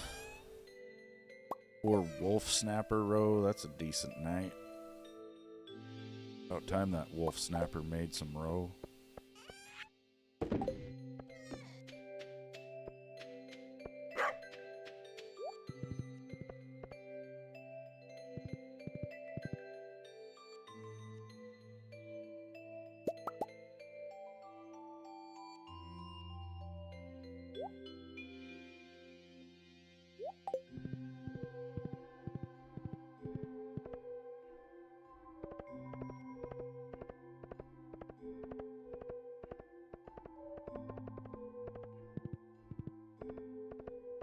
I want this Nautilus shell.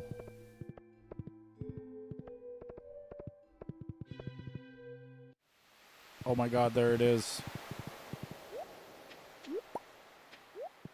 Run home. Run as fast as you can.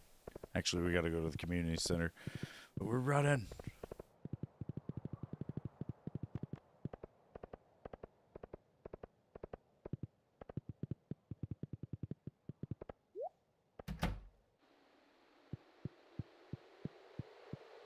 It's time.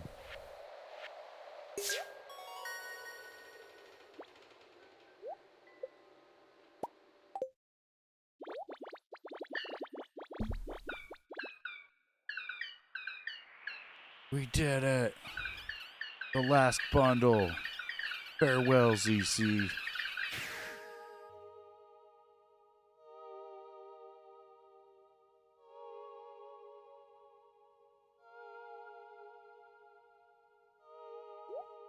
Bye.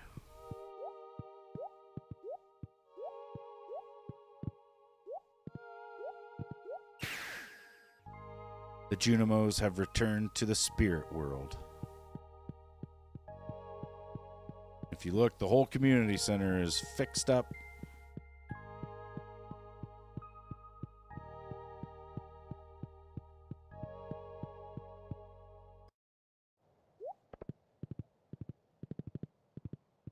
Now we don't have to fucking worry about any items anymore.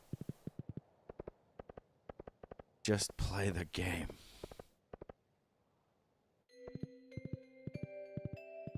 Yep, start over.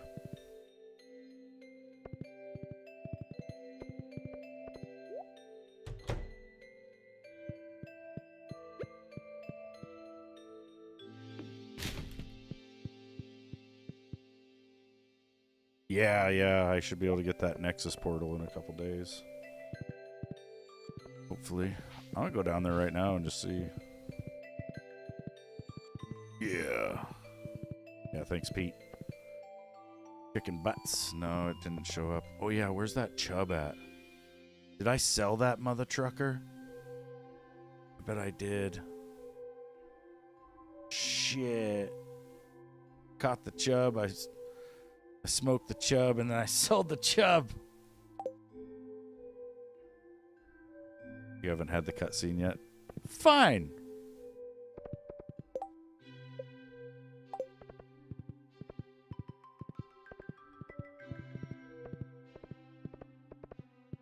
Fucking chubs.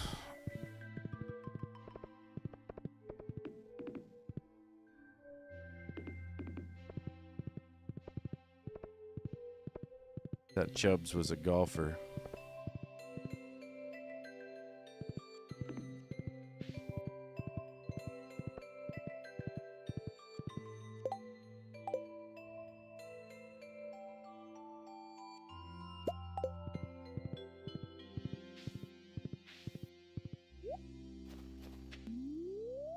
I need another chub.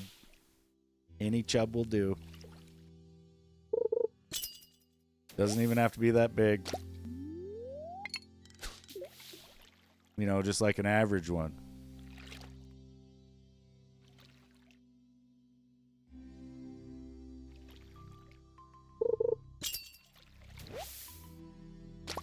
That's a bullhead. Might as well be a bullshit.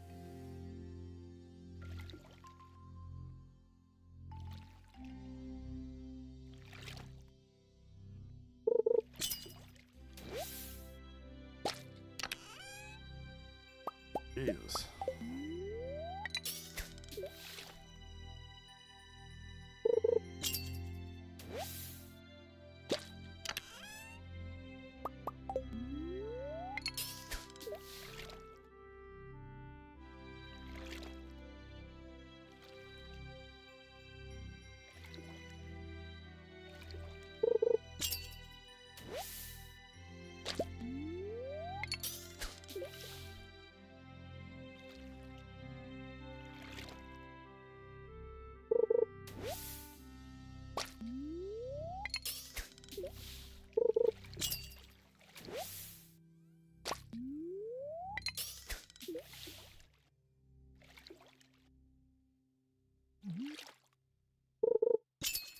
Come on, Chub.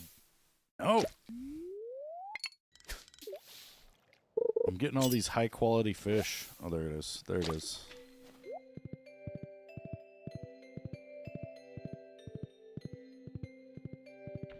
Caught the chub.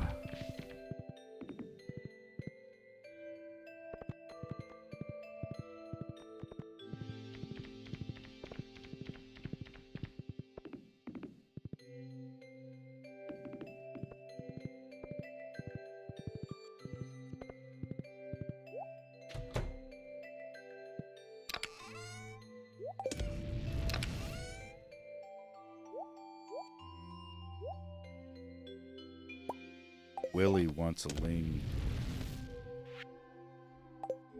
Maybe that's later, though. Screw it. Well, put it away. Put it up here.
Oh my god, he gave me 25 powder melon seeds. Mother of God.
Yeah, there's gonna be more to do soon.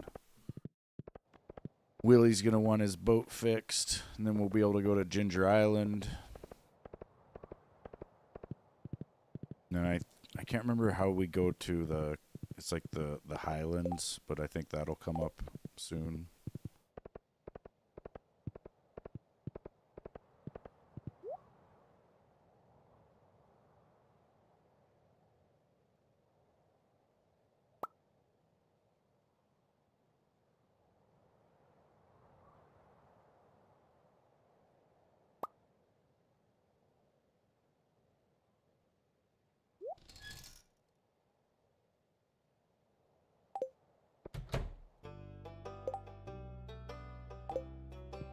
Yeah.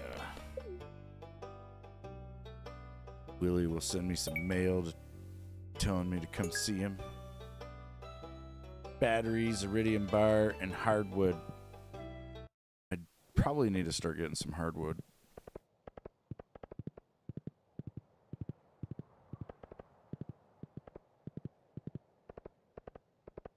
Yeah.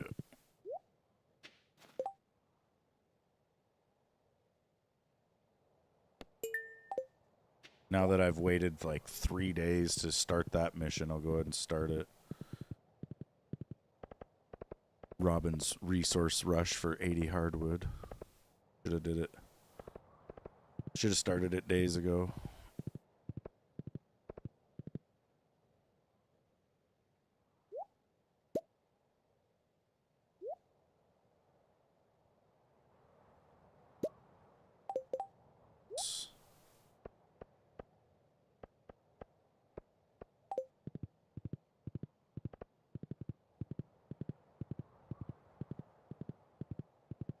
To the secret forest.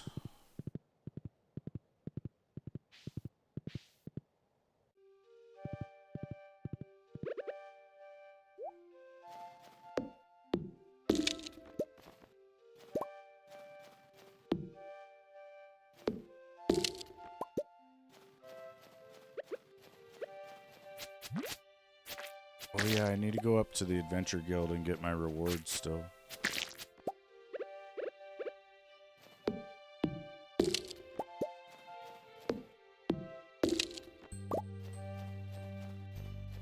Do that after I cut all the hardwood in here.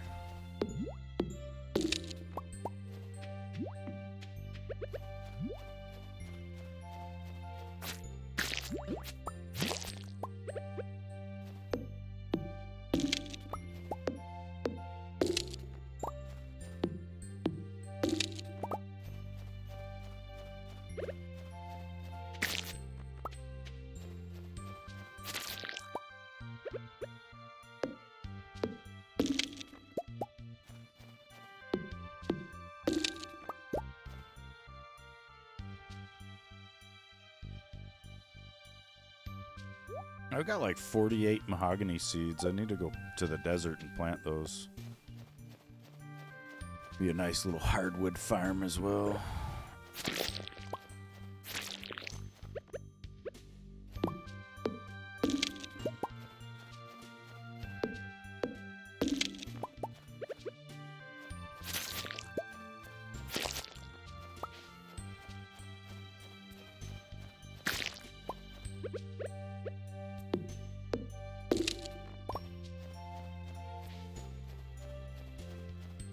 We got 31 hardwood in one day. That's not bad.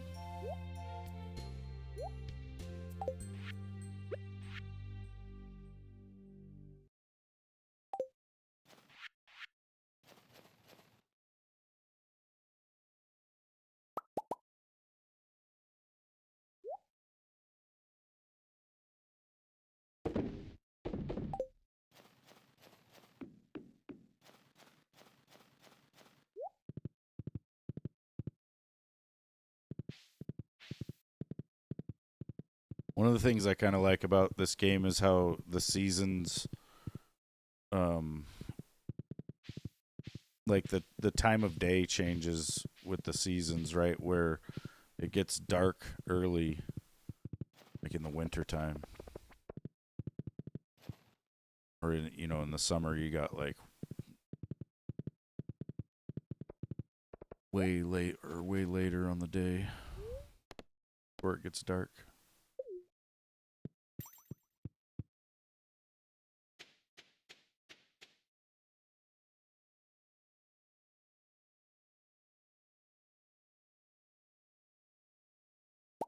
Yeah. It is cool.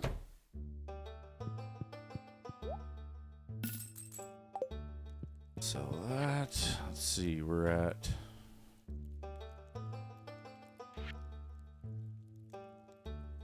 mummies have a star next to them, 117. Bats. So I think this is Gil. We get a vampire ring, gives gain a little health every time you slay a monster. That's pretty cool. And the arcane hat, the type of cowboy hat worn by a wizard.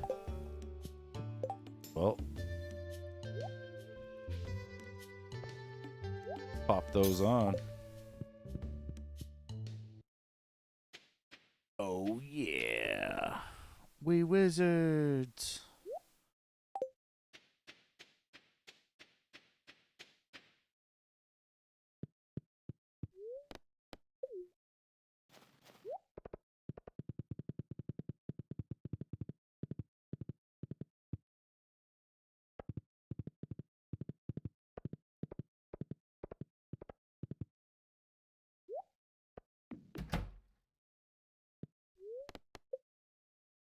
there's going to be a celebration.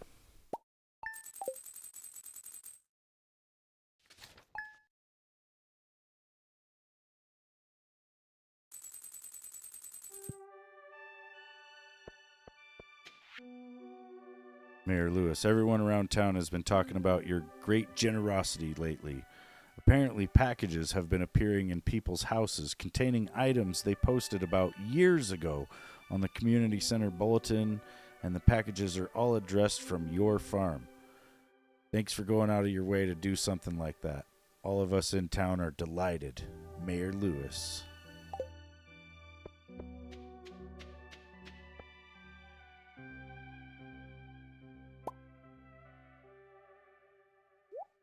Yeah. Yeah.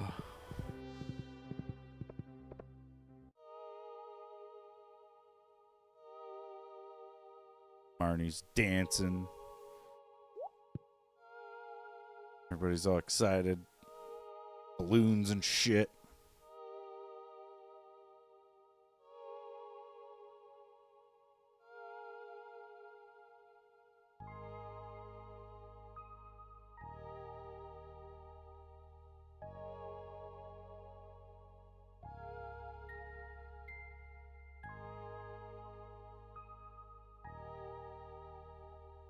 Yeah.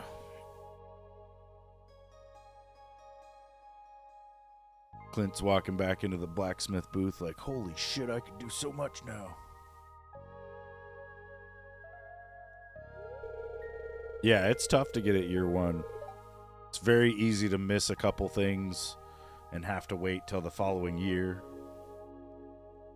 What's up, Johannes? Doing pretty good.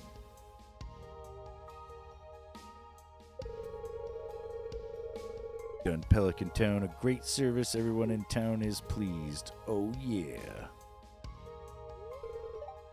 As a way of saying thank you, I'd like to present you with the town's greatest honor, the Stardew Hero Award. You've earned it.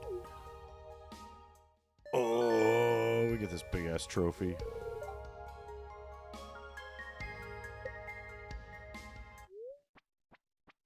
Uh-oh. There's somebody not happy with what we've done. Who could it be? It's Morris, the jerk that runs the Joja Mart. Sales have been plummeting. Where have all my customers gone?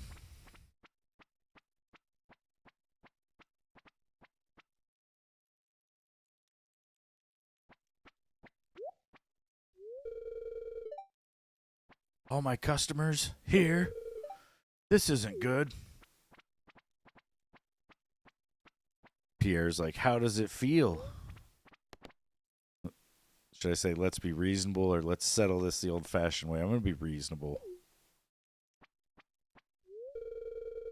It's of no consequence. I'll just run a 75% off sale, and all my customers will come crawling back to me, begging for my forgiveness. You'll see. No, not this time. Gather round, everyone. Let's run this mother trucker out of here with pitchforks.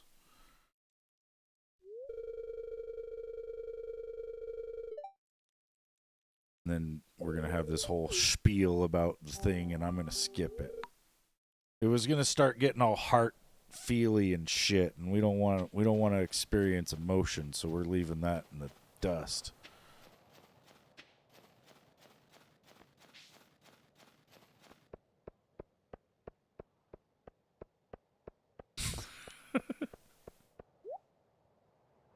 We gotta go put this trophy in our house. Celebrate being awesome.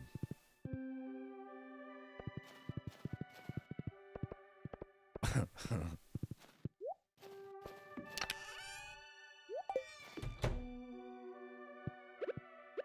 do I put this thing? I'll put it right here. Yeah.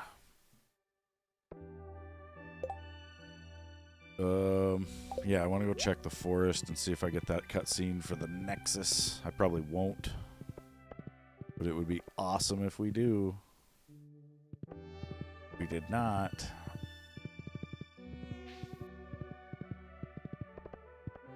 Fine. Wait.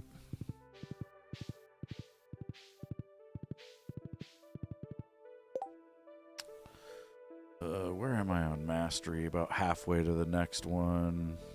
Go check the greenhouse. I haven't seen what's going on in there. Actually, I need to see if I have a rare seed. I don't think I grabbed one. Go check traveling cart. She might have one.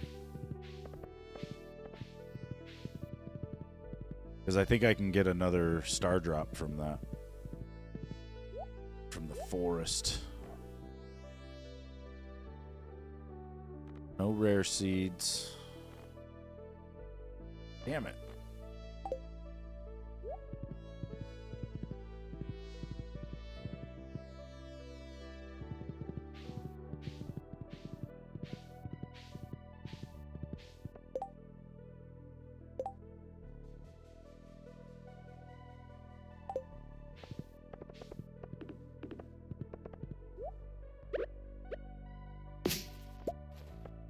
Probably clear all this out. Ugly. The ancient fruit's got 20 days left, and my money tree's got 10 days left. Freaking money trees.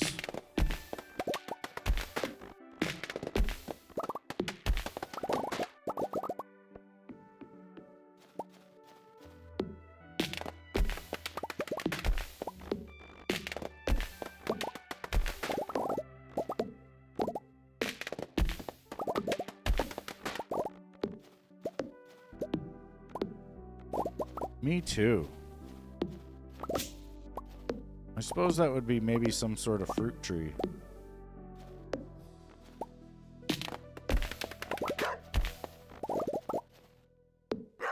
That'll make you money.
Oh, I gotta give her the hardwood too? What a bunch of shit, man. Not fair.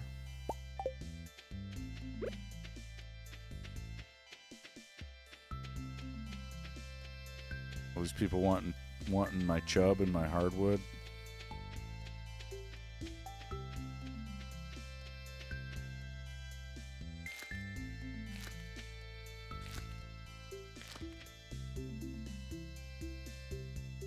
Yeah.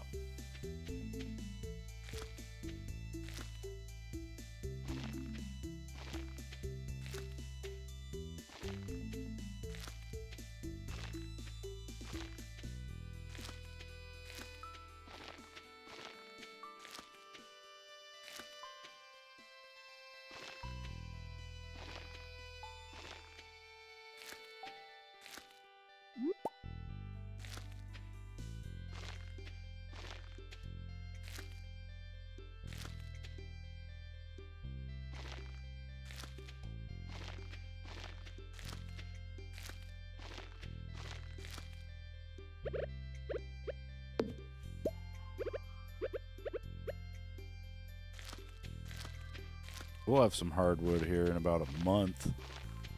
All these grow.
Like way later in the game, you can get the Junimos to come back and like you build their huts on your farm and they'll pretty much work for you.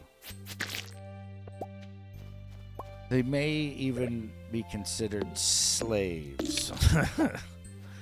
But pretty much you can have like almost a full auto farm.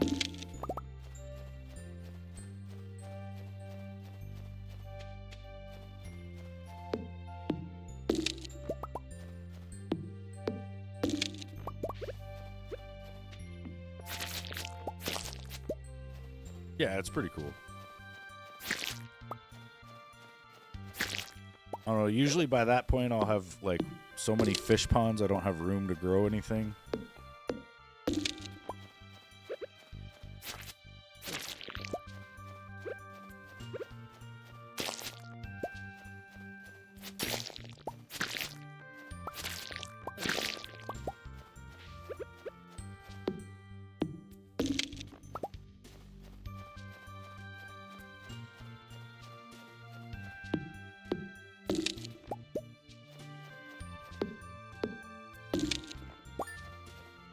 Ooh, I got exactly 80 pieces. Now I need to add them to the stockpile in Robin's house. Let's see, let's go to my wood. Go to my wood game.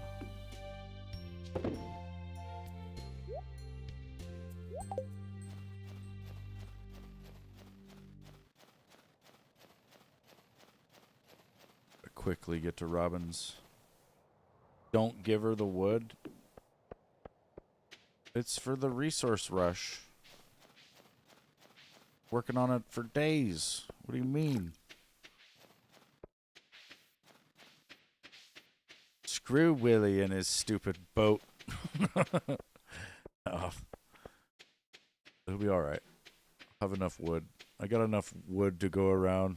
Oh shit, I don't think I can make it there before she closes though. Give it to her tomorrow. I'm going to give her this wood on a Friday night.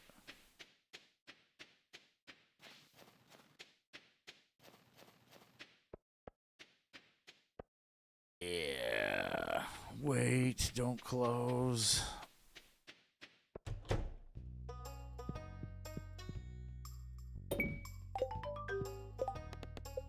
Done.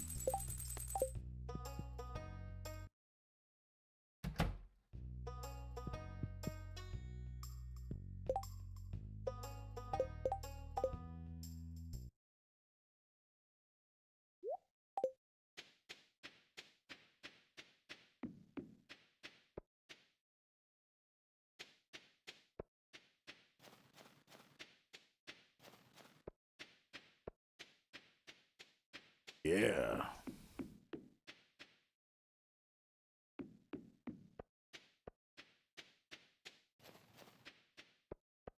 Wait till you see the super cucumber.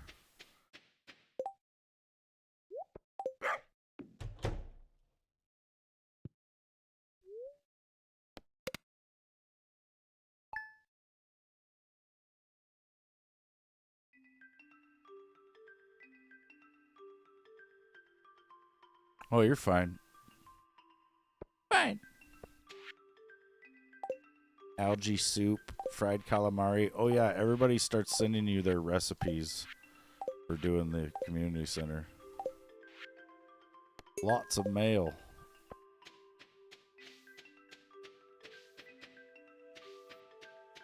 Shit. I think this is a good little stopping point here, you guys. I'm feeling it. Need a break. So I'll go ahead and shut her down for now.